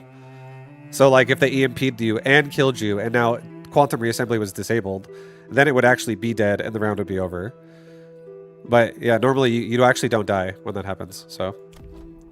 I feel like that's interesting that you can just one-shot reassembly and it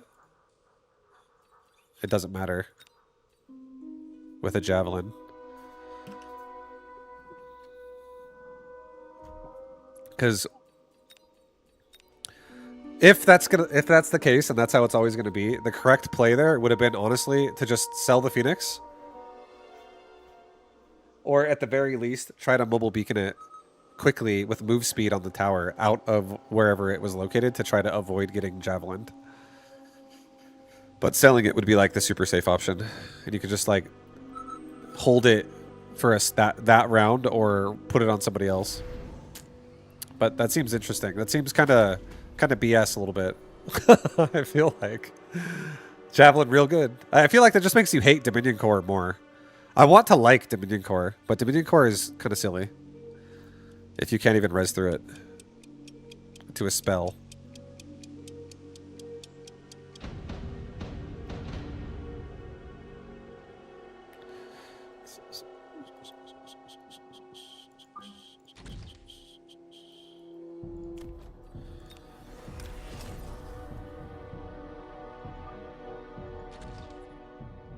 What the fuck?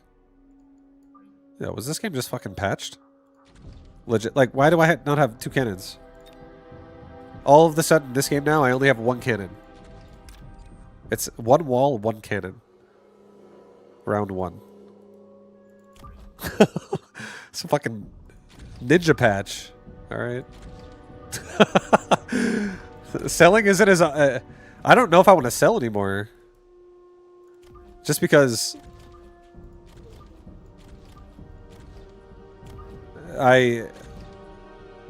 I'm not really going to make much here. I think I'm just going to leave it, dude.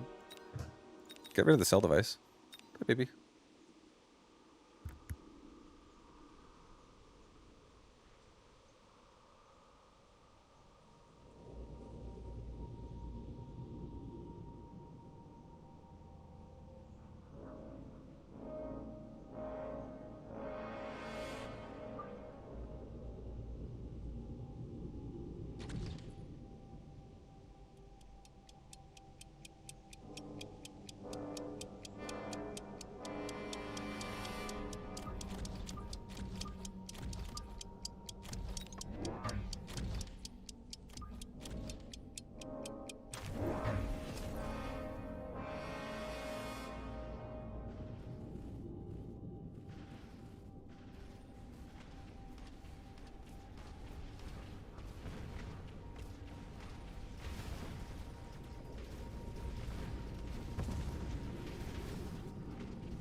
Sorry, guys. I'm back. I am back.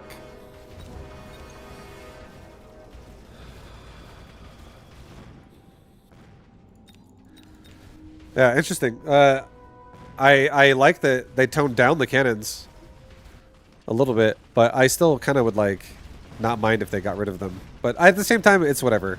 They changed them again.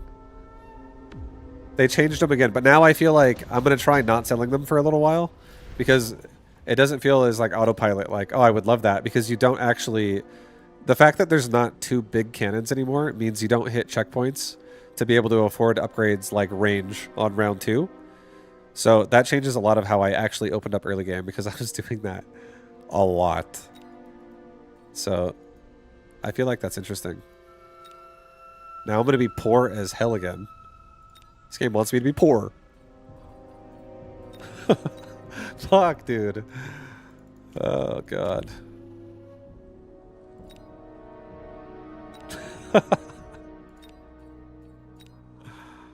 I like the Badger because it's free. I like the Phoenix because it's actually good. It's only 50. I guess I'll take it. Thank you. Yo, what's up, Phoenix? You're part of my army now. Let's do this. Go all the way to the side. Literally, like, push behind the tarantulas. And I'll speed the tarantulas up in the future. But for this round, I'll make sure the Phoenix is okay.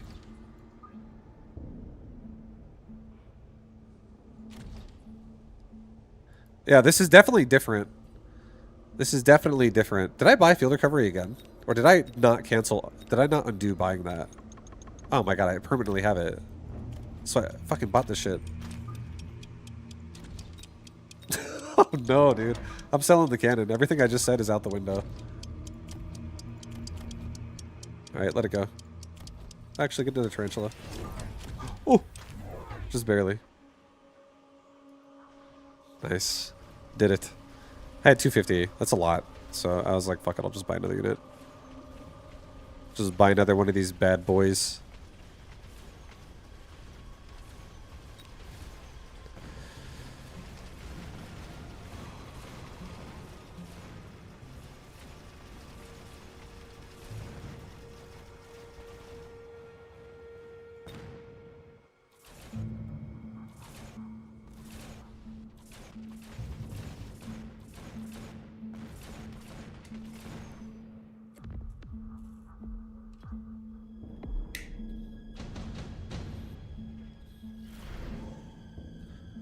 Shield airdrop, underground threat. I kind of like shield airdrop. I feel like it's annoying. He might underground threat us. Which I don't like that.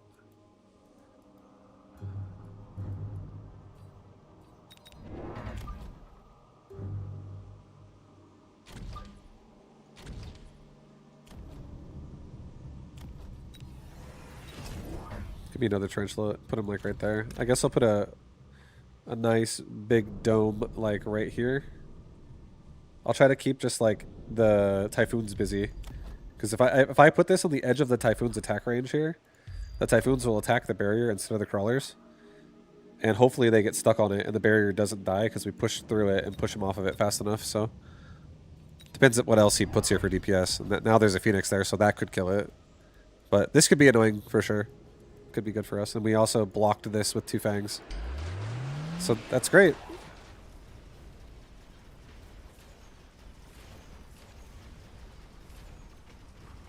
Oh, Typhoons did not get stuck, unfortunately. But if I get range on Tarantula, they might.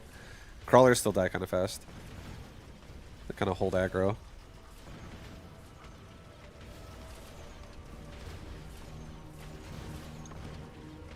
Looks like we're going to hold, though, actually.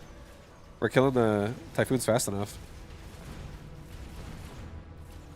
We hold the barrier. We lose the round because we get paralyzed. But that was alright. That was okay. Offensive tactics. He might drop a Rhino on me now. Might be a Rhino coming at me in a second here.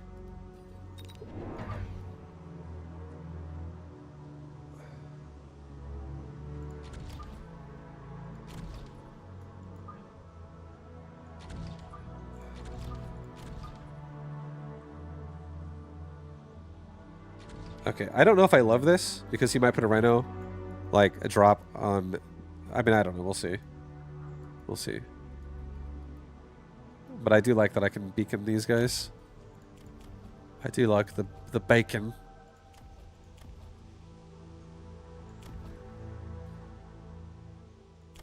Yuck. Alright, well, let's let it go. Next round. He's got a Phoenix over here now. We'll definitely run away. I'll just drag him across the board, and then everything he makes will just Everything he makes will just kill it on the right side by running away from it, kiting it. Hey,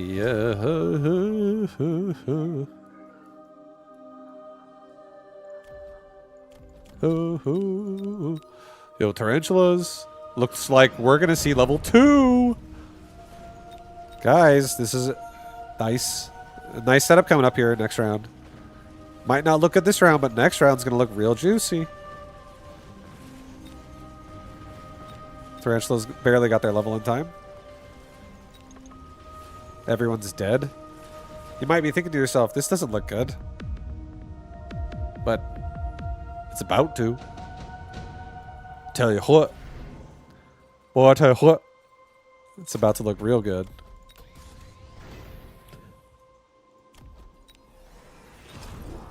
Alright, get a crawler pack. Run away with everybody.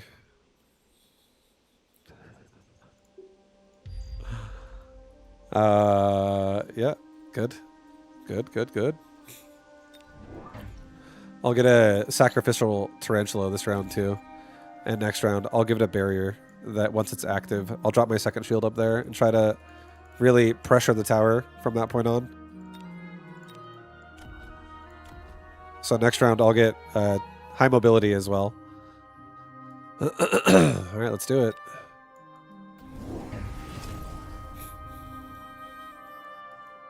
He's got a lot of Phoenix emphasis.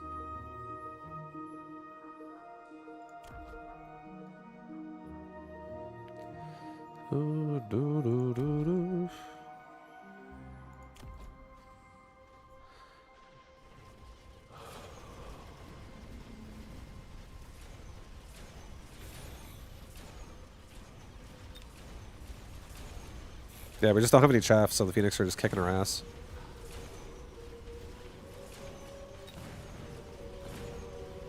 That's again why we need range, which will be coming next round as well.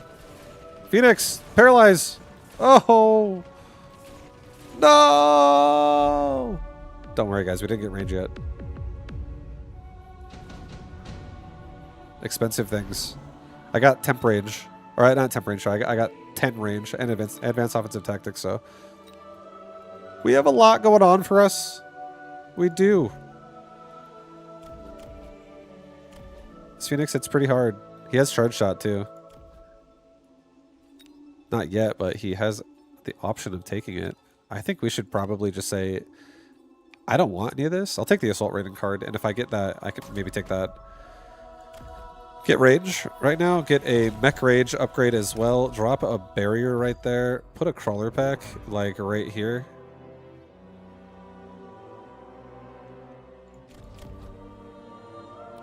And just make the Phoenix like shoot at this first, so they don't shoot the bubble right away.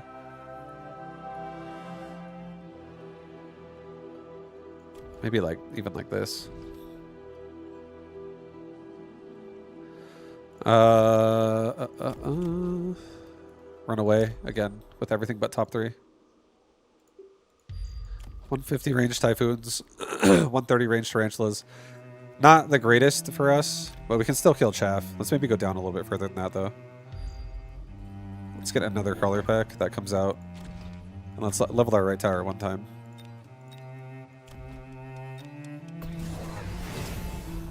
He resupplied.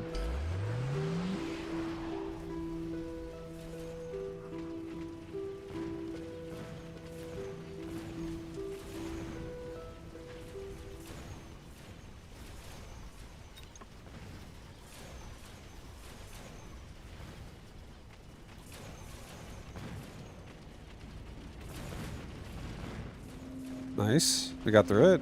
Yo, range. Give it to him. Range gonna give it to you. Oh shit, we just got killed by the Phoenix. Fangs, survive. Yes.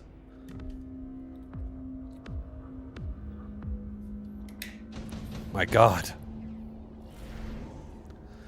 Oh my god.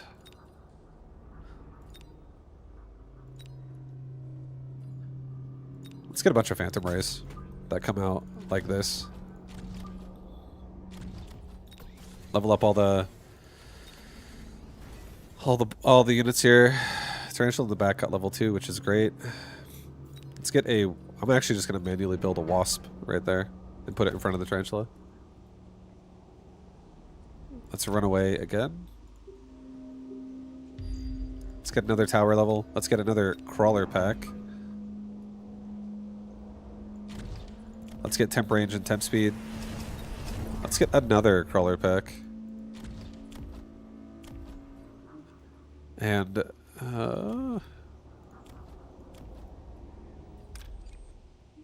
I could sell one of the Phantom Rays. I could sell them both and just like juice up my tarantulas right now. That would also not be bad, but I think it's okay. Just get HP. We'll just let it go. Phantom Rays could be pretty annoying too, especially if they get like armor against the Typhoon. They could be annoying. I could also get ground targeting on these things. I could try that out. I actually changed my Phantom Ray to a DPS Phantom Ray. I forgot. I could get ground targeting and like burst.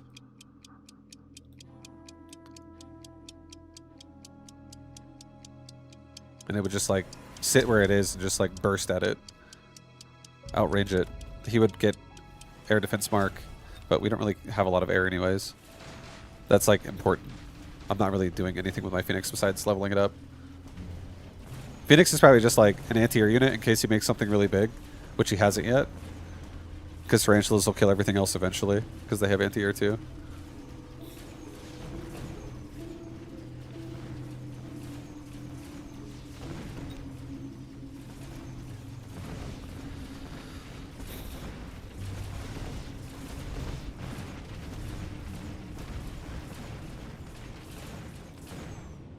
Nice. You know, tarantulas are getting really, really powerful. You see the power of the tarantula here? This thing is grouping up and it's killing everything. Oh my god, another advanced offensive tactics. Jesus. Dude, my tarantulas do ridiculous damage right now. Give them armor-piercing bullets as well. These things are doing 1100 damage per shot every 0.4 seconds. They're pretty beefy. Do temp range, temp speed. And, run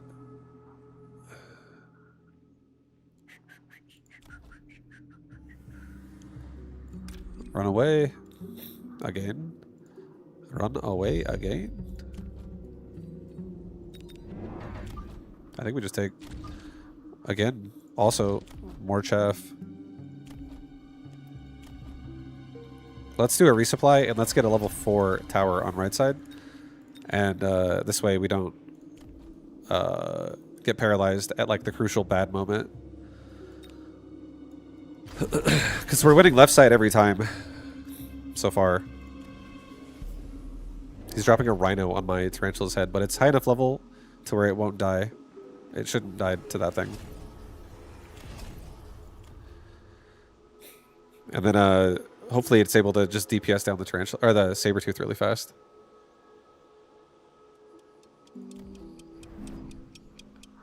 I'm happy he did not missile that crawler. Here we go, boys. Rounds in. Yo, kill the saber. We killed it. Oh, hell yeah. The damage is real.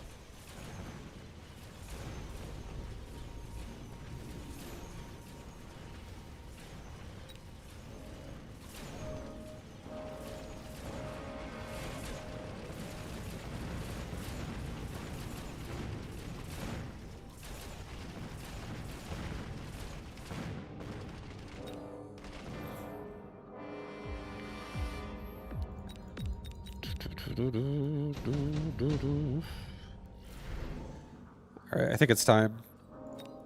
I think it's time we just wrap here. We go like this. Sell the Phoenix. A lot of money. Put the Scorpion right in the middle in the front here. Give it regen so it just like has a hard time actually going down. Give all these tarantulas level. Give them all anti-air. Run away with these guys. Put a barrier up here like this again.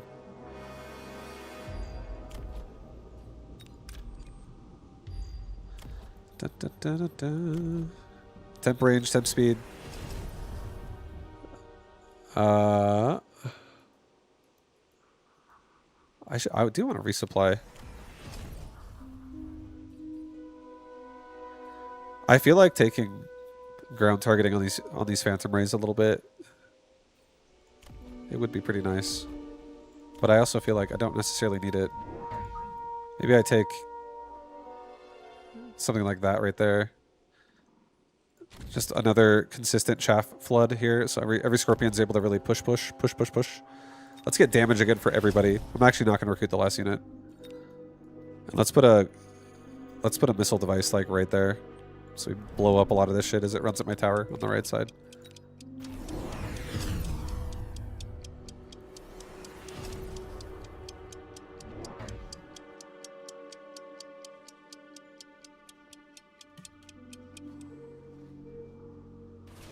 What's up, Hulk Smash? How you doing, dude? I had some nice games today in StarCraft.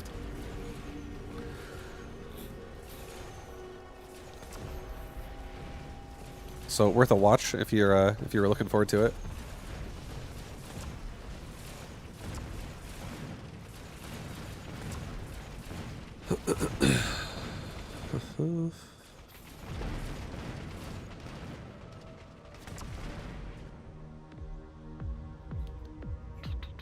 Nice. We got through it, baby. We got through it.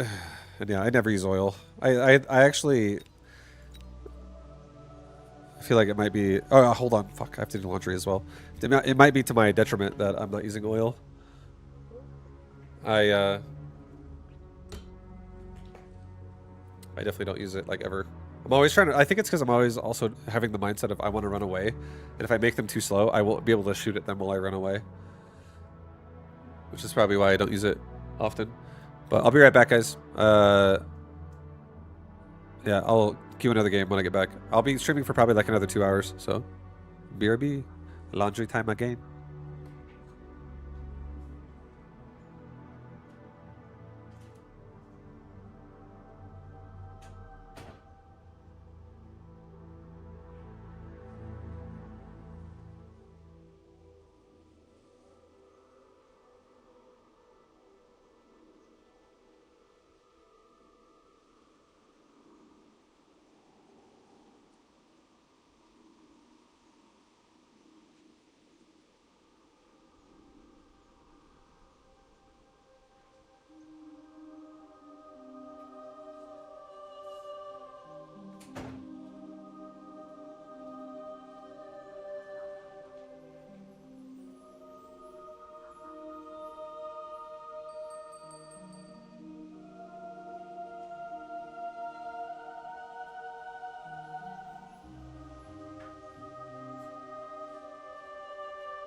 Oh yeah. All right, guys, I'm back.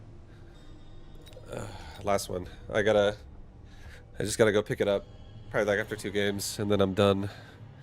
All done skis.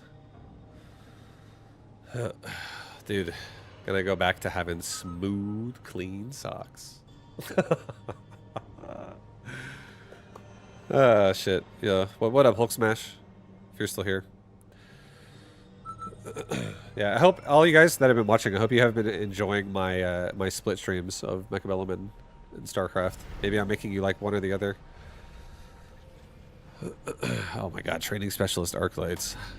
Say no more. My obsession. My obsession.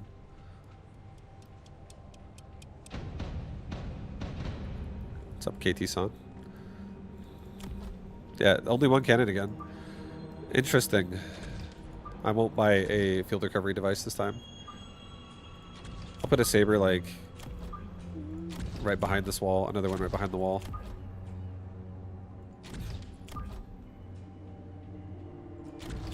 No, I won't do that. I'll put just one directly behind the wall. And another one over here.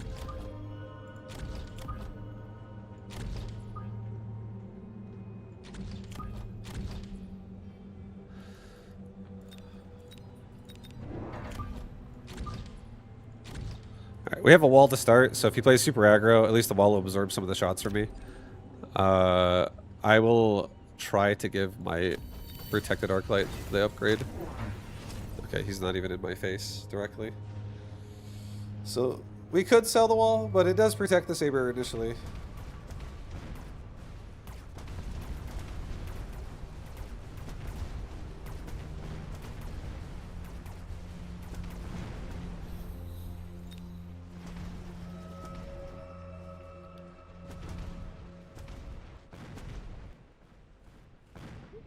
Hopefully we get the tower. This is not good. Get the tower! Holy shit, get the tower! Oh god. Oh god, it's a nightmare out there. The whole right side died. The entire right side is down. Oh my god, dude. Not good. This is not good. Improved steel balls. That's good.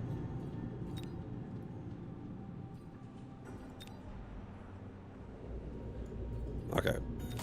Yep. I think I'm evacuating out of just kidding. I'm not evacuating yet. We're not evacuation canceled. We're not evacuating just yet, but soon.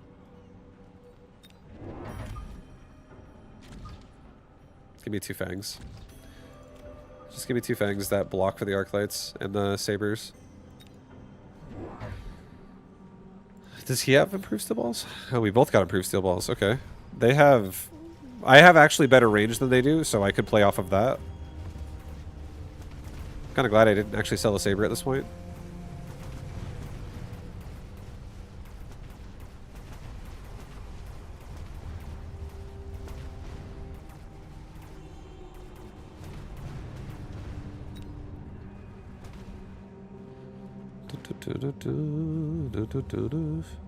Alright, we got a paralyze. We got a decently timed paralyze. We might turn his saber into us.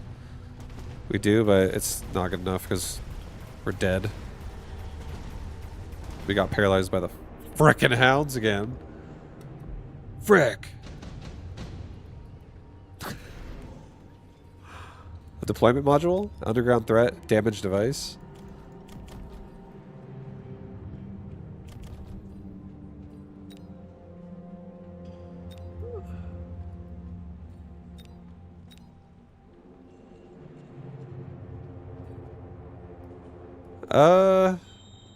I'm pretty safe. I'm relatively safe from underground threat. Not really safe.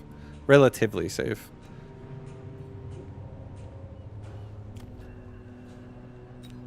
It's okay. I don't think we really need to worry too much about this. Let's just take a damage device. Let's put it on my juicer arc light. Let's get 2 more arc lights down here that are like deep in the back, and let's get 1 more that's over here. Let's get range on everybody. And let's get a level... Cancel that. Let's get level 3 on this damage device Darklight. Let's just force a level up on him. Fuck it. Give it to him. Make him strong. Alright, so we're not going to get paralyzed. That's step 1. Step 1, paralyze is gone.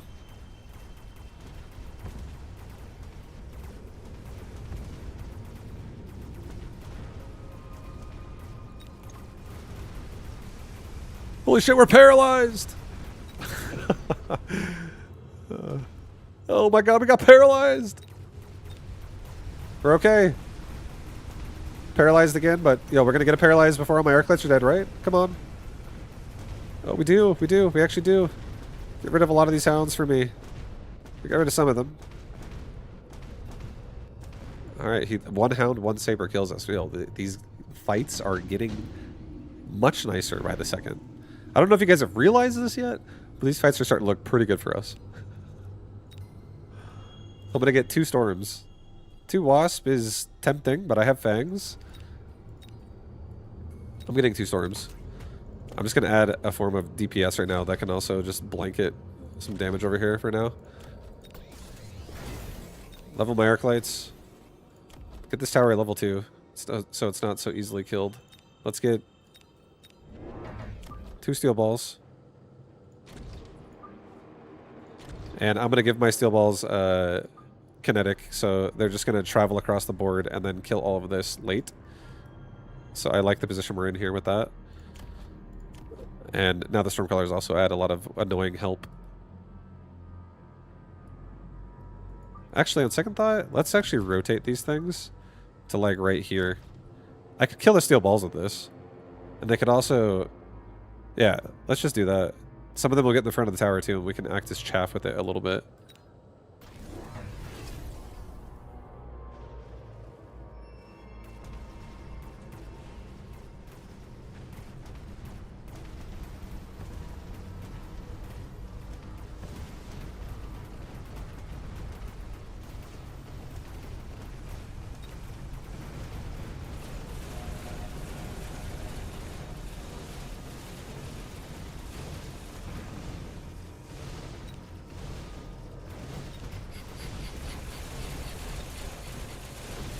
So he's got a lot of air, right? He just turned this board into air special, an air special.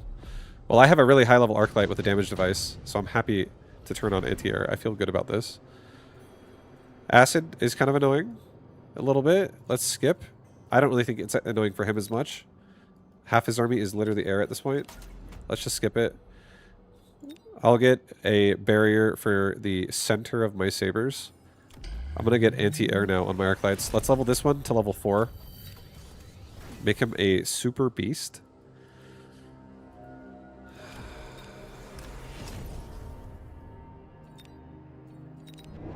Give me 2 more and put them right there. This right side just got a whole lot better. This right side just got a whole lot stronger, man. God damn. Get a level 3 tower. Alright, let it go.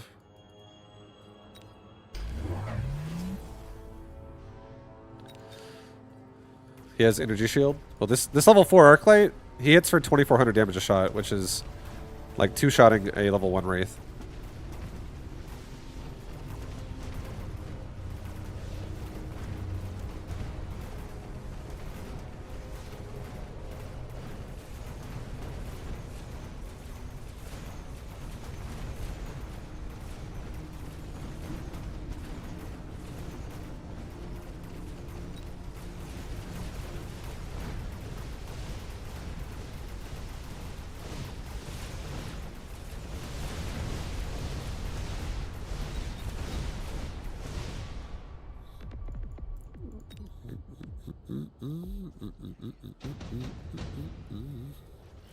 Damn, we got ourselves a battle here, dude.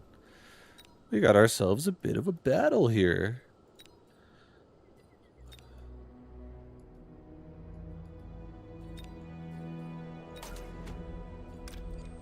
I'll take a wasp swarm. I'll just put it over here. Have it just help. I could add some much larger, stronger anti-air myself with like range and anti-air wasp myself, but I don't think we're going to. I think it's okay. I think we're just going to play it out with what we have.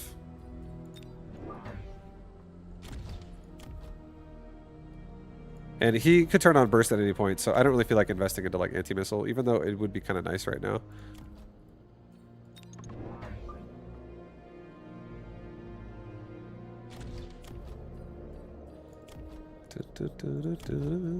Give me double damage upgrades for everybody. Give me a level 4 tower as well on the right side, and let's Let's have these arc lights just like defend the tower. Full stop. Don't stop. Get it. Some of these units might turn left now too because of this. Maybe actually we go like this. Group up. And I'll add one final arc light, like right here. That can just like stay on this side and kill the chaff that doesn't get finished off. So we eliminate chaff running at my other tower. Being a problem that way.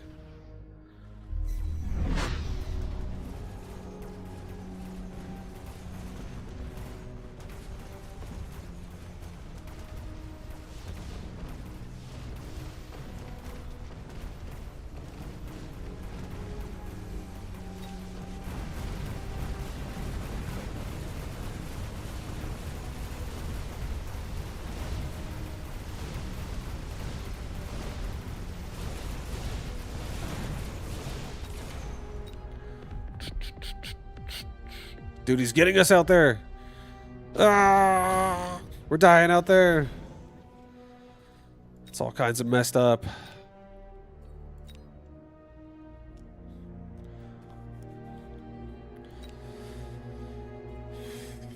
I'm taking the 2 Farseers. I'm putting the Farseers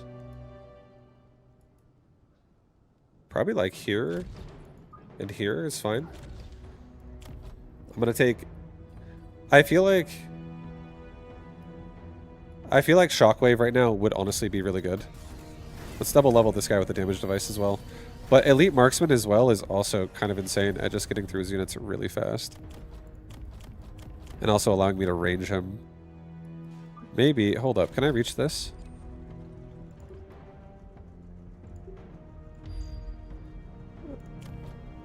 Take Scanning Radar. Take Temp Range. Resupply. Take 2 more Fangs.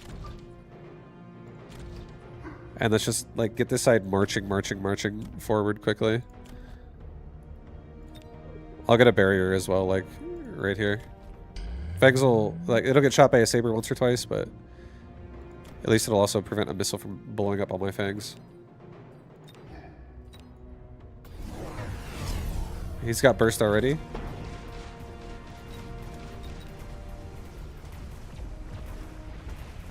Alright, well, my arc light hits really hard now, so I'm actually getting through the Sabers pretty quickly now. And soon to be the Phantom Rays. The energy shield he has is pretty nice.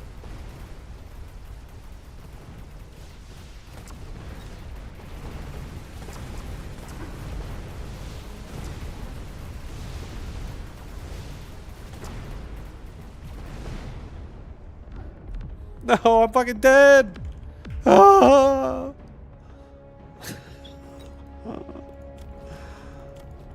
Yeah, I think these arc lights should be further back. With how little we have, I think I need more. If I'm going to be this aggressive, I think these upgrades are, like, first, definitely make it better here, but also having Shockwave and having something that can, like, keep the concave, like, further on his side, as opposed to allowing it to push into me, because this guy gets compromised so fast. He was dying so quickly just because, like, units were on top of him.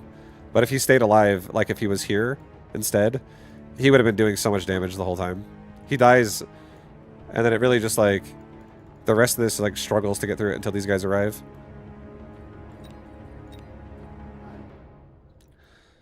Why are those Phantom Rays so tanky? He's Fortified Specialist, and he had the Barrier. And Barrier is honestly pretty nice, just because the unit physically can't die. Even if something hits really hard, it'll, like, force the Barrier to die first. So it's pretty good. I could have done something else besides arc lights as well.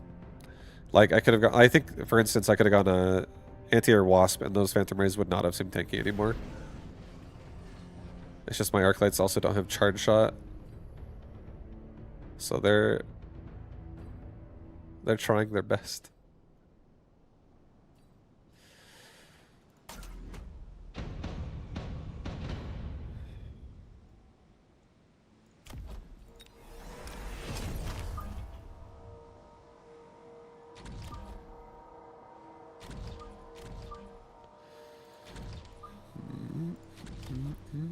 I still have DPS Void Eyes.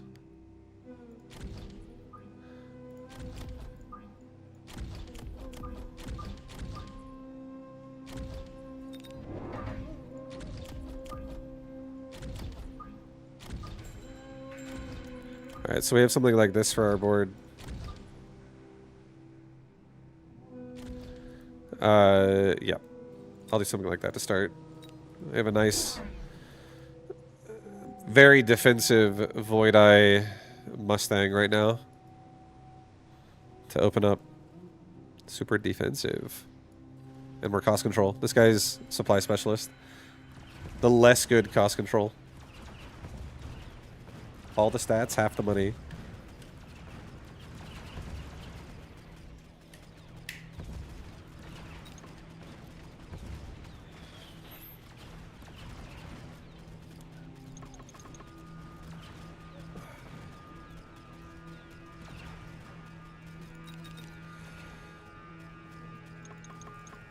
Hit the button, bro! Thank you.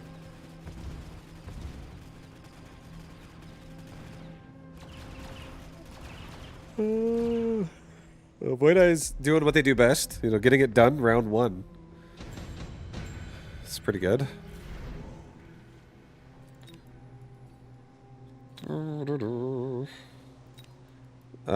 Mustang could kill the Phoenix, ideally. Sledge are free. I can sell them. They can also help with initially pushing this side.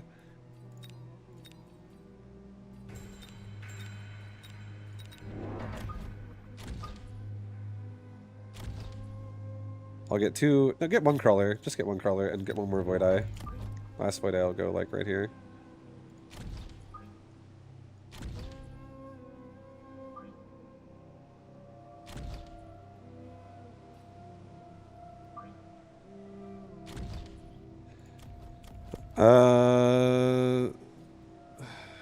Did I buy a fucking field recovery device again this round? Did I buy this shit round one? What is wrong with me? What the hell is wrong with me, guys? Alright, that's fine. I don't want to sell the Sledge yet. I could, though. Fuck, I'll sell him. Sorry, Sledge. Because if I sell you right now, I can get double range. And I can really just, like, elevate my leveling process here.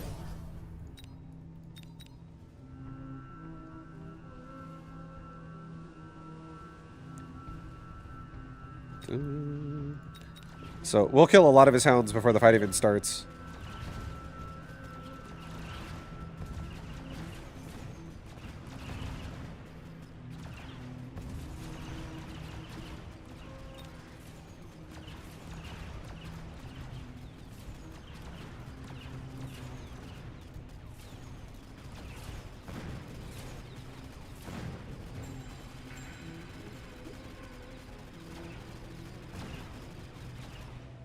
Nice. Very nice. Very nice. Very nice. We got a Mustang and a Void Eye level up. That's what we're looking for. Just some fat levels. Deployment module could be pretty good.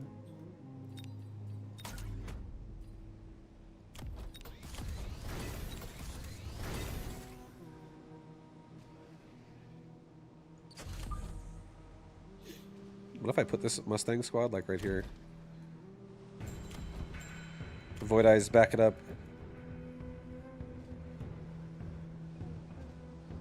No, don't do that. Actually, yes, do that. And put a new Mustang in this place. I'll have this Mustang go over here with this side. This side's really far back though, so I do need another crawler pack to do this without losing the Mustang. I guess that's good enough. Let's get a damage upgrade for everybody. I still don't one-shot his hounds. Barely. He's got chamber compression. Oh shit. Did Vibe already give his first impression of the new Stormcaller tech? I don't want to ask him. I have not. And you just did. No, I'm just kidding. You're fine. I have no idea what the new tech even is. I haven't looked at the patch. the actual patch notes. I just noticed while playing that there's only one cannon now. So I was like, oh shit, there's a patch all of a sudden today. I didn't even know that. But what did they actually change about Stormcaller? You'd have to tell me.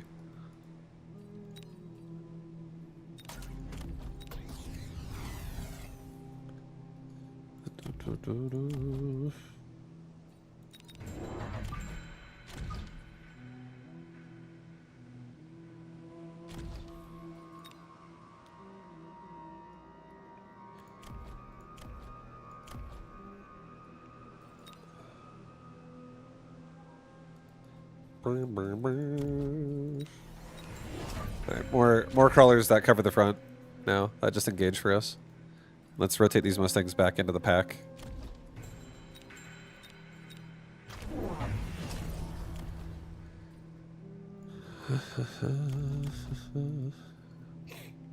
High explosive anti-tank shells changed to heavy missile. Increased attack by 120%. Missile HP is increased by 250%. Oh, that's nice. But increases attack interval by 25. Yeah, that's huge. That's a way that a Stormcaller could be more useful against anti-missile. So Stormcaller missile projectiles are still super slow, but now they could be tanky. That could also protect other units. Like you could go for like a playstyle that's heavy missile, and you could do like Farseers behind it. Just do like heavy missile Stormcaller with Farseers that like their attack also doesn't get anti-missiled out because the Stormcaller's missiles take forever to die or something like that. I bet you could probably do something like that now. Which could be cool. It could be cool. If I go anti-missile, or sorry, if I go air mode Mustangs, he's probably just gonna land these fucking things so that Void Eyes can one-shot them. Range of all units. The range of all of my units. I don't think so. It's expensive. And now I can level for free every round.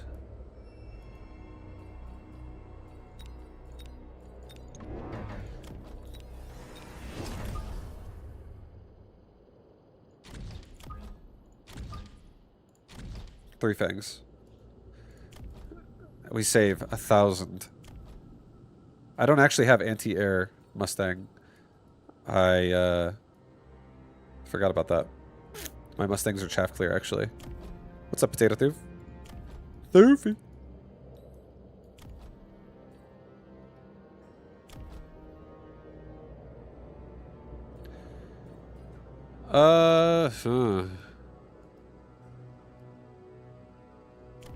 Shit, this is a weird situation now.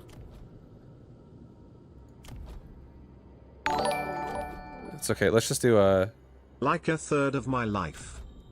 Yeah, 138 month resub Potato Thoofy. Yeah, that's a very long sub, dude. I hope you've been doing well. Thank you for the continued love and support. I appreciate you, man. Nice to see you. Welcome. I'm saving 1,000. This guy's really Wraith heavy.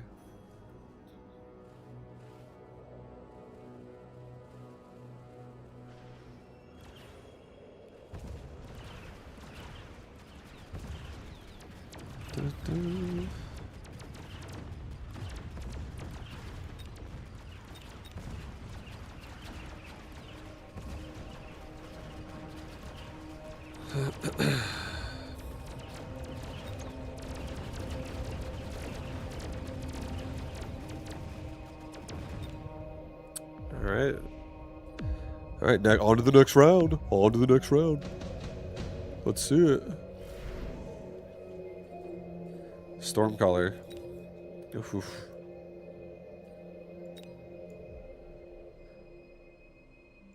Two Farseers. I like the two Farseers because of how free they are. They also could kill the Wraith, but I don't really, I don't know how I feel about that. I'm not trying to beat him in a range war. I think I'm going to beat him in like just a meat war. I'm going to have more meat than him. I think we'll do this. Put 2 Stormcallers right here. That just like get aggressive on the side. Put a Crawler pack in between.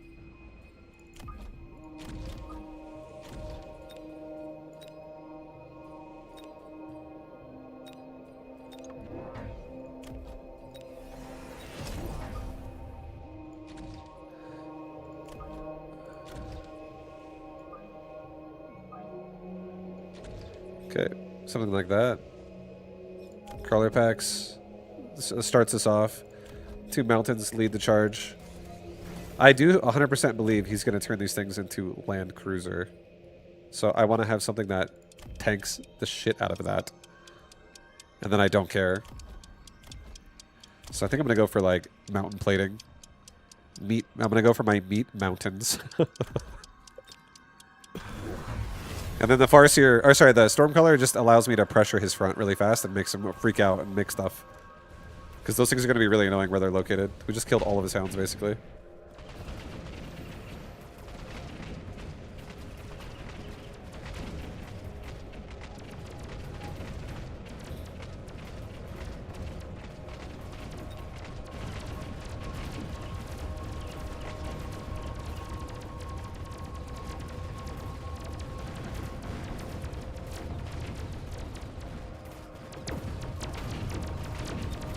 Mustang with the device just got another level, so I'll just give them anti-air. This guy has so much fucking range right now. It's actually kind of insane. Okay, this is good. Thank you. I'll take the range device. Put it on the Mustang.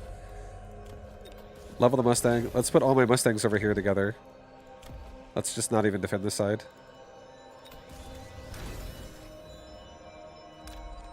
Sell off that tower.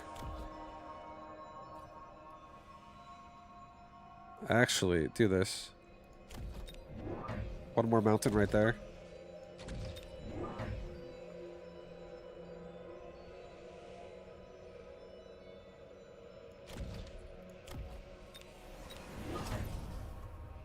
A couple more crawler packs that protect the front line here. Let's get mountain plating, like I was saying, and let's get a beacon and have these units like run to this way. Go group up this way and try to drag. Actually, I don't like this. Put this Mustang here. I like this better. This Mustang might actually get level 3 located right there, and then I can rotate it back over to here. Do I like this mountain, though? Maybe I don't like that mountain. Get out of here with the mountain.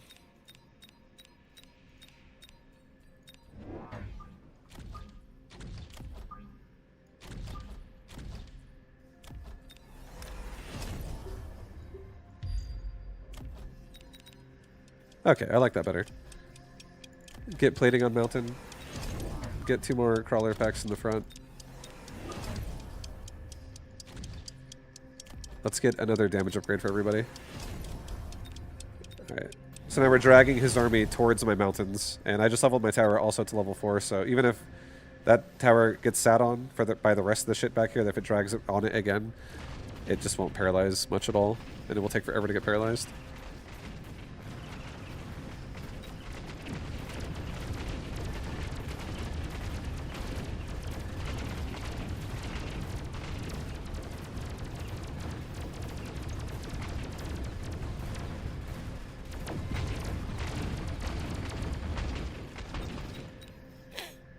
Oh yeah. This is good.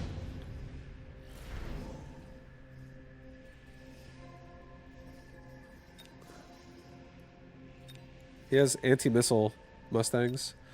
But I guess we have Stormcallers, right?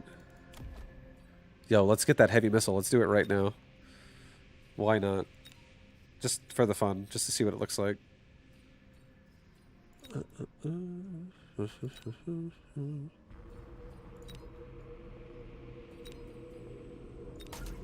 I'll get 2 sledgehammers that go out like this. They lead the charge. Let's give them both regen. Let's give my Stormcaller heavy missile. I just want to see what that feels like. Level up my Mustangs. They're doing wonderful. Everyone but the top 3 crawlers is going to run away again. Let's get temp range and temp speed.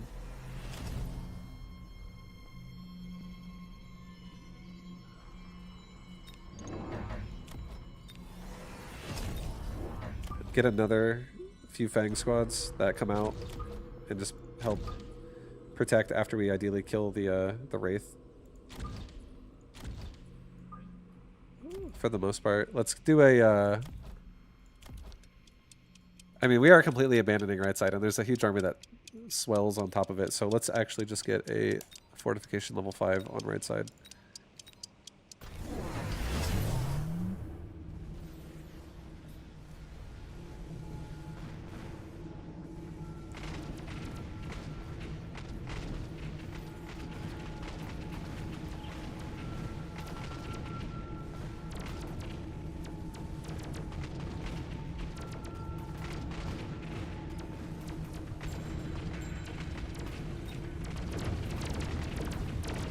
The nice thing too is now that he has anti-missile Mustangs, we could actually just go Wasp. Because he won't be able to kill the Wasp as easy now if a lot of his Mustangs are shooting at missiles instead. So Wasp will be a nice chaff to actually push the melting point with.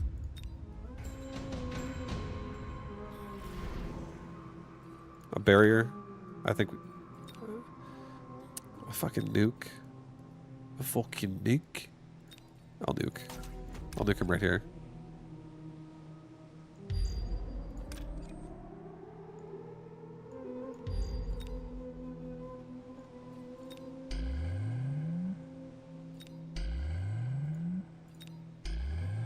I'll get 4 barriers. Hopefully my boys stay inside of it.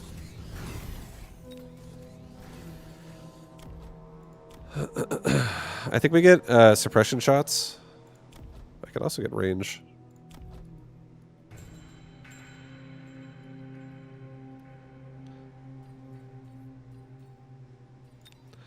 No, let's get ourselves... He does have Wraith and Mustang, so that Wraith can also kill the Wasp. Let's just get Wasp in near the back.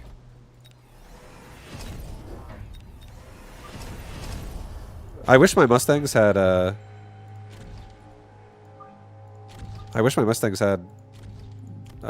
anti-air, but they don't. So it's kind of rough. It's kind of rough. All right, let's go. Send it. Let's also get the Mustang out of here. Let's have the Mustang go up this way. And we'll just have the crawlers alone try to drag this army into a nuke. These Mustangs can try to push and like overpower the Wraith really fast. Maybe put them right here actually. So they don't get pushed by all the crawlers.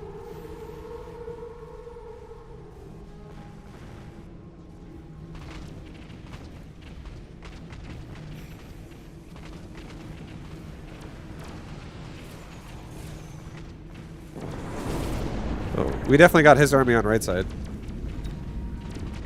Oh yeah.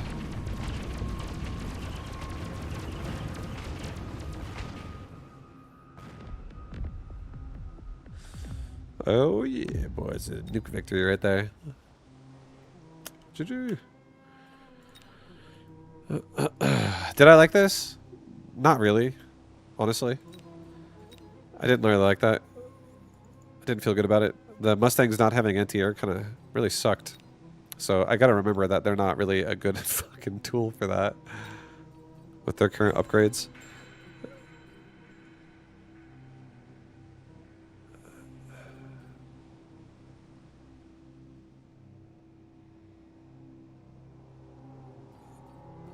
Maybe I'm actually gonna try... Okay, I'm gonna try this actually. I'm like looking at the upgrades here. I think I'm gonna keep it the way they are. I'm gonna make Stormcallers. I'm gonna try and do a playstyle where I'm gonna run Stormcaller plus Phantom Ray plus something else that supports that. Ideally something with Chaff Clear like Arclight or something like that. Something with good range in Chaff Clear or a Vulcan. What's my Phantom Ray have? It's got ground targeting oil, right? Yeah, it does. Okay. So give me 1 second. Next game I'm gonna do a missile build here. But last load of laundry I gotta go grab and then I'm done. BRB in like 2 minutes and I'll queue for another game.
Yo, I'm back. Yo, I'm back, guys. What up? Thank you again for watching. Laundry's done. Don't have to do it anymore. Everything worked out.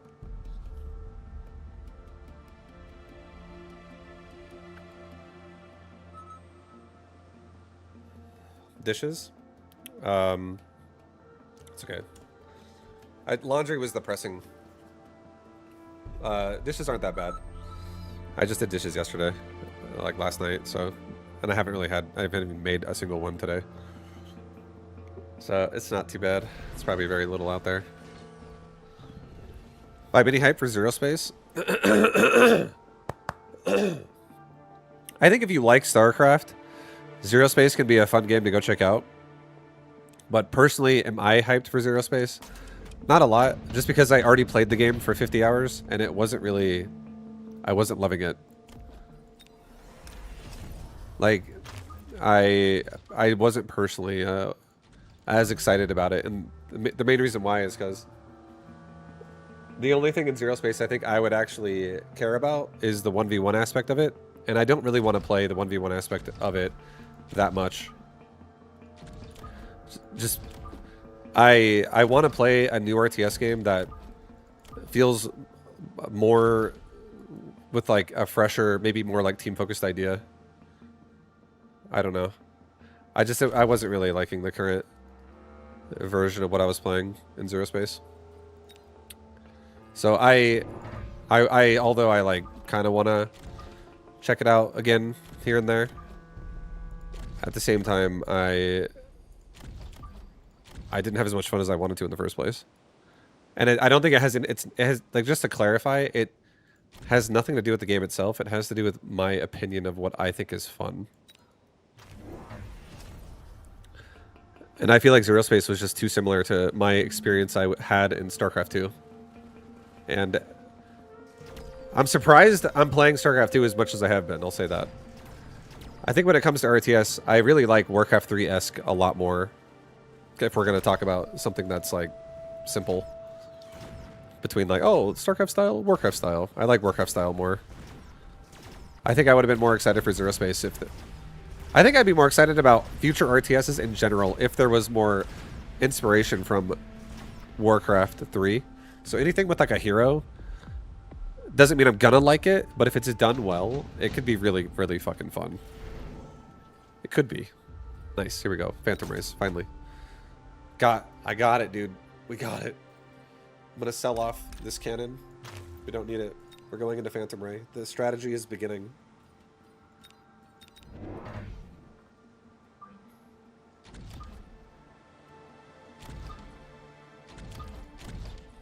Alright, it's beginning.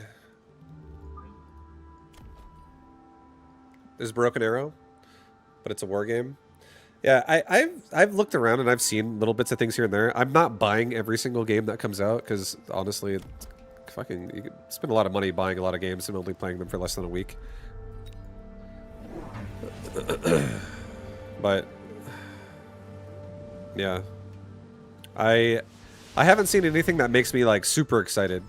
But I also think that's like I convinced myself that I just loved Blizzard RTS by far the most.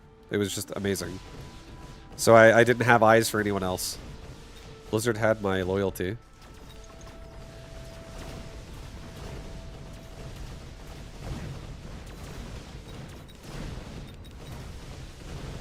But obviously, I did play other games, just like I never played them nearly as to the extent that I ever played a Blizzard game. Like I've played multiple RTSs for like tens of thousands of games in each game.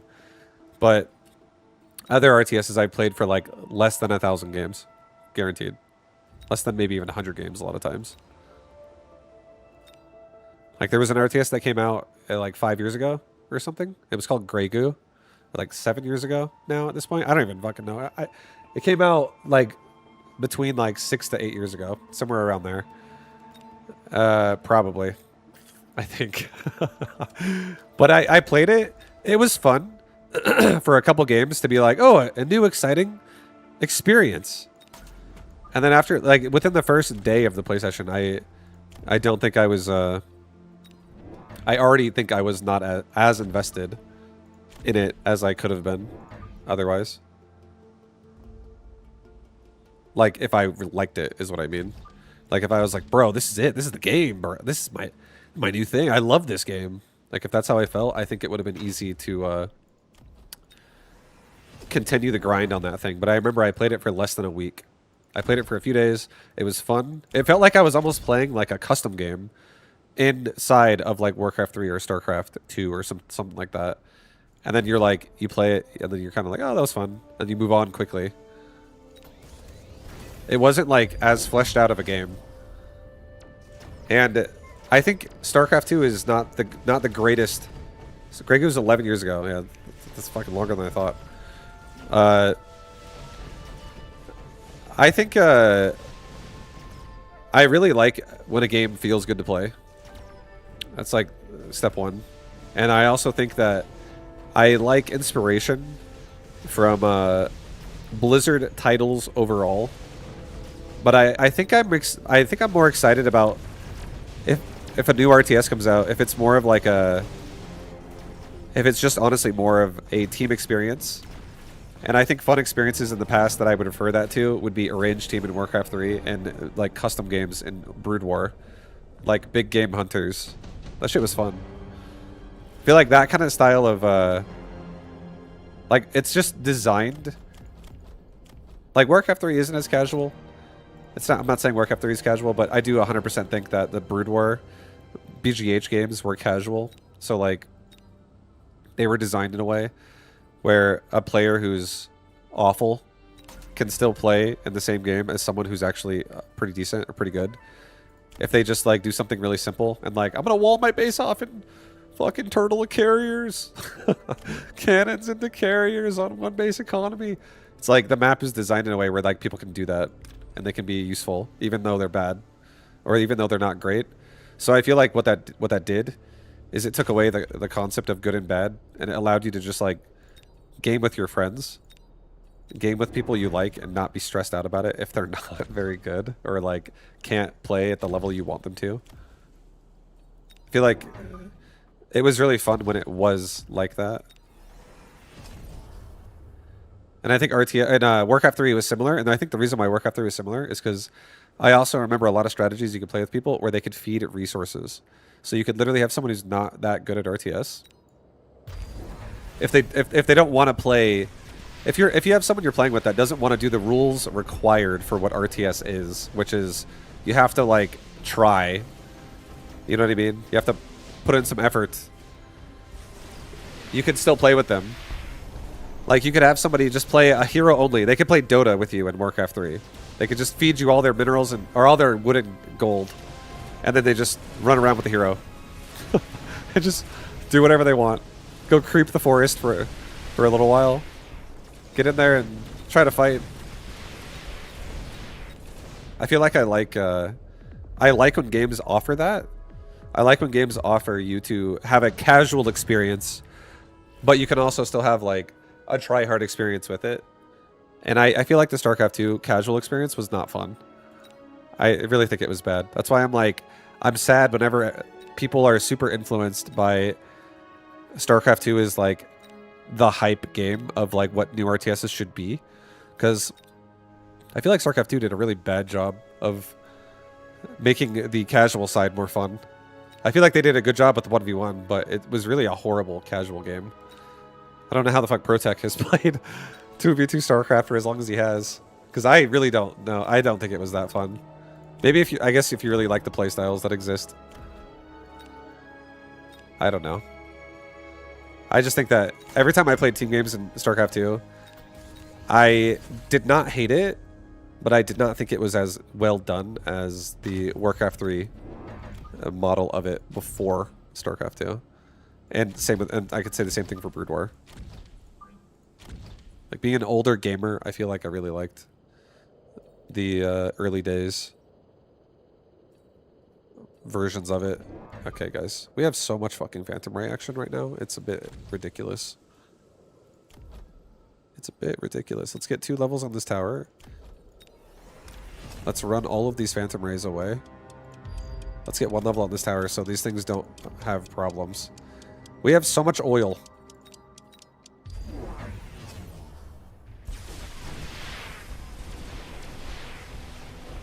I wish developers would learn from Warcraft 3 and StarCraft 2 campaigns. They seem to forget a good chunk of us just play for the story and don't go online. I think they do know. A lot of people that were making it know that there was a lot of people that play the campaign and then just never play the game again. Like, or they don't play on a consistent basis. They have like the online community, and they had the solo single player campaign, buy the game, play the campaign, stop playing the game mindseted people. And the people who play online consistently is definitely the minority. It's like not even 30% ish of total people who play the game. For the people who go online consistently is what I'm saying. That's like the people who are like on Twitch daily, watching StarCraft, watching esports, like all about the consistent live action StarCraft stuff. That's by far the minority out of all people who have played the game.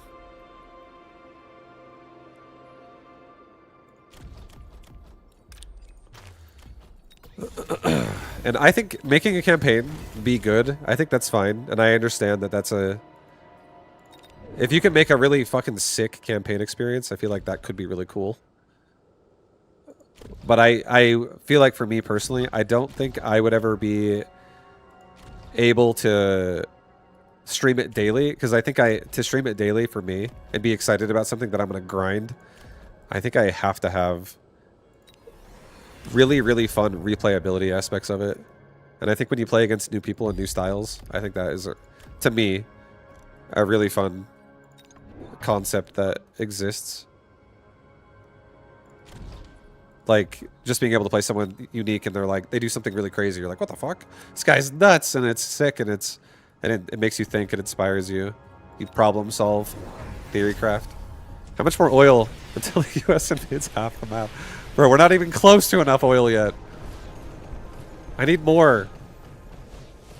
There's a lot of Phoenix out there.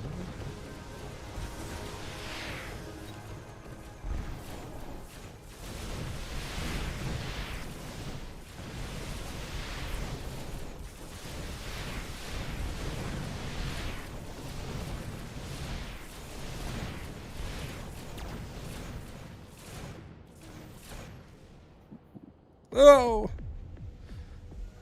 No! Why, God, why? I don't have what's it called? Anti-air fortresses, so I don't want to do that. Extended range Vulcan. Elite hacker, improved firepower. I feel like another firepower device on another Phantom Ray could be good. We would definitely get through the rhinos really fast. I'll put it on the front one. I don't have to keep the melting point all game either. I'm probably going to sell that eventually as well. Let's sell the marksman. Let's get range on Phantom Ray so they can at least like have some range against these Phoenix.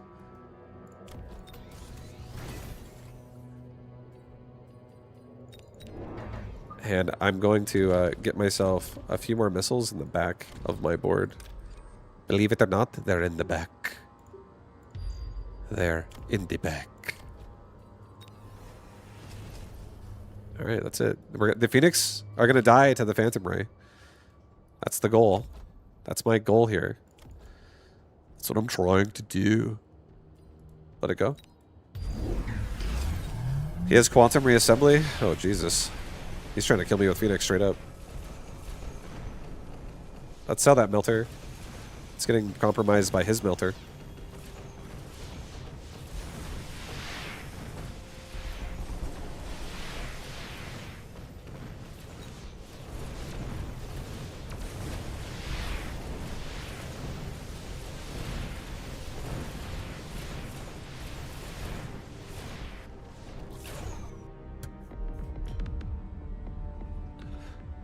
Alright, okay. Okay. Alrighty.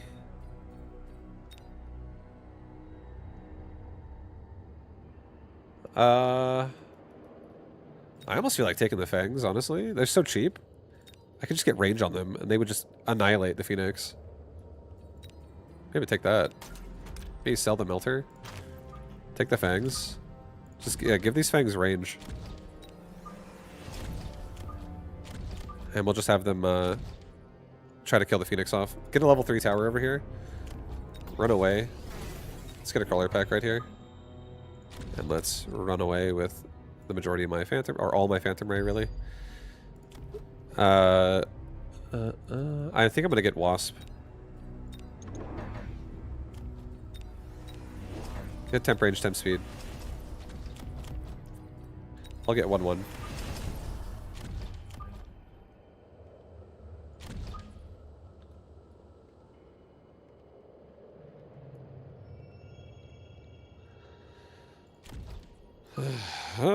Put it here. That's fine. Okay, let's go, let it go. Let's do it, team. Come on, team. Make me proud.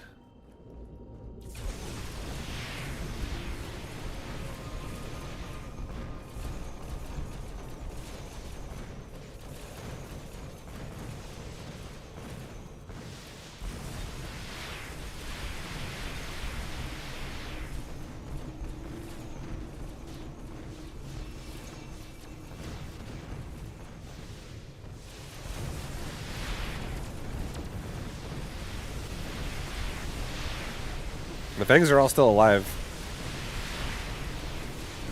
and a lot of the Phantom Ray are still alive as a result of it too.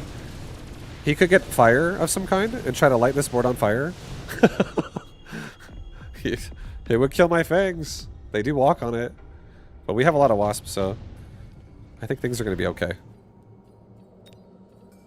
Let's get a haste module. Put it on my far back Phantom Ray. Level every Phantom Ray. Stormcallers. I'm gonna give my Stormcaller maybe like more storms up the center here that just work on this side.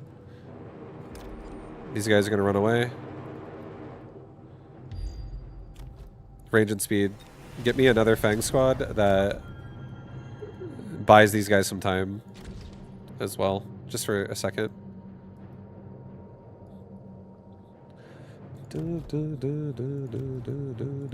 I'll get a guaranteed oil right here too. I'll actually do an oil. Because my oil's not hitting him directly. Be like this. Alright.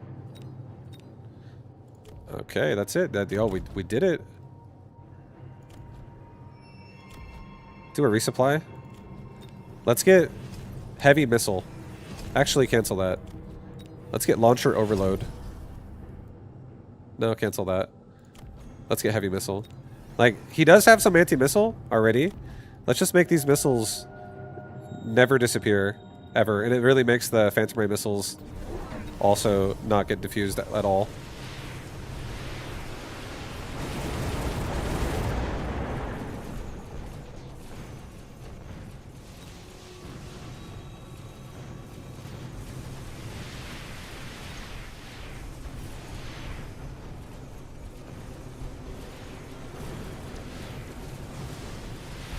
My god, dude, this is ridiculous. The strategy owns.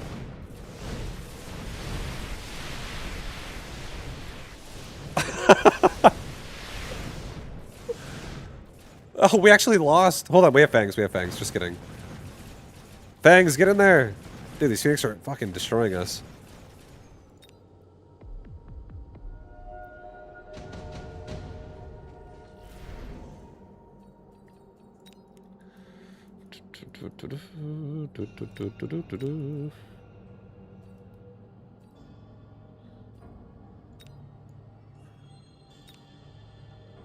Alright, we'll just do this. I'll play this extra safe for myself. I'll do a nice acid blast that just goes inside of this area, and we just kill a lot of his units over here with this. I'll get...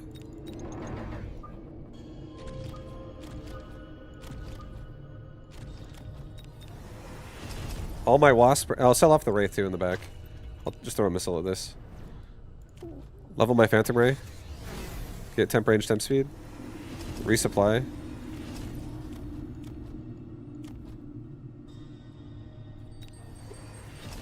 Get another wasp. So what's going to happen right now is his Phoenix are winning the round, and he has all of his Mustangs over here. He has nothing over here for anti-air. We're just going to swarm his air right now this round and try to win the game in one turn.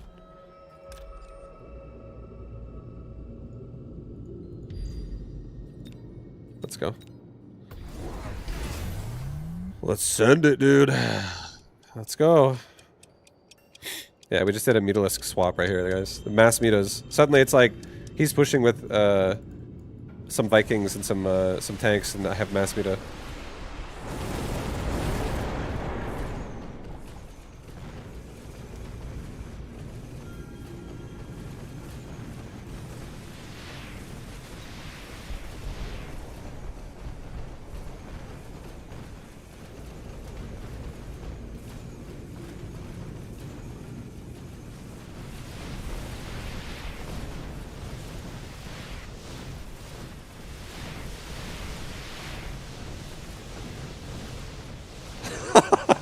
I have so many Stormcallers, dude. What the fuck? They had Phantom Rays.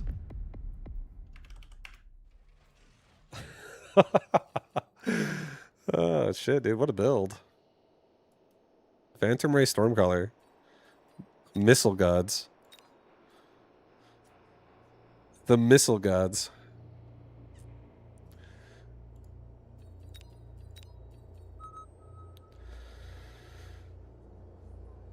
Anti-missile saber trying to shoot down 1,000 heavy missiles. Yeah, dude, it's... That was actually surprisingly a lot. It was definitely a lot. Missiles are back on the menu.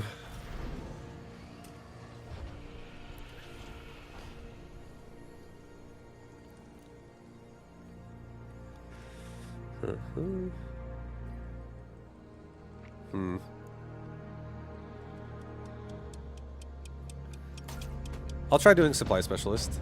I want a lot of money right now. I want to have a good income. I'm back on 2 cannons again.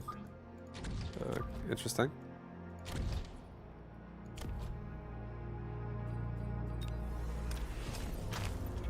I guess it's like RNG, what you get.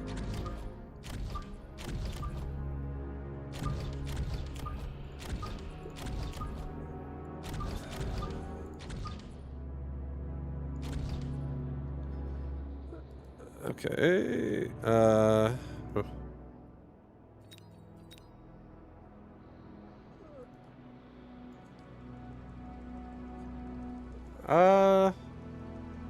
Yeah, it's fine.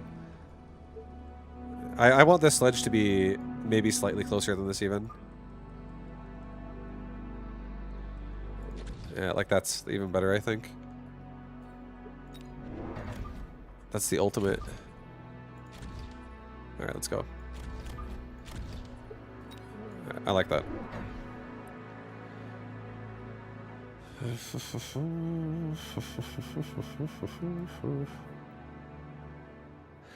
Okay, so he's playing medium, like midfield. I could play a playstyle where I try to get like Stormcaller pressure, like reaching towards the tower from where I'm at. If he's really far back now, like I could try to just siege him from like the front of my towers pretty aggressively. Sledgehammers could tank this for sure, because my sledges have a lot of defense. And now I actually feel like EMP is very reliable with Stormcaller. And I feel like EMP on Stormcaller is probably the most annoying form of EMP in the whole game, because it's the thing that outlasts a photon emission the most. It literally like doesn't die. Even if like your army is all dying, it dies last because of just how far range it normally is.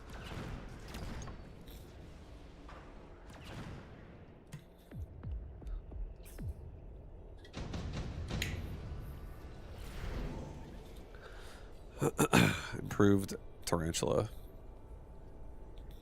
I don't think so. I don't think so. Rhino? A Rhino could be good.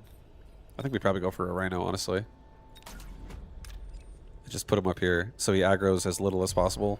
I don't want him to make half the army turn around, putting him too close. Because I have nothing over here. Sell the cannon. Let's get 2 of my own fangs behind my towers, so I have at least some time to waste of a Rhino if it pushes me.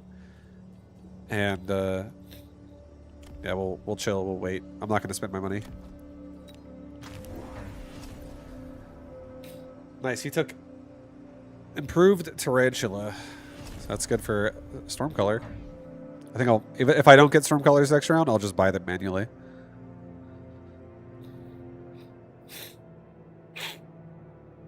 Ah, so stuffy.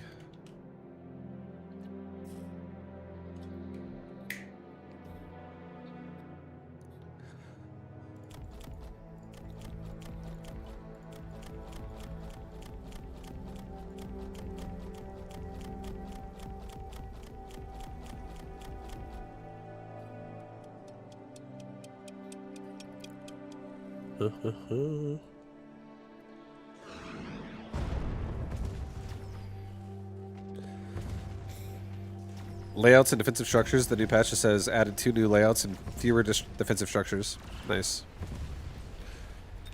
Yeah, I feel like it's fine. I feel like on the ones where you only have 1 cannon, I kind of don't want to sell my cannon. I feel like it's such a small gain for what you get. It does. I feel like I guess it does allow you to skip something, and then you'd have enough money to do something huge with a checkpoint of supplies. But if you don't have 2 cannons, I feel like the concept of selling it makes me less appealing. Makes me feel less appealing. It is less appealing to sell it. There we go. I said it right. Yo, this Rhino winning the whole round for us. Good job, Rhino. Way to keep us in there.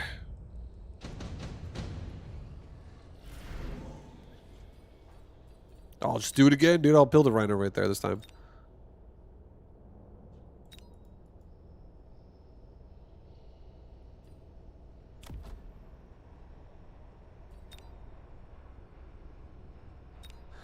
If I'm going to do a lot of storms, I don't know if I really want to have Rhinos, but I don't have to do oil version this time. I don't actually have to do an oil version. If he goes for Phoenix, though, I need anti-air. I have fangs. I guess we're going to go Rhinos. I won't do, I'll have the rhinos go in the back so they come out late. And they also defend my flank. I'm actually taking the rhinos, guys. Let's just buy Stormcallers manually.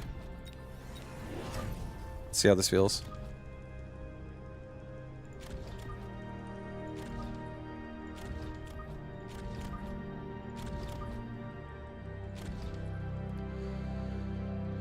I'm not going to do anything on them yet. I'm just going to get a Void Eye level up. I don't want to do anything with the rhinos either. I'll just get damage since we have Stormcaller now. Try to really, like, kill the tarantulas quickly. Now we got a barrier we're shooting at. Oh, nice, dude.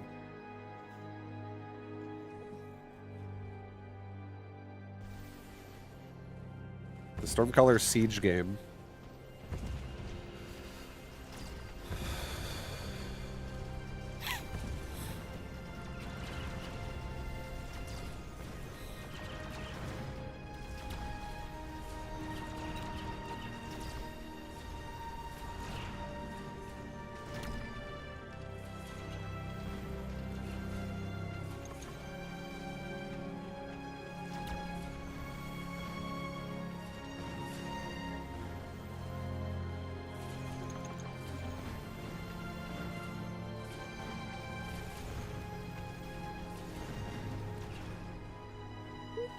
We got some fangs still alive. We can still do this. Get them, boys! Get in there! Whoa! Oh, 2 fangs, 1 fang! Oh. Close. We're still above 4,000 though, so we're doing just fine. Another Rhino Assault. What if I take it, and then I save my other Rhino when they come back together, and I send them together? What if? I don't think we should, though. I don't think it's necessary. It's okay. It's okay. Let's not do that. I think we should just do the same thing that we're doing, but on both sides.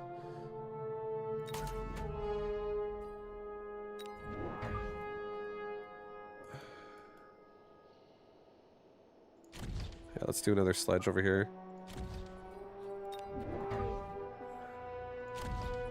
And a Stormcaller between them.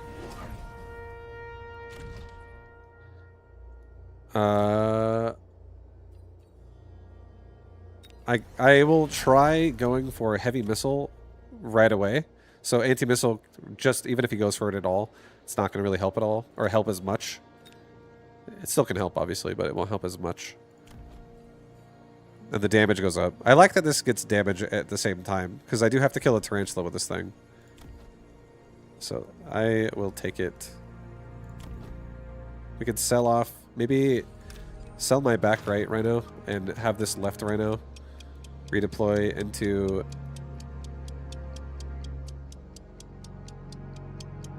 maybe like right there. Let it go.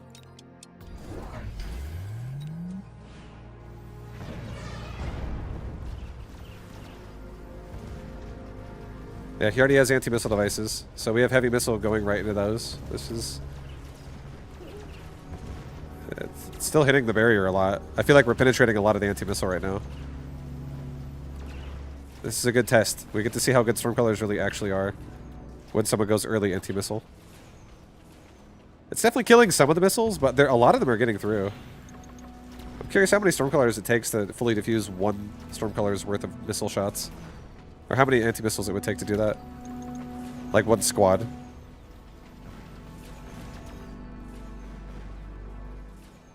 I still killed the tarantula through 3 anti-missile devices. We're going to sell off the... Oh. Sell off the rhino, put the device on the fortress. I wish I had anti... If I had anti-air fortress, this would be a great time to have a fortress. But we don't. We don't have that.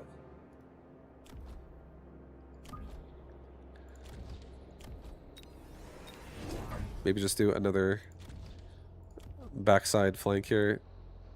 I don't have to keep the fortress there, but I like the fact that it could turn him around and let me paralyze his tower and kill his devices faster.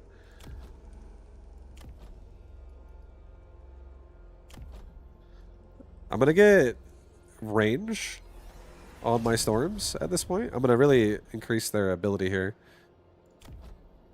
Let's get HP, regen on my sledge, and let's get HP as well, so my sledge can also try to tank and not die so easy. Try to actually survive long enough to get some levels. Okay, so he has double the anti-missiles he had before. Curious how this is going to feel. These Stormcallers... Like a level 2 Stormcaller... I'm curious if a level 2 Stormcaller actually has more hit points than a level 1. Or if the missile is just a missile value. Regardless, and the damage only goes up with levels. I don't know. I'm curious if the health actually goes up with the shit on a level. If it does, that'd be kind of crazy. Doesn't look any different in the model.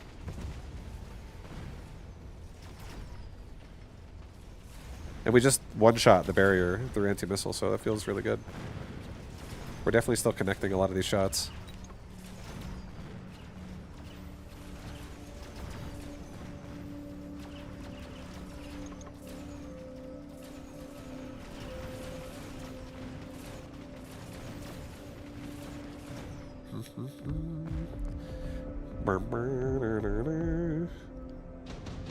Okay. We're not connecting enough, though. My god. These air units are kicking our ass. Let's get, I don't think we take any of this. I think it's a skip. Actually... I'll take a shield airdrop. Fuck it. I'll leave this guy up here. And I'll drop a rhino, like, right there. Let's get overload on these storms. And let's get...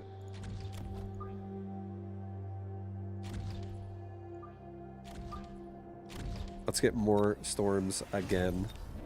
So these storms are shooting like crazy now. The attack speed is much faster. We did lose some range, but the fact that we have range, we still have great range as it is. I need my fangs to not suck. Let's maybe cancel that barrier. Put it over here. Maybe sell this fort. Maybe just get rid of it. It's okay. Maybe put a this Stormcaller right there. And give him the fucking device. There we go. Maybe that's what I like.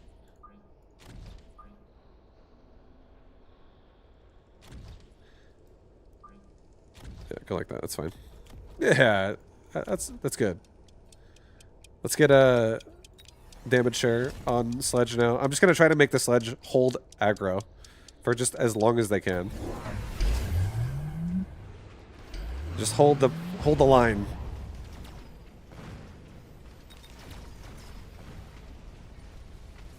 And then we're gonna get range on Fang probably, or maybe I'll just go into something else that actually does anti-air besides what I already have. The Stormcallers are kind of... As soon as they, like, actually get to shoot at something that's not chaff, it's pretty good. Sledge are holding long enough. We're killing a lot of his anti-missile devices now. Or are we? Can we even hit that thing? Oh, yeah, we can. Okay, it's dying.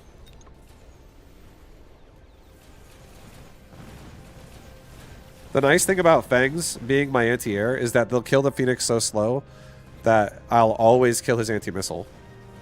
That is a plus. So I guess it will be Fang. Because that seems like a really controlling thing I can do right now. Like, I can just keep killing his anti-missile.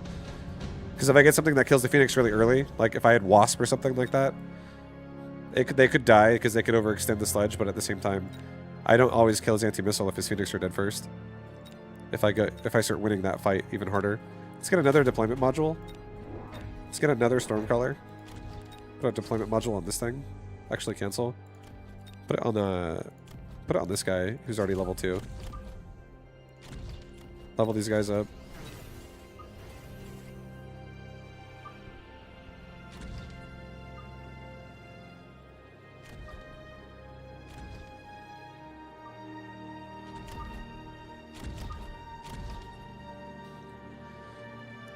We'll put it there, I guess. Let's get more Fangs. Put a Fang like right there. Put another Fang like right here. Give Fangs range. Let's take temp range for everybody. And let's get HP, maybe for the sledge. No, let's just get damage. Screw it.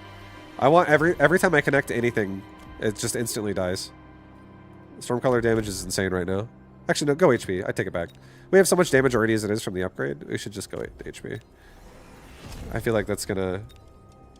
It's fine. We're going HP. Final answer.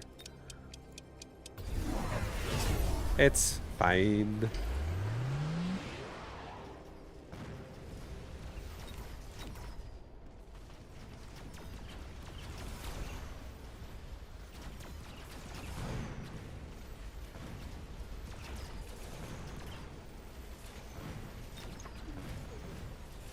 I can only imagine Assault Stormcaller with this upgrade. I feel like Storms are gonna get probably nerfed. I don't know. This upgrade, it does make this unit go from being trash to amazing. I think the damage probably needs to be lowered on it. At the very least. This is already, it already feels very strong. It feels pretty good.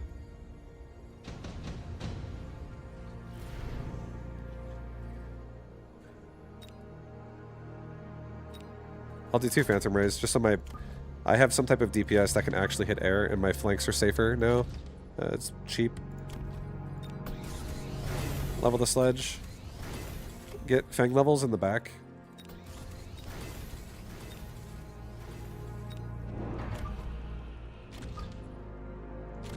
Get temp range for everybody. And get damage for everybody. And yeah, this feels pretty good. It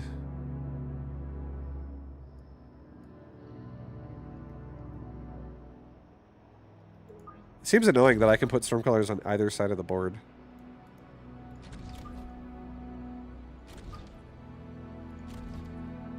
I'll maybe just like spread it out evenly now so the corners are stronger.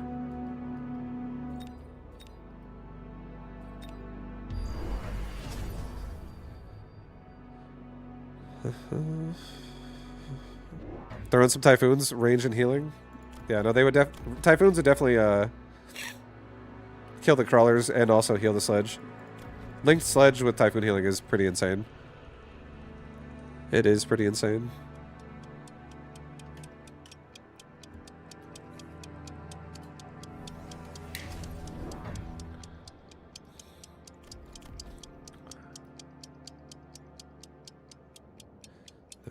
We should be okay. I don't think the sledge are going down.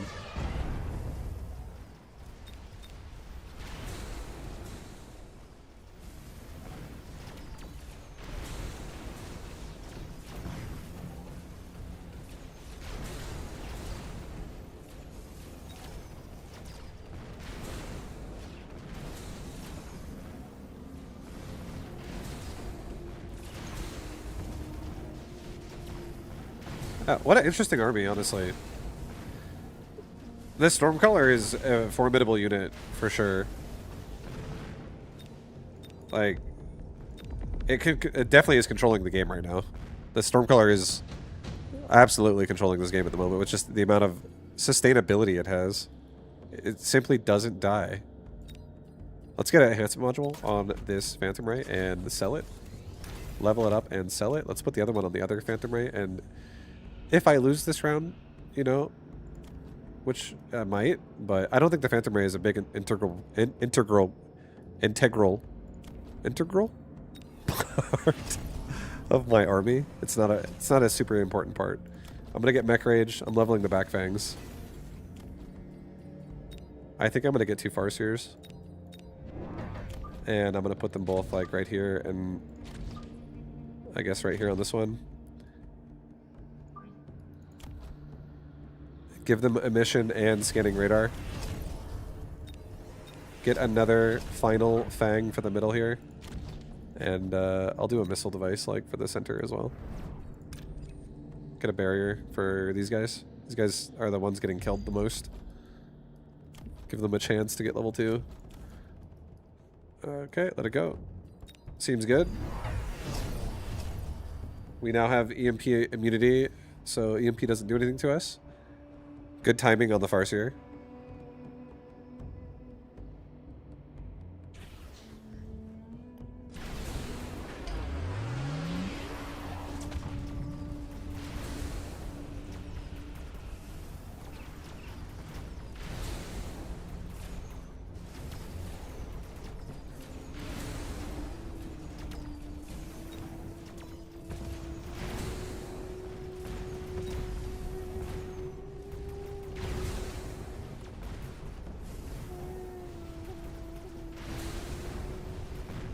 Yeah, this army is like insane.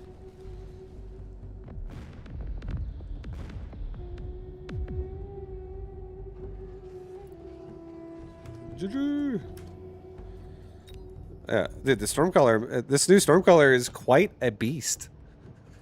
Don't even fucking need anything besides heavy missile. You could just control the game with heavy missile from the start, because anti-missile just doesn't work anymore. I think maybe. I think the upgrade probably does need to be. I think it's cool that upgrade exists, but it maybe does need to be toned down just a tad. I will say the most unsatisfying thing against Stormcaller is buying an anti-missile device and then it dying, and then you're like, oh my god, I didn't even stop the missiles. So I don't know. Interesting. Maybe anti-missile device needs to be 75 supply instead of 100. Maybe that would also make that better. So you could actually have like, it could hit like the 50 checkpoints instead of the 100 checkpoints on every other purchase. I feel like he should have gone boats instead of Raidens.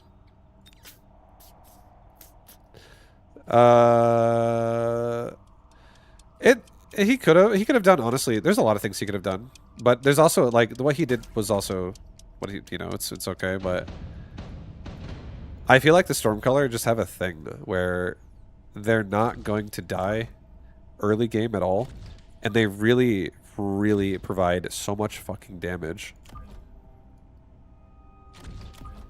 Like, I think I'm going to do it again this game, honestly. I think this game I'm going to go for something that's like Badger counterfire field maintenance. I'm probably going to sell my marksman, honestly. And I'm going to go into Stormcallers. Vibe, you can't win. This guy has an anime portrait. Oh. Uh-oh. Oh, God. What's up, Caboose? Caboose! What up, man?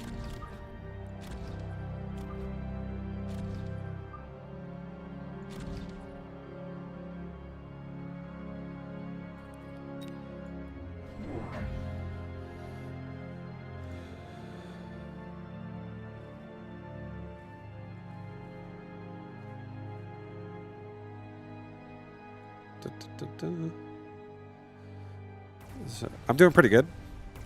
I've been streaming StarCraft 2 and Mechabellum, like half and half almost, maybe a little bit more in favor of Mechabellum, and it's been fun.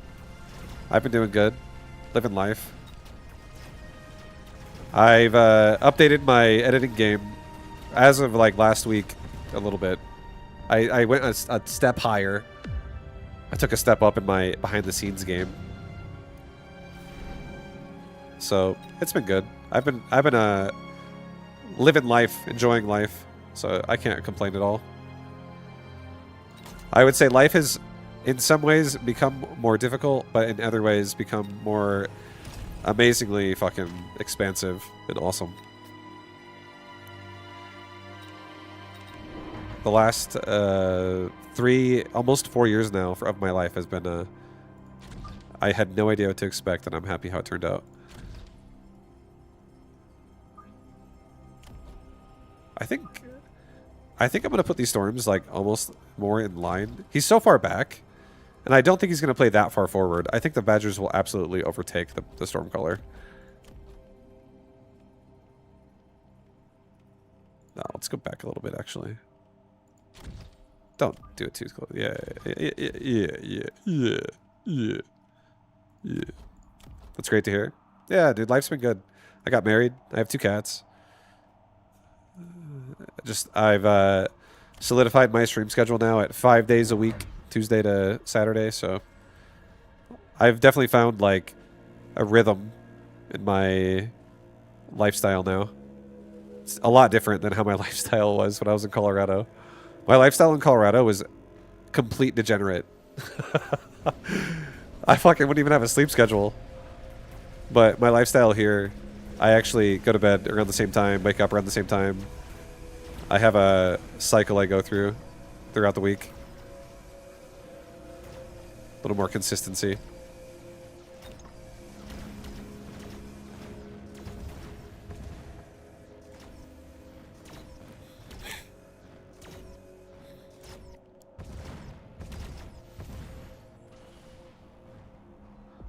Elite Mustang. I'm curious how that's going to do against my Stormcaller missiles. If he goes anti-missile. 2 Mustangs. Sabretooth.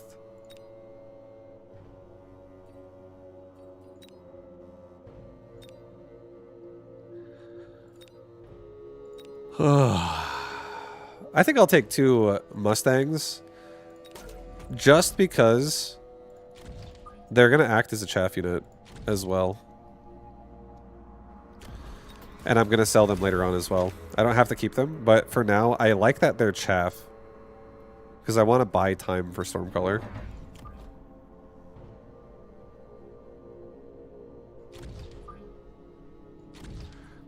Stormcaller will definitely kill the Steel Balls.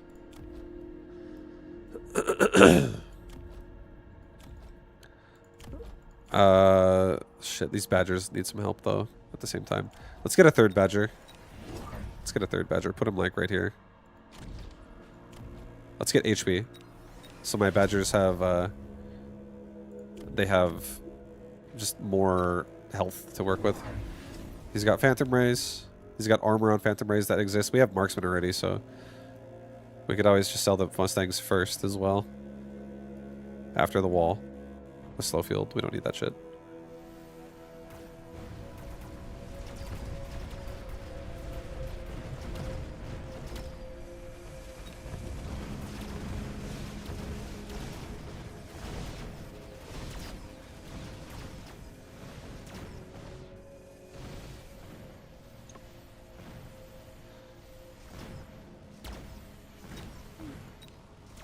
Nice.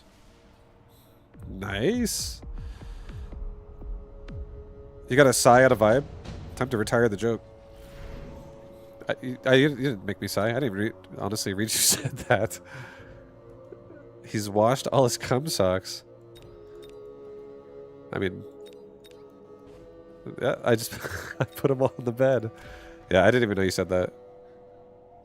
But, now I do.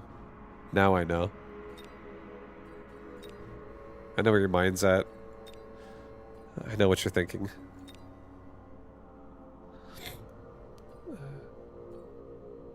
I don't want assault. That's what I'm thinking. I don't want assault or cum socks. That's why they go in the wash.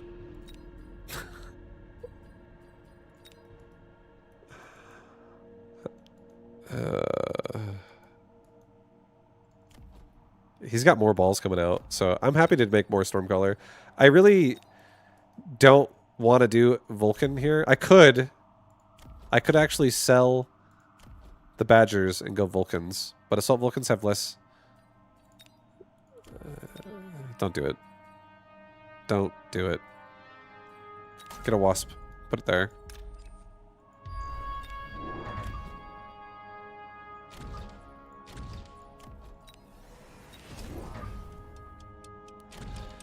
Alright.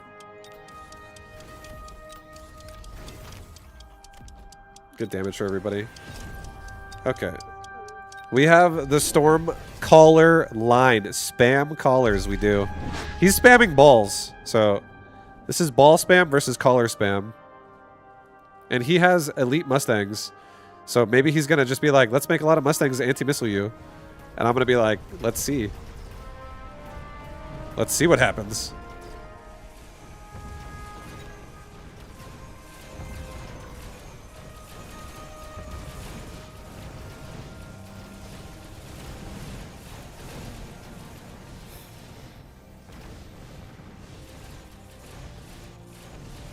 The Stormcaller, it actually, I feel like maybe the Stormcaller needs to do less damage as well to somebody's health bar. I feel like it's just such a fucking strong unit. Like it absolutely can be. I'm gonna get enhancement module. Level my storms for free. I'm gonna get range on top of its extended range it already has. Let's get 2 more fangs that walk up out the back. Let's get another fang in the middle. That makes his army centralize a bit more.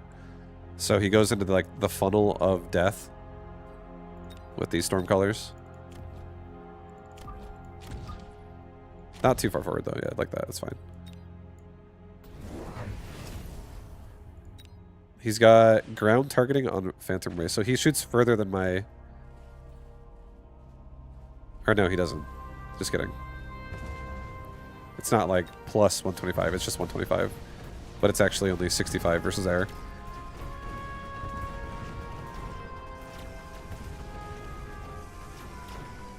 Well, the Stormcallers definitely let the marksman kind of just get out there and get killed now, so we do need to make something else that can kill air. We're missing a lot of our shots. So I know what that is.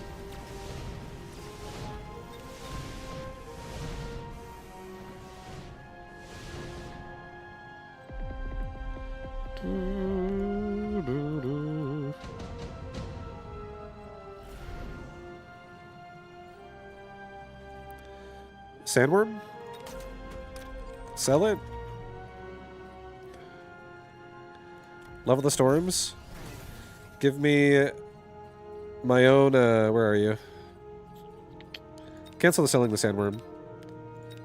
Sell the Mustang first. Put the sandworm against the wall. Oops. Jesus. Give me Phantom Rays.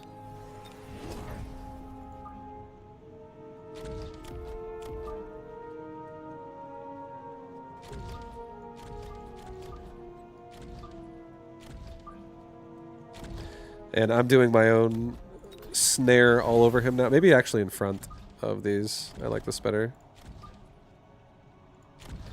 Get oil and get ground targeting myself.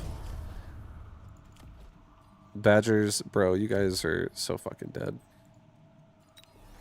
But maybe if I give you regen and counterfire, maybe you could survive like 2 seconds. Alright, let's go. Let's see how this goes. We're adding in more Phantom Ray to commence. Don't let his balls move forward at all.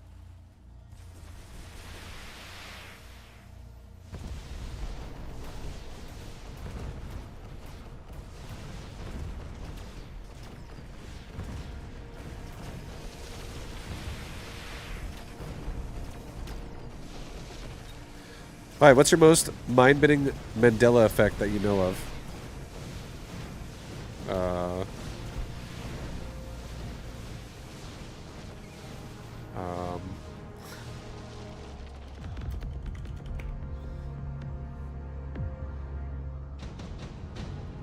I have no idea.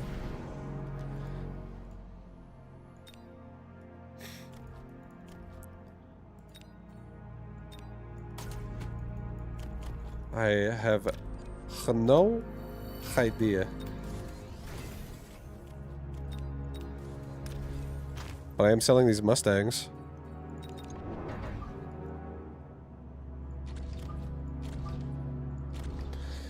And I feel like I want to get range, but not yet. It's okay. I think it's ready. It's time to really pump up the damage. It's time to pump up the damage. Let's get temp range. I got a lot more damage on these missiles. I got a lot more speed, attack speed on these missiles. These Stormcallers have 230 range. So they actually by far outrange the Phantom Rays. They outrange everything. He's got oil in my front on both sides.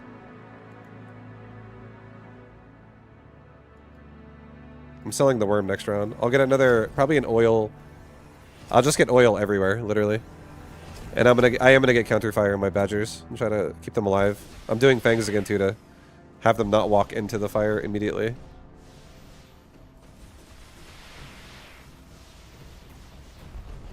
I like that we still get a lot of oil in the middle, though. That's so nice. Like, getting the oil on top of him...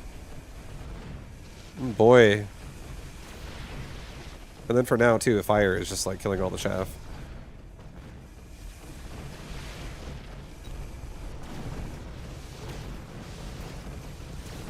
Yeah, we definitely need some more oil in the middle. I might be dead, actually. Am I dead? Did I just get kicked out of this fucking game? GG! Oh, God. You played some Mechaballs for the first time, and it's not bad. Yo, hell yeah, welcome. I'm glad you enjoyed it.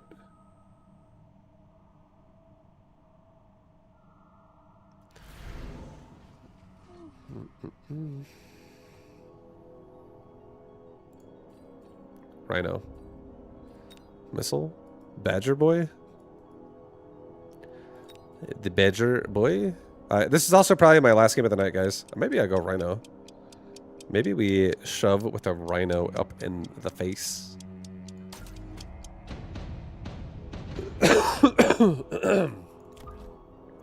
If I were to make a Rhino, what would I want to do with it?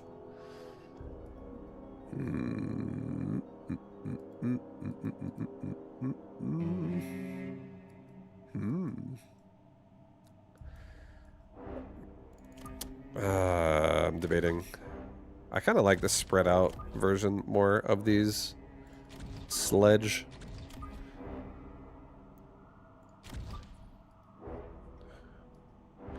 If you stretch human blood vessels end to end, it would be able to encircle the earth.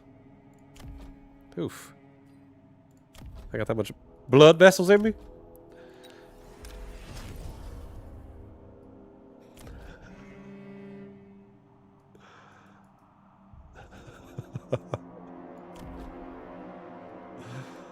I don't...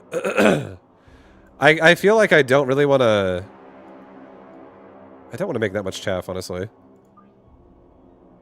I think I'm going to spread this out even further. I need more room.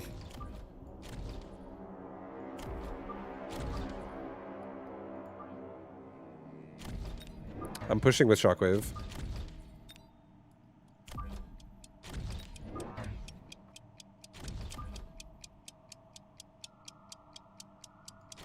Okay, this is fine. We're gonna run it right into a cannon, guys. Oh, he sold it, though. Yes. Hell yes. He sold it. These Arclights are just making sure that not a single crawler sets a foot in front of a Rhino. Unless this guy builds something strong in the front, then Arclights will be struggling. Get a paralyze? Holy shit. Oh my god. The sledgehammer that could. He kills a marksman. He's tanking a cannon. Oh, he dies. He almost kills the cannon, though. What a hero. What a sledge. Fortified Mustang? No. Fortified Overlord. Extended range Phoenix. A lot of these choices are honestly fucking insanely good. I think I might have to take the Phoenix choice, though. Just because this plus it just never dies. And then I could just get Launcher Overload as well, and it's like free for range that it loses, basically. It'll still easily stay behind Arclights. I guess so. I'll come back to that later. I'm not going to buy that yet. Alright, I'll do another sledge right there.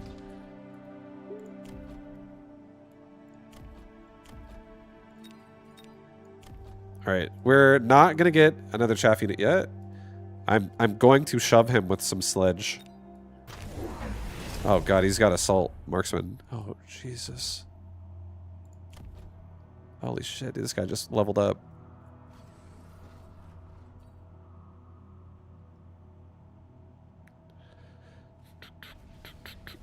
So it seems like he's going to go improve Scorpion on top of Assault Mode Marksman. So lots of damage.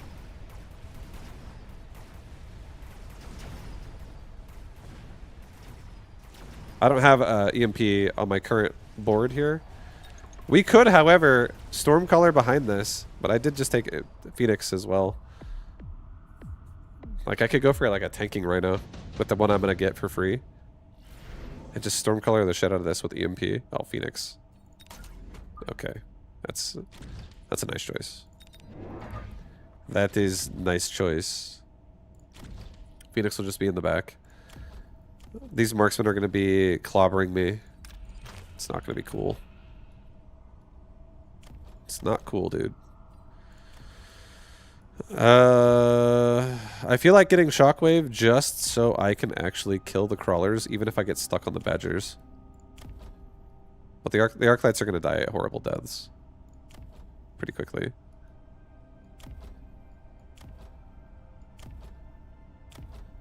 He does have double shot. Maybe I do this. Just get me get a little more sludge on left side. I will actually go into field maintenance and damage share, just so I can like waste a lot of time. I actually feel like I could tank his marksman, at least a little bit. Not right now though, but like later on. Especially if I'm gonna go into if I want to keep this Rhino. Don't know where I want to put it though. I might put it on left side. Just have it push left side and really start sludging this side out. And then if the side starts acquiring a paralyze, then I can sludge this side out with paralyze on my side.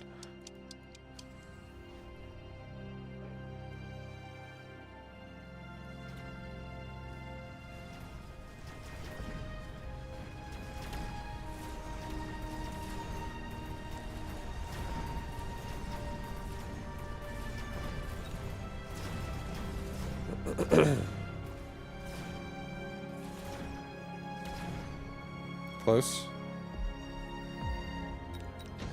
Close.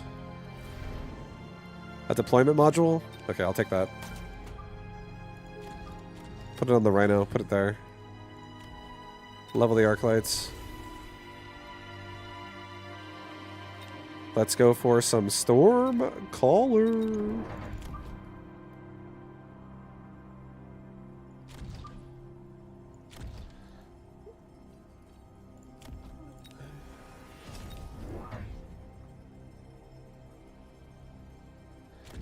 Okay, we're going to put a Stormcaller like in just 5 of them. And I'm going to give them EMP and Heavy Missile if and maybe even Overload if I have to. But I'm just going to EMP the shit out of him now. I'm going to try to. And if he goes at mission himself, he has to buy a lot of it because he's super spread out. I think it'll be fine. Let it go.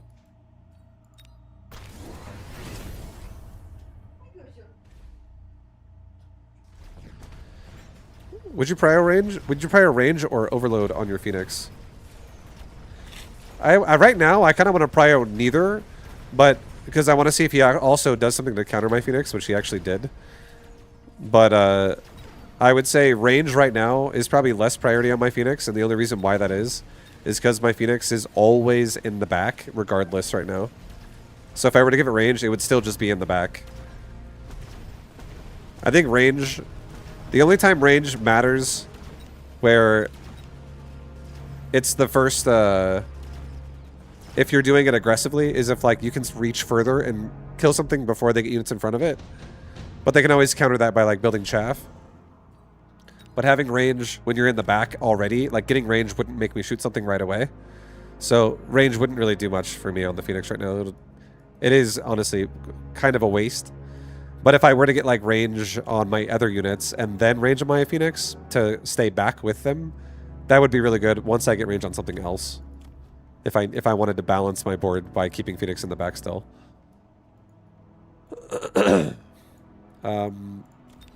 Laser sight. Excuse me, Jesus. Laser sight.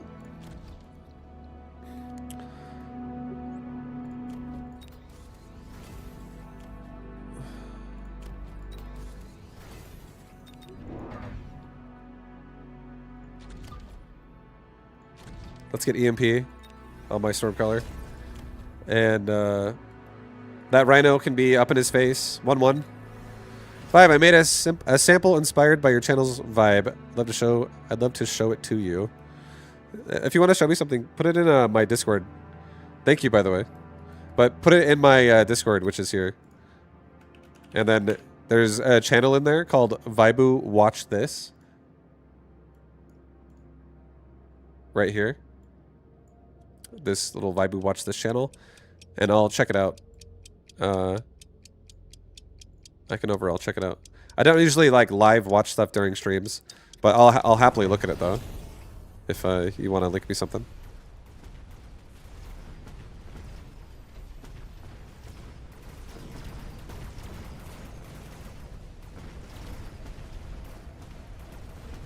Nice. EMPing the fortress also makes them not shoot my air anymore, which is wonderful.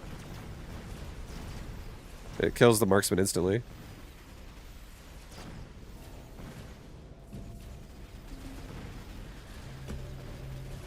Yo, let's get it, Stormcaller. Let's get it, Stormcaller. Let's get it.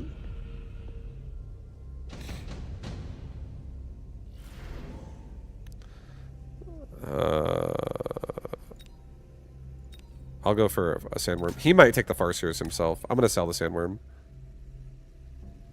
Actually, I might sell the Rhino. And put this device on the sandworm instead. Actually, cancel that. Keep the Rhino. Sorry, sandworm.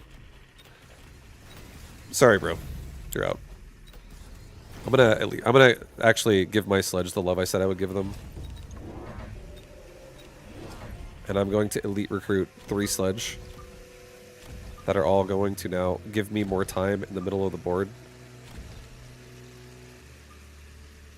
And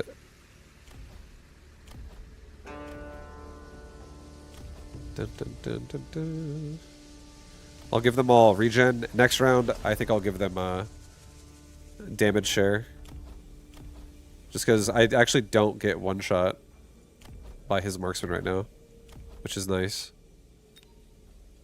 So we'll take multiple hits to die, and all we need is one Stormcaller hit, and that thing's dead. He's got 2 Farseers with a mission, 3 Farseers. So he went full Photon Emission. So he's going EMP proof is his response. But emission doesn't last forever. So it's only 20 seconds.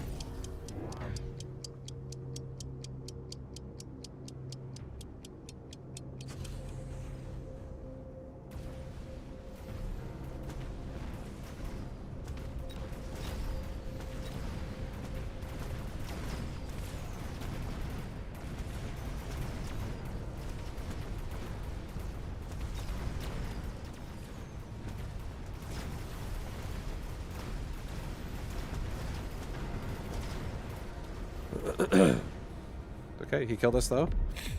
My Rhino changed locations.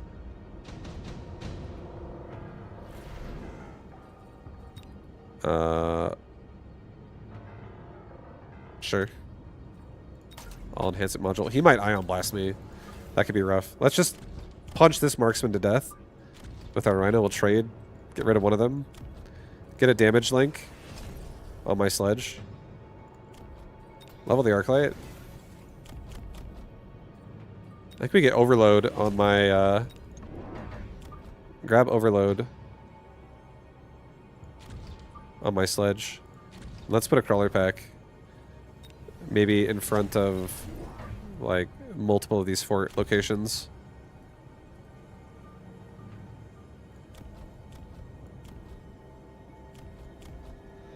And I'll do temp range and temp speed, I guess. I'll try to just be as aggressive as possible. The game's almost over. We might lose soon.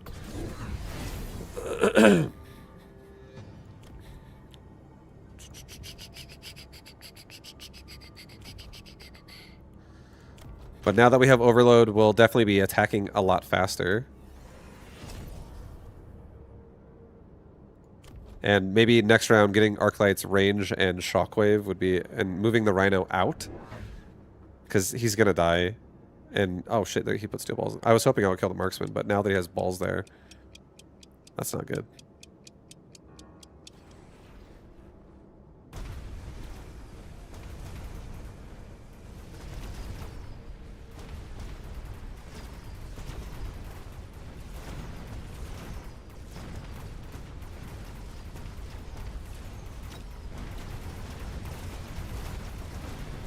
They're still getting through them. These launcher overload Stormcaller are kind of going crazy.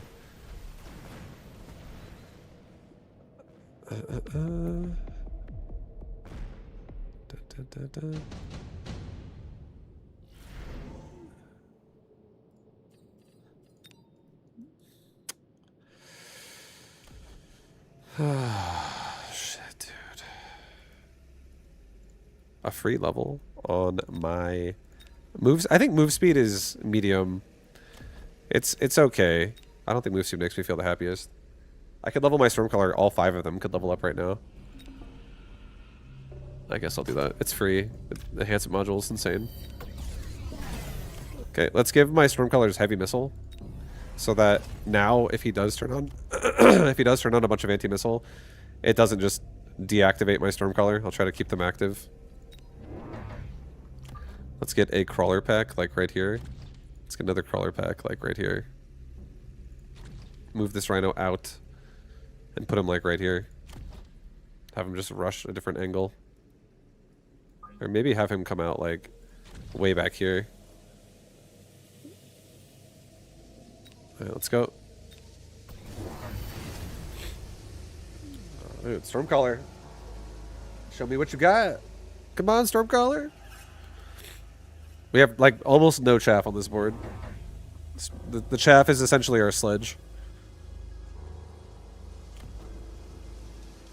This guy has a lot of chaff. I said I was going to get range in Shockwave too. I absolutely should get that next round. Like, next round should be like making crawlers and getting range in Shockwave. There's a lot of chaff.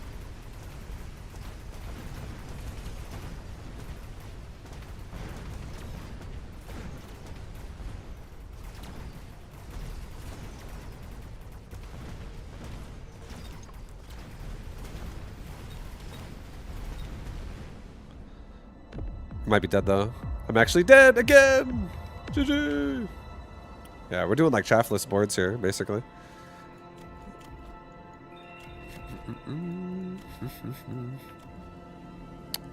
I think it was doing okay. I think the Phoenix weren't doing a whole lot because the Fortress kind of shut it down. And the Fortress were also a good choice against the Sledge because they can really like DPS through the healing they have. Like, no problem. So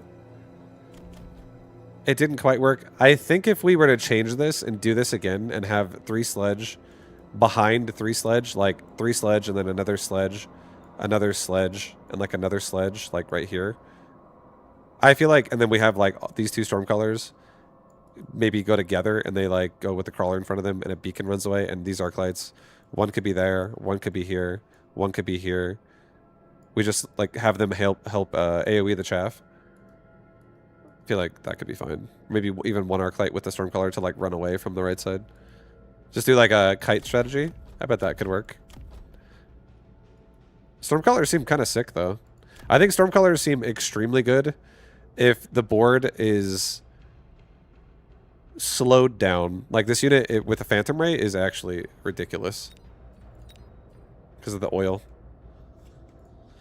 Anyways, that was actually pretty fun. Different styles again. We'll see how Stormcallers go, but I thought that was fun. I think that maybe the new tech on Stormcaller needs to be like toned down just a tad. I feel like it's maybe a bit extreme. When it gets rolling, it really gets to be really strong. But for now, guys, thank you for watching the stream. I appreciate you. I will be back again tomorrow. That's my last one for today. That is the last one for today. But yeah, tomorrow I'll be back. It's what is it, Friday? Yeah, it's Friday. Tomorrow is Friday.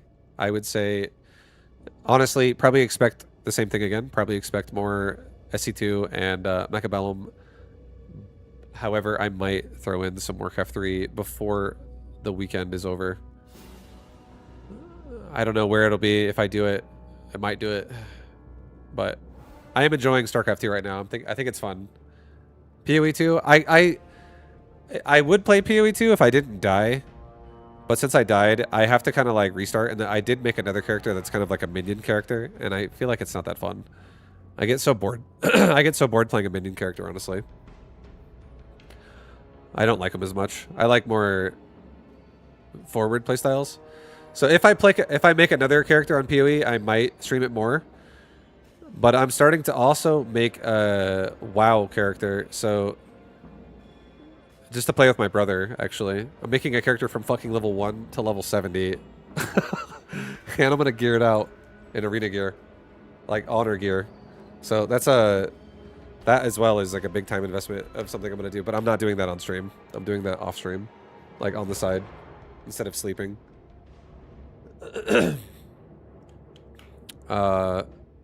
So I may or may not play some more PoE 2 in the upcoming days or weeks, but I'm 100% looking forward to playing the next season again, as always. This season was really fun. How far my character went, I was really impressed. But I'll definitely at least make another character before that happens. I just need more time. Anyways, guys, much love. Have a good night. Have a good day. I'm out of here. Thank you for watching. See you next time. Tomorrow at 2 PST. See you then. Peace, guys.